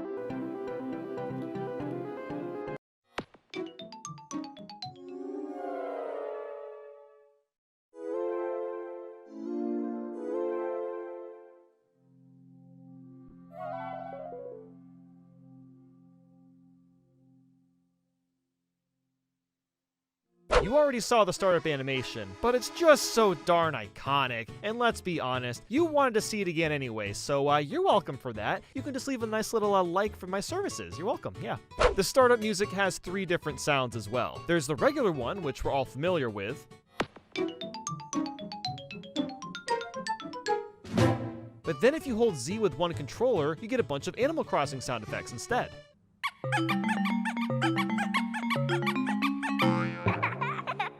Hold Z with 4 controllers and you get this really fancy Chinese sounding version.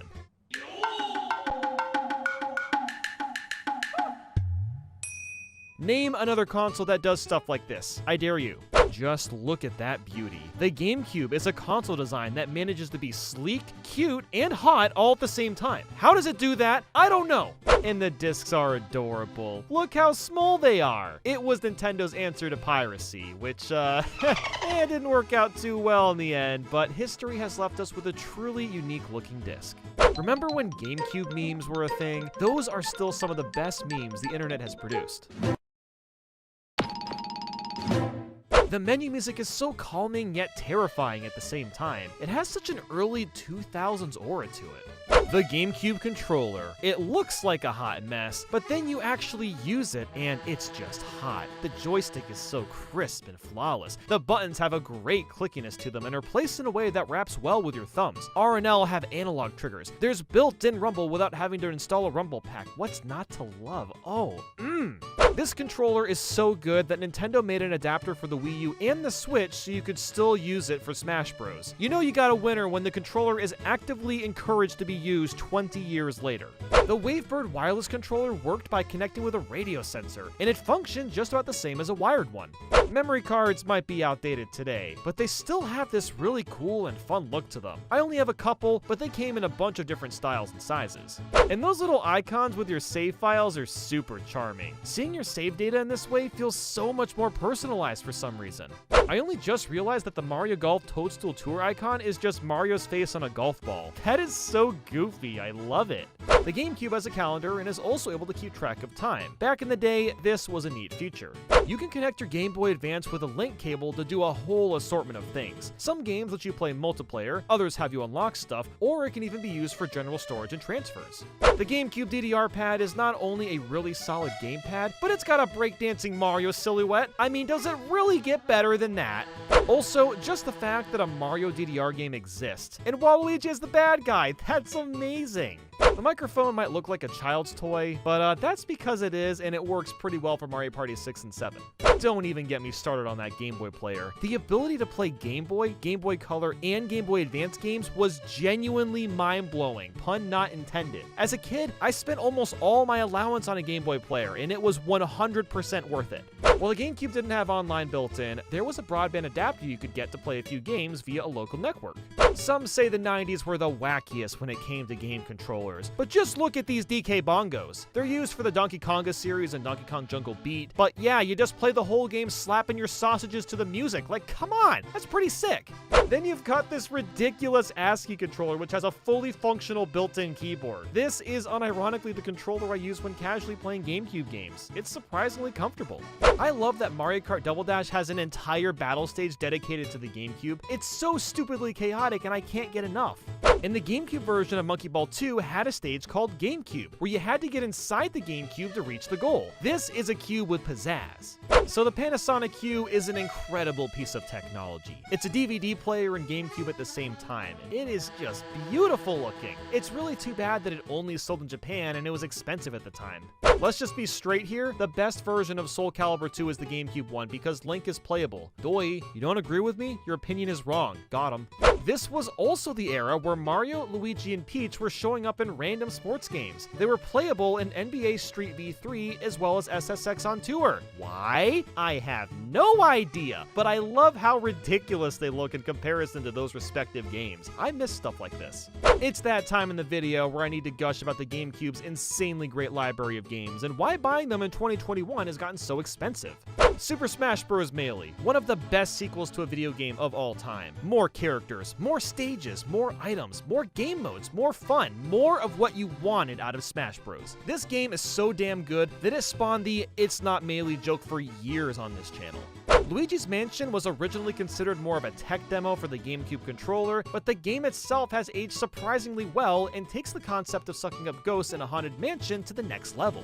Super Mario Sunshine is an amazing game. I know the blue coins kinda suck and so does the pachinko machine level, but who cares when Delfino Plaza is a goddamn vibe, and all the other levels take the beach theme and expand upon it in a multitude of creative ways.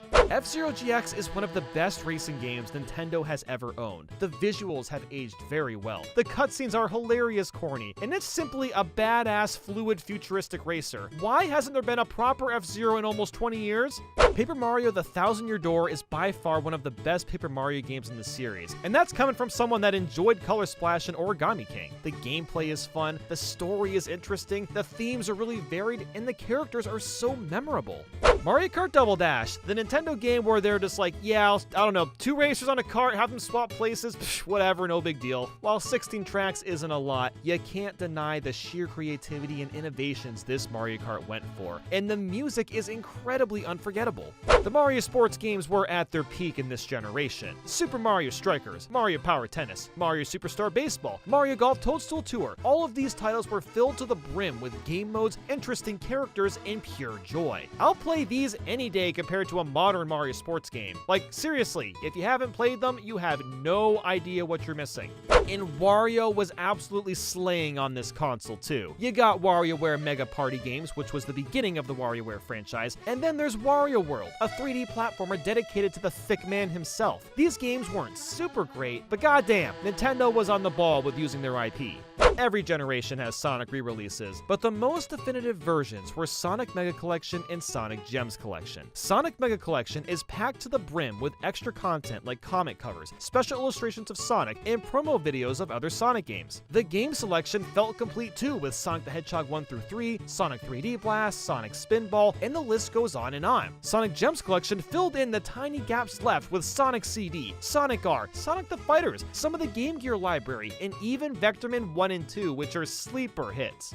Zelda was also banging on the GameCube, with the Wind Waker being one of the most aesthetically nice-looking Zelda games to this date. It held up so well that Nintendo made an HD re-release on the Wii U, and probably the Switch at this point if it hasn't already happened for those watching in the future. Then there's Four Swords Adventures, which allows you to play Zelda with 4 different people. There's even ports of Ocarina of Time and Majora's Mask, and of course Twilight Princess. Pikmin first released on the GameCube, and both of the games are still some of Nintendo's most underrated IP. I've never been into the RTS games, but this is one of the few that I really enjoy playing. Monkey Ball 1 and 2 on Nintendo GameCube. Yep, that's it. That's all I gotta say.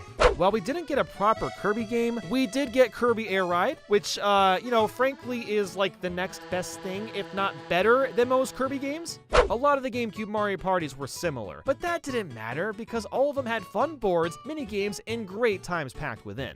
I haven't played Fire Emblem Path of Radiance, but I've heard it's one of the best Fire Emblem games to this date, and it's a rare one too. Thanks to Smash Bros, this series started to pick up popularity in the West.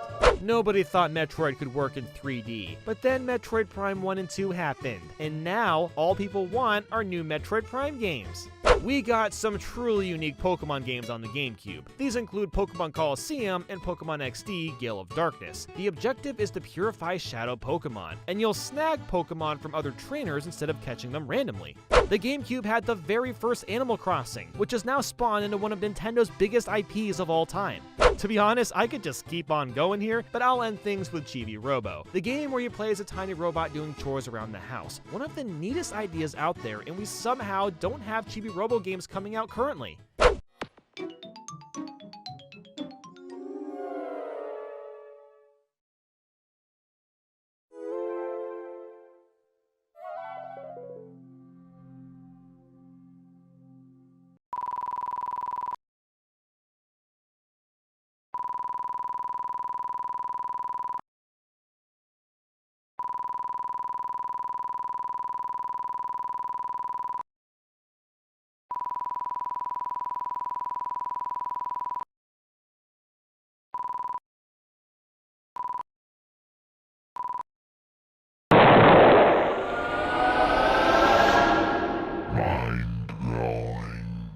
I love how Deltarune is an anagram for Undertale. That's pretty clever.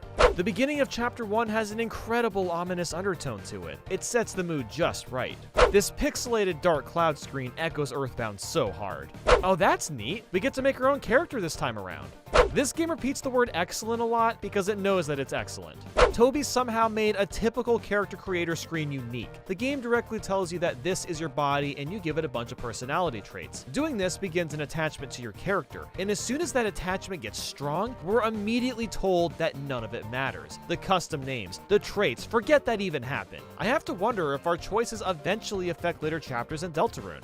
Speaking of custom names, isn't it weird how you name your vessel as well as yourself in the game? The levels of meta that Toby comes up with. Deltarune is one of those rare RPG games where it's fun checking every object around you. Most of the text you read is either hilarious, interesting, or a bit of both. The hometown is such a warm and cozy overworld. You gotta love how detailed and colorful the houses and trees are. Toriel is a great mother that we must protect and cherish for forever.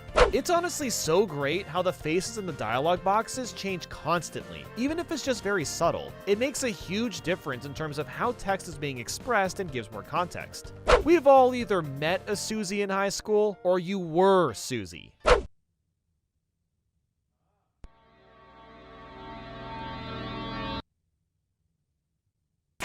This is a slightly accurate representation of being the quiet one in school since I was that kid. Interestingly, you get a different response from Susie depending on if you walk or run in this hallway. Both lead to her getting annoyed with you, but it's cool that that's a thing at all. This pixel art of Chris and Susie falling has this strange nostalgic feeling to it, almost like it genuinely comes from a cutscene on the SNES. The Dark World does a remarkable job creating a foreboding tone with the echoing footsteps, off-putting music, and random objects moving around when you get close to them. You know what? Hard annoying puzzles. I'm so glad that Undertale and Deltarune throw easy ones in here just for a quick burst of variety and story building. Avoiding spades while sliding down a massive mud hill shouldn't be this fun. The random explosion never gets old. You don't see it coming and it's hilarious every time. Oh my god, this battle music is absolutely bussin'.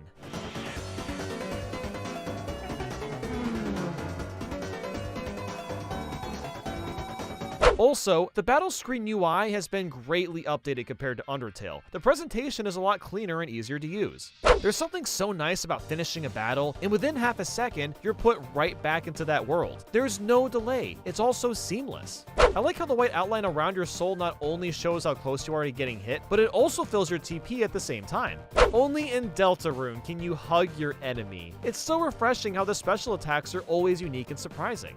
Oh, sweet. You can turn on auto runs so you don't have to hold a button the whole time. That's nice. So what happened to Susie? She beat Lancer up, so he ran away. Never change, Lancer. Never change.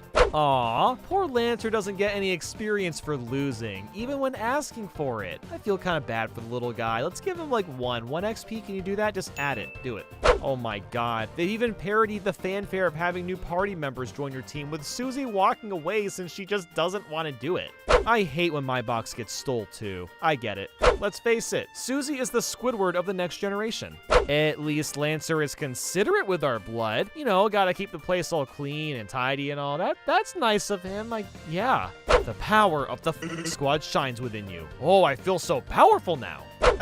I'm sorry. Did I just see K-Round drink blurry almond milk? Is that the true secret to being a king? Cakes are also my enemy. Yep, same here. Create a machine to thrash your own ass. That has to be the greatest game plan I've ever seen in my life. Yeah, just chill out on some big flip-flops. Okay, Lancer, geez, just busting out the funny face out of nowhere. Perpetuate the cycle of existence? You know, that is a strangely deep and thought-provoking sentence for doing what I'm about to do. Eat some dirty moss. The entire elevator ride is so wholesome. You see Susie's character development really unfold as she decides to try acting instead of attacking all the time. I have a way better one right here. Can we see it? No. It's so dumb how he just like slides away saying no. The King's Cape really just yeeted itself off. God damn it, Toby. You really got me chuckling at a flavor text pun. Okay, but honestly, why are these sliding beat things only found at doctor's offices? I've never seen them anywhere else. Sans! Oh my god, Sans makes a cameo. I can die happy. Yee! I already befriended your mom last night. Yep, Sans the skeleton making yo mama jokes. You'll love to see it. Anyone else think Noelle is straight up adorable? You can flush the toilet for no reason. Excellent.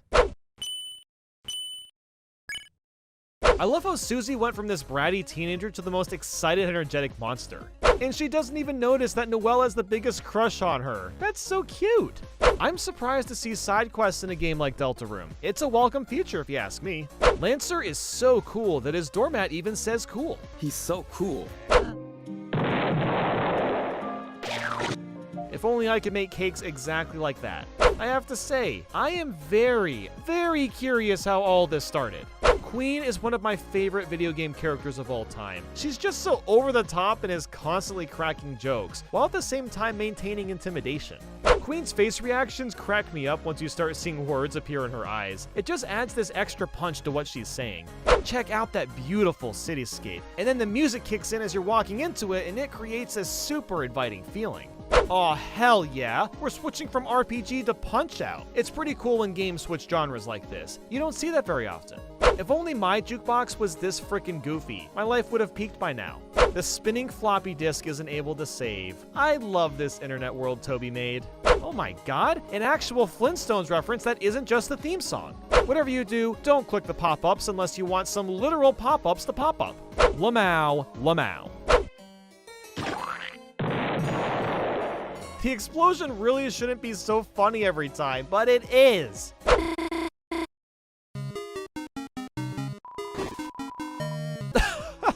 I can't. I literally can't. Why is this chapter so good? Well then, that's quite the traffic jam.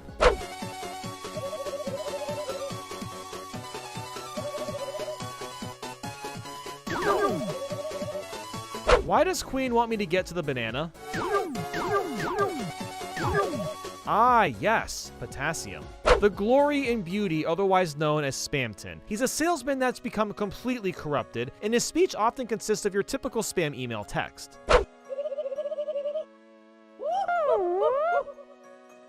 I was not expecting a Super Mario World reference. You're cheating! Just like when Wave Dash. Okay, Toby literally did make Falco. I don't quite remember the Mona Lisa looking like this. I guess I forgot. We will not respect the pottery. Screw your pottery, it all looks the same, it's ugly and bad. The most powerful being in Deltarune, the Doge. I like the fight with Roxels since it's more about getting the most houses of your color. Aww, you can hug Rousey. Calling it now, the moon looks like a baseball because Chapter 3 will be sports themed. Oh, hell yeah! The Queen is a Dr. Eggman-esque robot suit. Oh my god, the arcade fighting game actually led to a real version of the fight. That's incredible! And and the music absolutely slaps too. In the Genocide route, Spamton becomes the final boss, which is pretty cool. There's a way to cheat in Spamton Neo by spamming charge shots to make the fight easier. Amazingly, a patch to the game left this bug in there, but Spamton gets red and angry in the face when using the spam exploit. The fight gets much harder the more you cheat. Like, just my god, what an incredible way to tackle a bug in your game. Just keep it in and make it harder? Like, wow!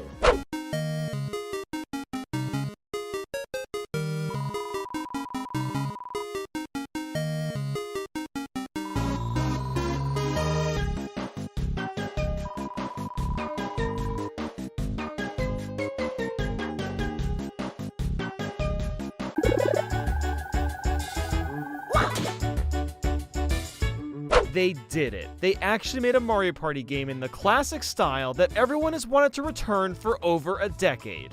The hub world is the Mushroom Village from Mario Party 1. That is something I never would have expected to come back, and I am so glad that it did. The character select screen is a nod to falling through the pipe in Mario Party 1. You can actually use a normal controller when playing instead of just a single Joy-Con. Hooray! You can save up to 10 active games. Yeah, not 3 or 4 saves, that would have been fine. No, 10! That's awesome. You can even add turns to an existing game if it's feeling too short. I'm so glad Spaceland made a comeback. It's one of the best classic forwards. You can actually adjust the computer movement speed. And honestly, this needs to be included in every Mario Party from now on, because look at that man move. Oh my god, he is flying and I freaking love it. Oh yeah. There are tons of reaction stickers that you can use on the board. I love the 2D artwork and just how expressive the faces are. You'll even unlock a bunch of stickers and other things with coins that you earn throughout the game. You can turn on and off minigame help to save time. There's 50 achievements to get, which will surely keep you busy if you're hunting for them all. The water looks so good in all these minigames. It's really cool how Peach's birthday cake has more junctions, and you can spend less money on a plant to steal coins instead of stars. Oh my god, they added Eats a Pizza! And also Book Squirm, and Trace Race, and even Dungeon Duos. The minigame selection is so much better than the top 100. Your character pulls out a map when you view the map. That's honestly cute. The texture work in general is so crisp. There's a great blend of realism and cartoony meshed together. They actually have online play, which they did recently add to Super Mario Party, but it's here from the start and you can even save your game in between turns for later. Facelift now shows exactly where you can move the face, which is kinda nice since it wasn't the most obvious in the original. Chance Time is back in its true and evil form. I like how they're going with PD Piranha for Piranha's Pursuit instead of just some regular old piranha plant. So much better. The icy walls in Bobsled Run look so clean. It's so much better than snowy walls if I'm being honest. The golden pipes are no longer completely broken because they actually cost more than a star, which is really nice. You can actually alter and change which type of bonus stars you get. That is crazy that you can actually pick this time. Like, holy crap. Oh, and also, stars are worth 20 coins again. It only took a decade to get back to that, but hey, they're 20 coins again, yay!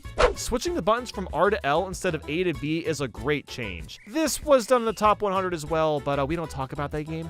After pulling the switch in Bowser's Big Blast, you pray to the gods that you don't get blown up. They made Dizzy Dancing more than 3 seconds long. Instead of just getting one music note and the thing ends, you have to get the most music notes before the time runs out. The 3 players actually stand a chance in Boulder Ball as they don't get knocked down the hill as far as it used to be. Honestly, I'm so glad there's very little Mario Party 8, 9, and 10 minigames. They simply weren't as good as the N64 and GameCube ones. Oh my god, they added stairs into the pool for Spotlight Swim. Finally, we know how they got in there after all these years. Oh, the secrets have been revealed. When a minigame ends, it uses the same ending music depending on the game it was from, which they absolutely didn't have to do because there's a lot of those different themes, but they did it anyway. You can fast forward through events if you've seen them hundreds of times. That's a great quality of life feature. I love the extra opera that was added to Paths of Peril. It feels so much more suspenseful.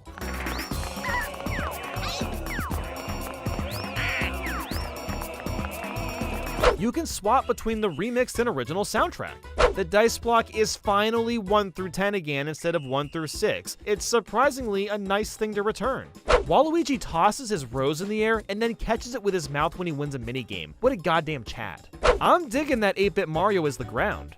When someone loses and look away, the other characters now look at them in shame. Shame on them, I say. Shame on them! I'm kinda surprised they brought back Tug of War, considering that game gave Nintendo a lot of issues back in the day. Boost spaces are back to their normal prices and are just as evil as ever. And there's even a meter now when mashing A to try to get Boo away, so it actually feels like you're making a difference.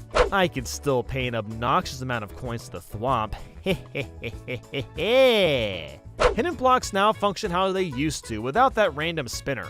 I honestly appreciate that at the end, the game doesn't show everyone's stars and coins before the bonus stars. It makes it slightly less obvious who's gonna win, especially if you aren't really paying attention. When computers are playing, I'm really glad that it doesn't make you watch the item minigame. You just see the results and that's it. It has never felt so good to buy a skeleton key. I really missed in-depth boards. They made castaways so much better. Aiming lighter shots is much more feasible, and if you miss money, you reel way faster, which makes sense since you grab nothing. You still get that coin bonus for rolling the same number on multiple dice.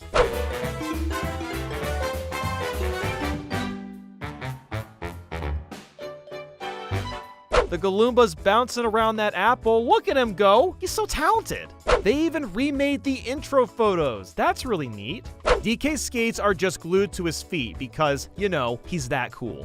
I like that they kept the day and night cycle in Horrorland. It would have been weird without them. You know, keeping the rare items for players doing poorly at the end is a great way to include them. Alright, I got an idea. Let's all play Shy Guy Says, but real life. Ah, yes, that's a splendid idea. Whoever wins gets the bag of crisp. You and your slang, huh? I'll be back. Hey, Cherry 5, hey, what's up? Oh, hey, Soulstar, that game was really fun. Thanks. Anyway, so basically I found this like bag of salty carbs that I want, and then Nathaniel was like, I want them. Then Nathaniel Bandy showed up, he's like, I want them. We're arguing and stuff, trying to figure out whatever, who gets the bag. I was like, let's split it. Nathaniel Bandy's like, no, we gotta play a Mario Party minigame. It's a Mario Party video. So then I'm like, okay, how about we play Shy Guy Says, but in real life. I'm really out of breath, but look, I'm just asking, can you be the host of Shy Guy Says, real life, please? Alright. Ready? Start!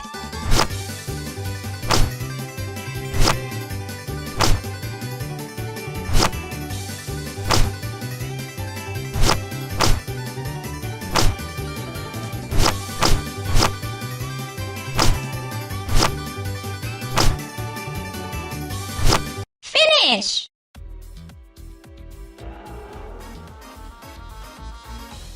Ha! Idiots! My chips! Suckers.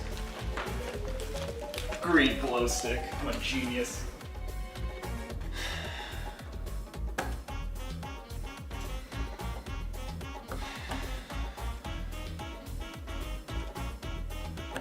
Can't believe this happened. Sorry, mates. Can you believe that just happened?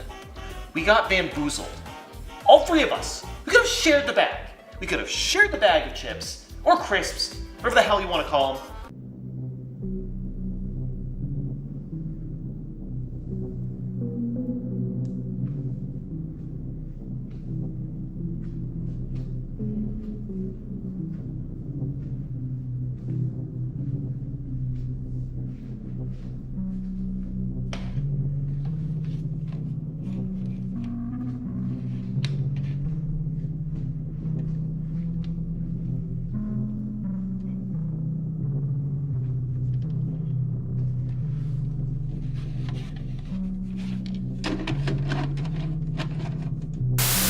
As a viewer of Nathaniel Bandy, you wonder what makes Poppy playtime mind-blowing? In 3, 2, 1. I'm getting some serious Willy Wonka vibes. Poppy's design is really well done. If you look closely, he has real eyes inside of his pupils, his lips resembles a clown's, and is abnormally tall. All extremely creepy traits. And she is the first truly intelligent doll in the world. A little girl can talk to her. Poppy gives her answers. She is the first doll actually able to have a conversation with a child. I'm getting some serious Chucky vibes. No, but for real, this game is so much like the Chucky movies, but with a better character. Got him. An entire hour in the most magical toy factory on Earth. What are you waiting for? Come visit the factory. If this is supposed to be a promo video for selling the doll, why are they also promoting factory tours? That just seems very out of place. The word disappeared is spelled wrong, but earlier in the game it isn't. What on earth is the reason for this? Also, it's interesting how this package has nothing written on it. No return address, no mail address. Why is every VHS tape different colors? I guess this was a toy factory, but I feel like these colors have some sort of significant meaning that we don't know about yet. The sound design is magnificently good. The dead air, the echoing footsteps, everything about it is done perfectly. If you're seeing this, then you're trespassing. Yeah, we play this little tape on loop whenever we close the factory for the day. Hold on just a minute. You can't loop a VHS tape unless someone is there rewinding it over and over again, which I guess would make the tape pointless? Eat healthy like Braun, while the cafeteria recommends 4,000 calories daily. You know, this actually kind of makes sense if the factory workers are a bunch of growing teenagers with insanely good metabolisms. BoogieBot looks like a legitimately cool toy. I have a feeling that we're somehow gonna end up getting chased through this train in a future chapter, calling it now. This toy is covered in blood. That's not something you see every day. I love this background on the TV. It's got such a 90s aesthetic. The grab pack seems useful, but also unnecessary for working in a factory. Oh, and by the way, don't grab your employee's head with this thing or you'll tear their f***ing head off. Only half of the grab pack is here. I wonder why and how that got disassembled. There's a lot of different objects you can actually grab. I somehow chucked this monitor 20 feet in the air and it was hilarious. High five, bro. And apparently everyone does this, I've just learned. Absolutely nothing weird about that. That makes perfect sense. Do not hide behind doors to scare Lithe Pier. Aw, poor Lithe Pier. It must have happened so much that they had to put it in the official rules. I only just realized this, but I was able to divert the power without even opening the door. Hitboxes do be jank sometimes. And now Huggy's gone. For being so tall, he sure moves fast. With a bit of string and polyester, our lovable blue pal Huggy was brought to life. Yep, that's one way of putting it. Thanks for letting me know which way to go. Appreciate it, buddy. I wonder what it was like working here and getting blasted in the face with steam every time you walk through this hallway. Remember to take breaks. Breaks longer than 10 minutes are not permitted. Oh, I see. Playtime is just Amazon in real life. If this factory has been abandoned for so long, why didn't they clear out all the inventory? There's still a lot of stuff here and everything seems to be operational too. I see your head, you creepy. Wait a minute. Oh, I'm so sorry, Arlo, but this doll is like a cursed version of you, and I will never unsee that. Oh my god. If you play this in slow motion, you can see the glass around the hand disappear and it never visually breaks. You hear the shatter and see glass on the floor, but that's it. I guess it's one of those things that doesn't really need the extra time to be animated. You thought you could escape? Oh, don't even bother. The door to the exit fades into existence when you get close, so yeah, have fun with Huggy Wuggy. These vents do an amazing job creating a claustrophobic feel. It feels like you're gonna get squished at any moment, and it doesn't help that it's so dark. You know, I have to wonder if we, the player, are also playing as a doll. How else can we fit through these vents anyway? I mean, they're not that big. We also don't see our reflection anywhere, so clearly our identity is meant to be a secret. Okay, you got me there. This face is literally just the firing my laser guy, and I kind of love that. I'm a firing my laser!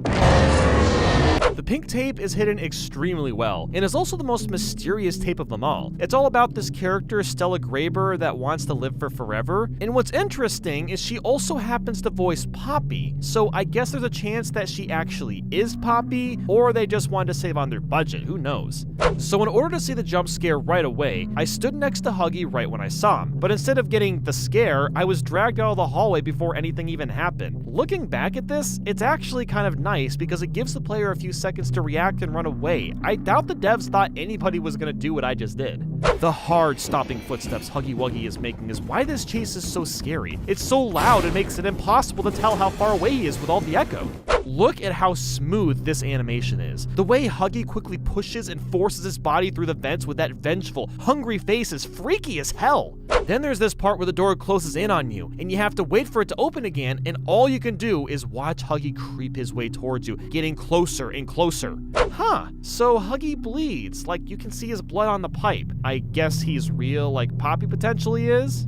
There's a pretty good chance that the other toys we saw earlier are also monsters we see in future chapters. Huggy Wuggy is called Experiment 1006. Final log in relation. Experiment 1006. And we just so happened to see 5 other toys in the factory. You could also see 4 of these toys hanging in this area, with the only one missing being Ms. Huggy Wuggy. This could mean that she's a big part of the final chapter, or maybe we are Ms. Huggy Wuggy. This is literally just The Shining, and I'm all for it.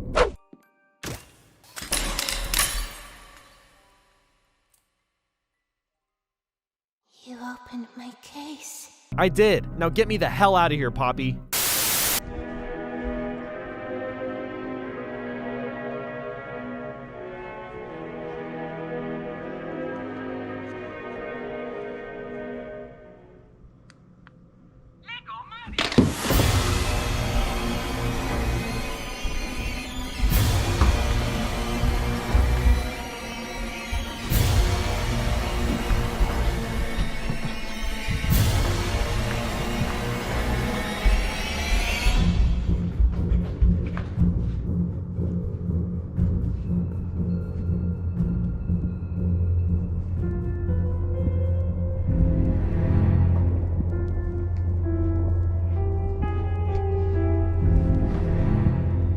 Minecraft said, when he follow words before, I slit your throat. Minecraft still doesn't belong in Smash Bros. With the bitch.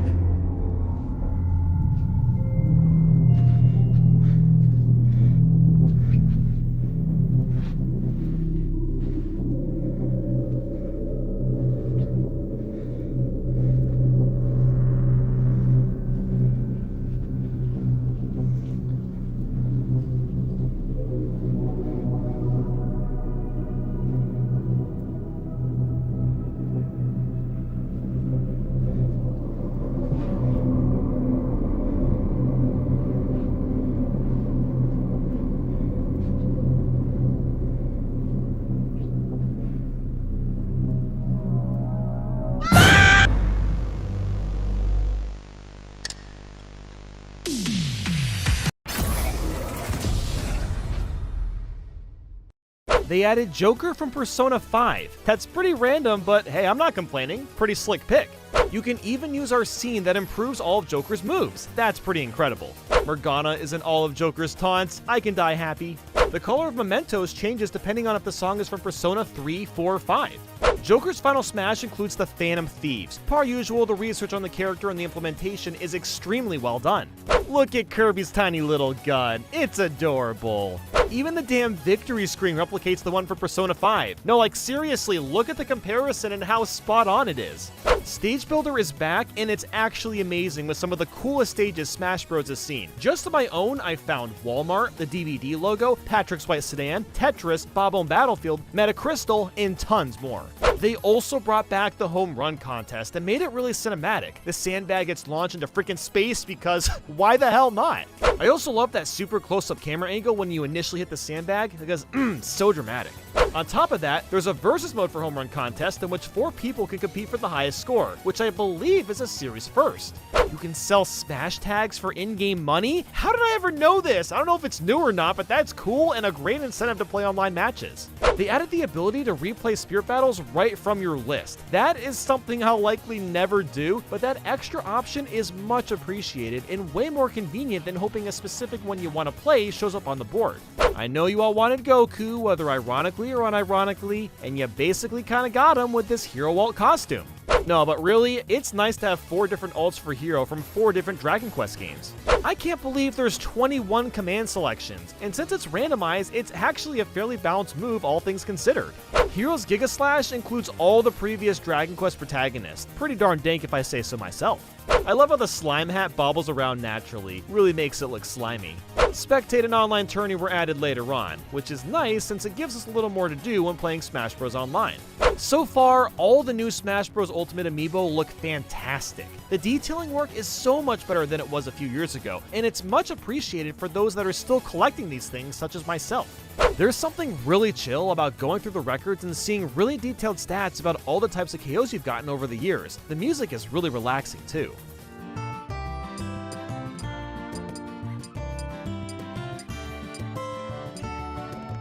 You get a nice 10,000 coin bonus for completing a DLC spirit board. Gaha is officially in Smash Bros. The Jiggy spirit is so goofy, it actually feels like collecting Jiggies, but under an extremely strict time limit. Kirby is literally just blinging out with the banjo hat.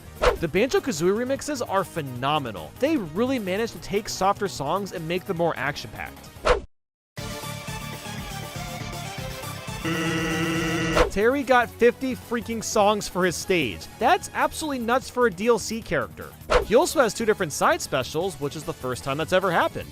Yeah, Byleth isn't the most exciting pick, but at least there's male and female versions, as well as a moveset that actually is pretty unique in comparison to the other Fire Emblem characters. I mean, that whip is just nasty good. Cuphead is another crazy Mii Fighter reveal. Who would have thought these could be just as exciting as normal characters? Min Min was the best choice for a new ARMS character now that I think about it in hindsight, because Springman would have been pretty forgettable. And her control style is super interesting since A and B control her left and right arms. Honestly, that was probably the best way to tackle Min Min. Volt Boy as well as Doom Guy are 2 more Mii Fighters that are very surprising to see included. And the party doesn't stop there. Steve from Minecraft somehow made it into the game, and his moves are actually faithful to Minecraft. Plus, you can play as Alex, a zombie, and the Enderman. Sakurai has spoiled us way too much. Every Steve victory animation is great too. Like there's a creeper one where he'll just explode, and another one where he just built a house real quick. Like, yeah, whatever, no big deal. But what's the best part of Steve? Kirby's hat. Shirtless Sephiroth. Winged Sephiroth is pretty terrifying considering he gets an extra jump, his speed and strength increases, and his smash attacks have super armor. He doesn't f*** around, like damn.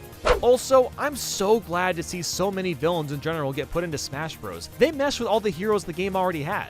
So, pro tip for you guys that want to grind out spirits, use Pyra/Mithra, make your primary an Armor Knight with level 99, and then make your spirit auto heal. What this does is make Pyra hit hard as hell, and she's a tank, and you heal damage throughout the whole match. So, go have fun getting all those spirits, you're welcome. When you down, forward, or back throw with Kazuya, the camera zooms in on the angle. I love how the Smash team is finding ways to keep the new characters fresh, even with things as basic as throws. Kazuya's stage is pretty cool too, since it's almost completely breakable, almost like Luigi's Mansion. So, Sakurai, which organ did you have to sell to afford Sora in Smash Bros, and are you recovering from that smoothly? You okay? The fact that the Smash 4 roster from several years ago was actually able to be fulfilled is incredible. Thank you, Sakurai, as well as the whole dev team for putting together a game that we will never forget. We may have never gotten trophies, but 1,512 spirits is still a hell of a lot of fan service. Okay, I think that's enough praising Sakurai. I'm sure he's heard plenty of it, and we've already done plenty of it. So now you know what time it is. It's time for bro time. Bye-bye.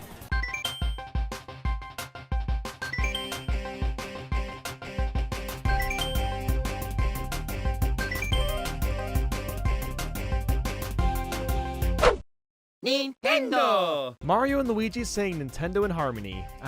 The perfect way to open up a game. I can tap the bottom screen and make the water splashes more intense.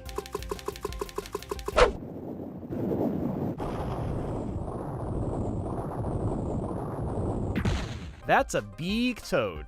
Oh my god, Luigi has red and white striped socks canonically now. I love him even more. The sprite art is so well done in Bowser's Inside Story. Everything looks and feels so fluid. There's just so much polish on everything. Luigi sleeping during a fight is such a mood. Mario got Peach's kiss in about 12 minutes. That has to be a new record. Hold on, you can play as Bowser? That's amazing. Oh, hell yeah. Thoughtful's back as the main villain. I can't believe we actually play half of this game inside of Bowser. It's such a bizarre concept, and I'm surprised Nintendo allowed it at all. Even the enemies are themed around the inside of Bowser. Goombas kind of look like a body cell and are all gooey now. The XP system is just as great as before too. It's funny how that kind of works so well. An RPG system and a sticker or it's strange. It's almost like gaining experience points makes you feel stronger as the game progresses. I know it's a radical idea, but like, wow, it actually worked. I just realized that the XP meter is displayed via a flagpole. That's such a clever way to reference the classic 2D Mario games. So these puzzle pieces are how you unlock special moves. That's way better than having them as items like in Partners in Time. And it's just a more fun way to unlocking things in general. You shake that thing, Luigi. You expressive, lovable stud. Oh yeah. I can hit Bowser's funny bone to wake him up without his will. That is a terrifying concept, and I want more. It's really neat that Bowser even has his own fighting sequence and unique attacks. I much prefer this over the baby characters since all those buttons at once got convoluted. Thoughtful giving anti-instructions. Chonky Goomba is officially the best Goomba. Bowser gains muscle by Mario and Luigi supercharging his muscles. That doesn't really make sense, but the creativity of this game is just astounding. You can't go wrong with a French accent blockhead, man. So Bowser gets this vacuum block that can suck enemies for Mario and Luigi to fight inside of him. That is mind-blowing. Well then, that crab was in the wrong place at the wrong time. The blooper mini-boss is really neat. You have to suck him up, hit him with Mario and Luigi a bunch, and when he's stunned, you're able to finally punch him. Bowser drinks water to create a water level for Mario and Luigi. This is by far the best and only good excuse I've ever seen for a water level. I just noticed that the bottom screen shakes every time Bowser takes a step. What a subtle detail. Monzio's shop is really awesome because for every item you buy, you get to participate in the scratch-off to potentially save money and get other rewards. Mario and Luigi talking is always the best thing ever. So I guess we're just playing Guitar Hero now. We're literally breaking down Bowser's food for him. We are the enzymes. Oh my god. Those white blob things are Bowser's white blood cells, and Mario and Luigi are this is f***ing genius! Big Bowser versus his own castle. Gotta admit, I didn't even see that one coming. Bowser's castle has bandages after getting hit so much. The poor thing. Koopa and Boo have been voted cutest couple. Mauser's castle. Hehe, late epic Mario Bros. 2 reference. The Shy Guy special attack is really fun and an innovative way to use Shy Guys. Luigi is so fabulous and full of style. Bowser has the metabolism of a god. He can burn all of his fat in like 30 seconds. It's really nice that you can equip more gear by ranking up over time. It makes leveling up all the more rewarding. It's pretty cool to see the new Super Mario Bros. Blue Shell put to good use. So I can just walk into this changing room for literally no reason. Very cool. It feels strangely surreal fighting Bowser after spending most of the game controlling his insides. It's one of the most memorable Bowser fights because of that. These Mega Bowser fights are pretty fun diversions to the normal game. I like that you have to turn your DS to get a more dramatic view of the action. This whole sequence with Luigi trying to catch Wisdom is so goofy. He tries to use his hat. He plays peekaboo and just fails miserably. He even gets farted square in the face. Comedy gold at play. Mario and Luigi versus Mario and Luigi. Their attacks even include a lot of classic items like the stars, Luigi getting scared of a boo, and mushrooms. Cuzzle's puzzles are more fun than they should be. Luigi can't squeeze himself outside the sock ops, so it just turns into a Goomba shoe. What a great video game.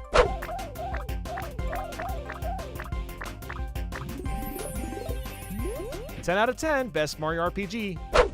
Why not put the DS system down and take a short tea break? You know, not a bad idea, Toadsworth. Let's do it."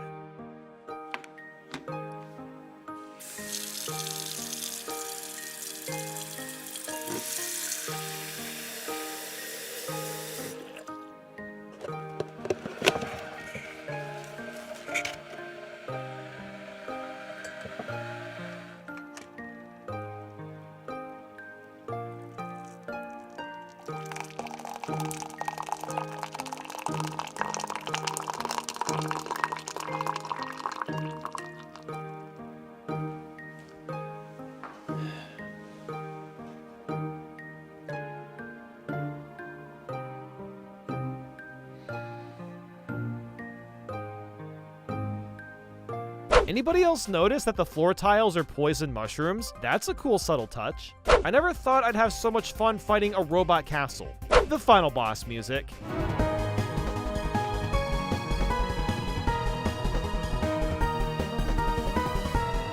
I can't believe this runs on a DS. The ending is so satisfying because you just beat the crap out of Dark Bowser. Him and Fawful's forms take such a long time to get through, so it's great to just finish him off with some solid punches. Aww, Peach made Bowser a cake. He honestly deserves it considering everything that he went through. Hey, Jumbos, I don't feel so good. Say, it's not the worst bloody idea I've ever heard. I'll try it. Oh. Come on. You stubborn nails. Ooh. Oh, okay. Oh, okay. Ooh, shibla. Ooh. Ooh. Ooh. Oh. Oh, God. We're live. Look, I'm just gonna run to the old Moe's for consumption. I apologize for all that. I bid my farewell. Oh. We're live! Oh. Crikey. Did it happen? Oh my God. Did it happen?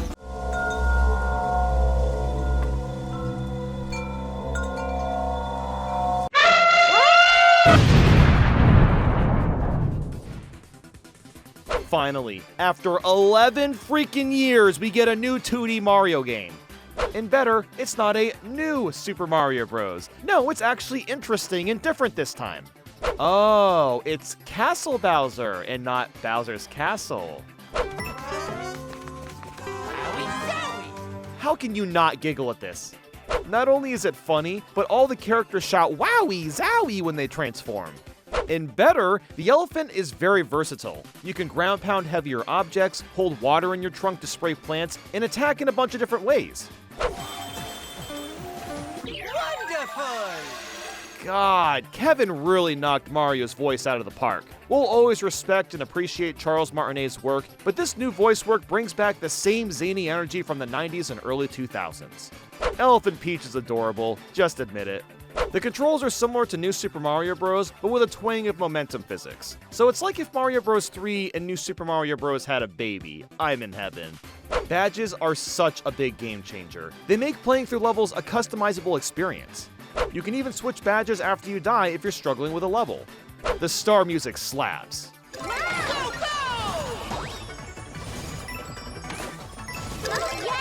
Look at how cool this fire flower animation is. The little details are everything. I wish I were a Daisy fan. I'd be winning so hard right now. Wonder abilities are genuinely surprising. You really have no idea what you're going to get thrown into. From a massive fish eating the walls, to bouncing on rainbow bubbles, to walking on the wall in a different perspective. Purple coins work similar to how they do in Mario Odyssey. They can be spent at a shop for 1-ups, Wonder Seeds, standees, and badges, which is a fantastic use and great incentive to collect them. Look at how happy this hippo is. He's literally the best. These mini music levels are enjoyable little bursts.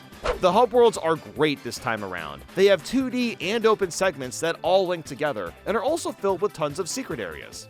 Mario Bros. Wonder is animated beautifully. It's one of the best aspects of this game. Every character is brimming with fun and expressive details no matter what they're doing. It's nice to see Nintendo finally catch up with other modern 2D platformers. Putting rollerblades on anything automatically brings world peace. If you have water in your trunk at the end of the level, you water the Popwin.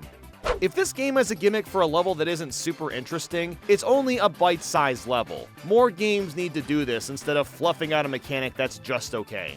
The Wiggler races are an excellent change of pace, and they can be surprisingly challenging at times.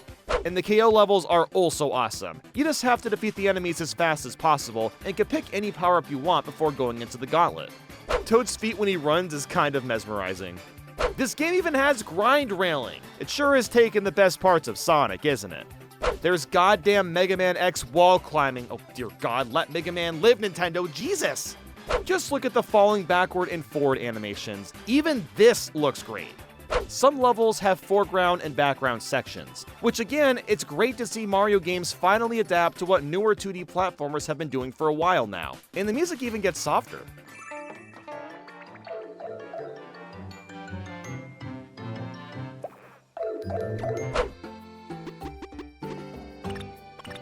Oh, was it something I said? You are still annoying, but it's pretty charming that you said that. You can easily jump from level to level within the menus instead of clunkily running around a hub world. The Fire Toad outfit is kinda fire. While the Dolphin Kick isn't quite as good as Penguin Suit swimming, the bursts of speed are really satisfying. You can crouch and throw fireballs.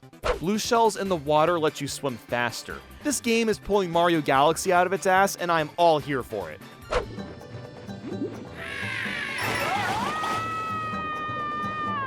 Okay, Flower, that one was funny. The bubble power-up is way better than being forced to carry Baby Yoshi in New Super Mario Bros. U. The worlds still technically use the same themes as usual, but this time they're much more detailed and rich, making them feel completely unique and on their own. I like how the snowball destroys the flagpole, and after it rolls a whole cycle, we see it sticking out, keeping the continuity. It's a nice detail for Florian to be scared of the birds after this level because he's a caterpillar. The ground pound has a drum roll and a crash when you land. It adds a lot of dramatization to the move. Anyone else notice there's no more timer? Thank God! Mario, you're not allowed to be this adorable. Stop it. The Wonder Seed where the poles just keep growing and you climb them in all sorts of ways is really sweet. There are so many interesting and unique Wonder segments. Of all the beat block levels in Mario games, this one in the Special World is f***ing S tier. Not only can you juggle a shell with Elephant Mario, but if you hit it enough times in a row, it turns into coins. The Pedal Isle song is one of my favorite tracks in the game.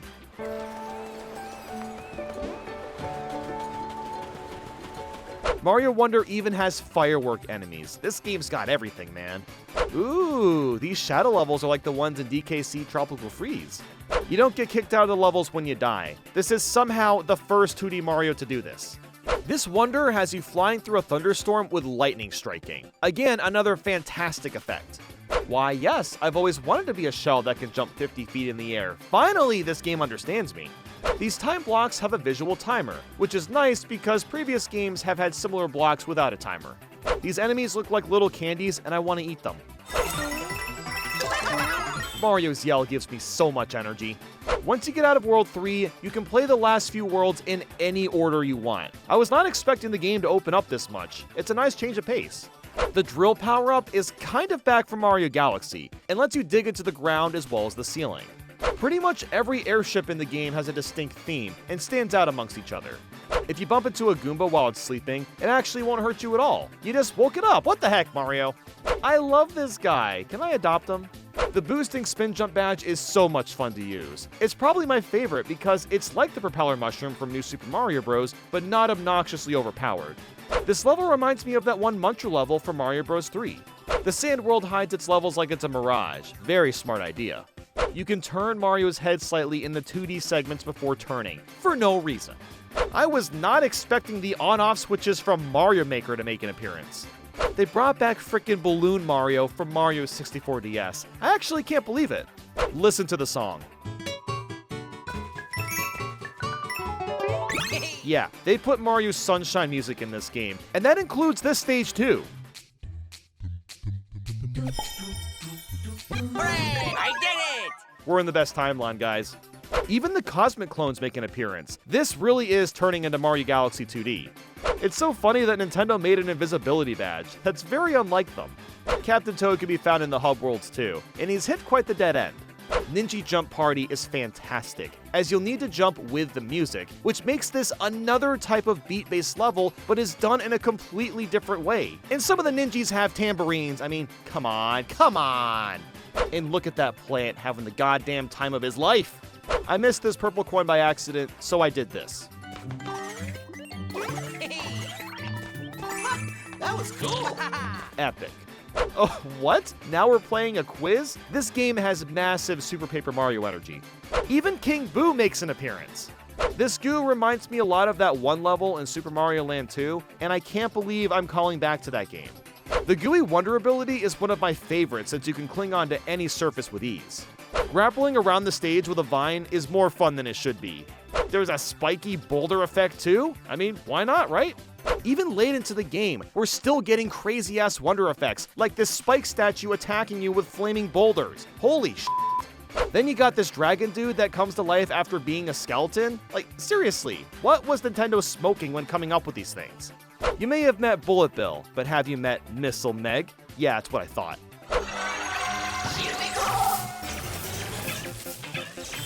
These motherfuckers added Metal Mario. You guys are pushing my buttons too hard. I like the game already. You can stop now. There he is. It's Elephant Mario, auditioning for the next hit Disney show. Well, it looks like Bowser got really inspired by DJ Octavio. This final boss is very rhythm-based and is by far the most creative 2D Mario boss I've seen. So the last badge you get is Sound Off. It replaces the sound effects with human voices, which is hilarious, but I also wouldn't be surprised if this shows us how Mario's sound effects are started behind the scenes. You Stay. Wait, dude, Stay it's away. me! Demon elephant! Nathaniel. Yeah, hello? There is an elephant in the house, and we need to get rid of it. What are you talking about?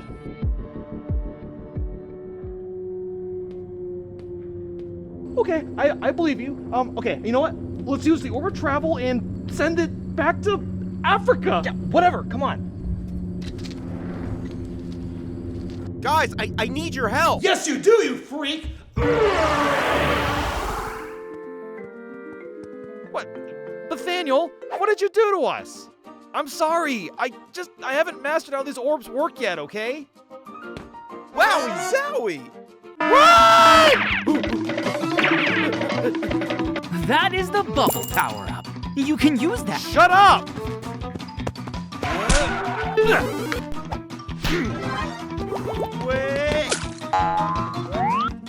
Oh my.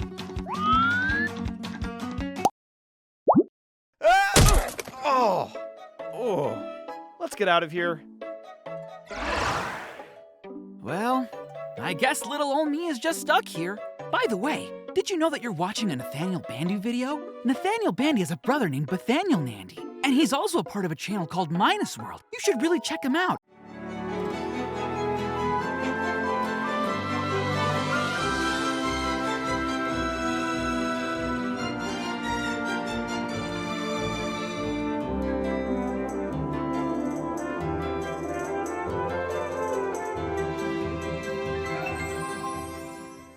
It's criminal how nice these cutscenes look. They add such an immense amount of charm to the remake. Why is Mario so stinking cute? I still don't believe this remake is real. I mean, honestly, how is this happening? Look, it's modern UI that isn't complete ass. Thank God there's an option to dash all the time. You can switch from playing the modern to classic music on the fly. And the remix music is fantastic. It sounds quite refreshing while still maintaining the original's charm. It was even composed by the same person, Yoko Shimomura. Bowser's goofy-looking face makes his triumphant return. The battles are very seamless and fast. They're paced so nicely, which makes it fun to engage in the battles to level up. The controls are basically the same, but turning is a lot smoother than it was on the SNES.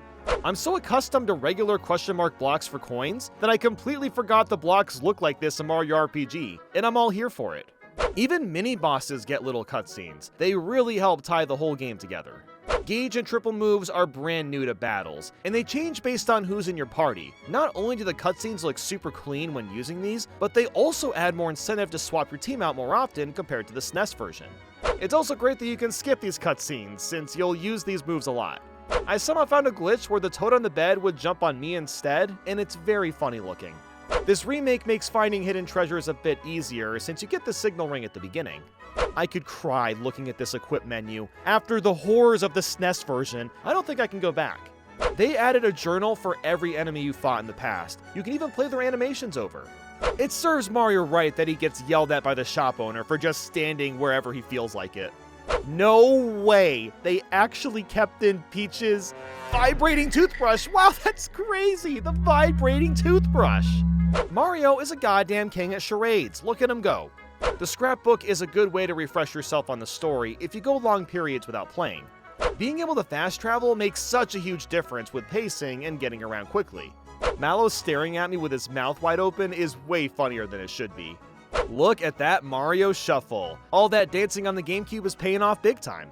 The limited and stiff animation is strangely charming and works super well for this remake. I'm glad they kept it mostly the same. The inside of the waterfalls are breathtakingly beautiful. I mean, just look at this scene. Frog coins being used for rare items makes them all the more meaningful. Mario playing with a toy Bowser for some Toad Kid is so wholesome. To all 7 Geno fans, it's finally your time to rejoice. Even just these little particle effects around the mushrooms add so much life. My wingy thingies are pretty cool? I mean, yeah, I suppose so. We found Boshi, the only Yoshi that matters. I take that back. We got the big Yoshi too. Dude, why does this game have like the best Yoshis? Man, there's just something about Moleville. It's just like the most aesthetically pleasing place to look at. The minecart section in proper 3D is such a treat to see. I love how Mario gives no shit about the Sniffster and Beetle ordeal. He's just standing there, keeping his guard, waiting for them to leave. Hey, even Bowser's got a little jig going on. Oh wow, a Samus and Discondol? That's neat. Bowser snapping his fingers is cracking me up. I am so glad they left in the Bowser and Booster kiss. Thank you. You fight a freaking cake. Look how proud Mario and his team is. It feels like cheating leveling up with stars, but it's also a great time saver. Whoa, I was not expecting Mario to go full-on Mario Strikers mode. Damn, Spiritovich is looking good in 3D. Oh boy, surely this ominous darker door has nothing interesting behind it. Oh yeah, Beeg Troopa's in the game too. Mallow tripping Bowser is still hilarious. King Nimbus is literally the Pringles mascot. That's some good-looking lava right there. I'm a big fan of the Star Fox and F-Zero figures. Now, if only new games could be made for this franchise, wow, that'd be crazy. The lazy shells are still OP as hell, and I'm here for it. It should be illegal how adorable this little jig sequence is on the chandelier. Shovel Knight, but with no body. Geno turning back into a doll is more devastating than ever. I'm so glad they brought back the Kulix fight. It's still super tough. I have dominated Mario Doll. Nobody can stop me. You gotta love how interested Valentina is in Buster. It's pretty impressive they can jump without bending their legs or feet. The biggest thing this remake adds is harder refights, which might not sound like much, but the way they've been spun around adds a new challenge to each fight. As an example, Punchinella is virtually invincible, and you have to lure his bob-ombs back to him to actually do damage. Good lord, the Kulix refight is hard as hell. He sets the tone by immediately starting everyone off at 1 HP. This 3D version of Kulix is the perfect way to end this remake. Nathaniel, you warped all of us again like last time! I'm sorry, I didn't mean to! Someone needs to take those frickin' orbs away from you. Guys, we got company.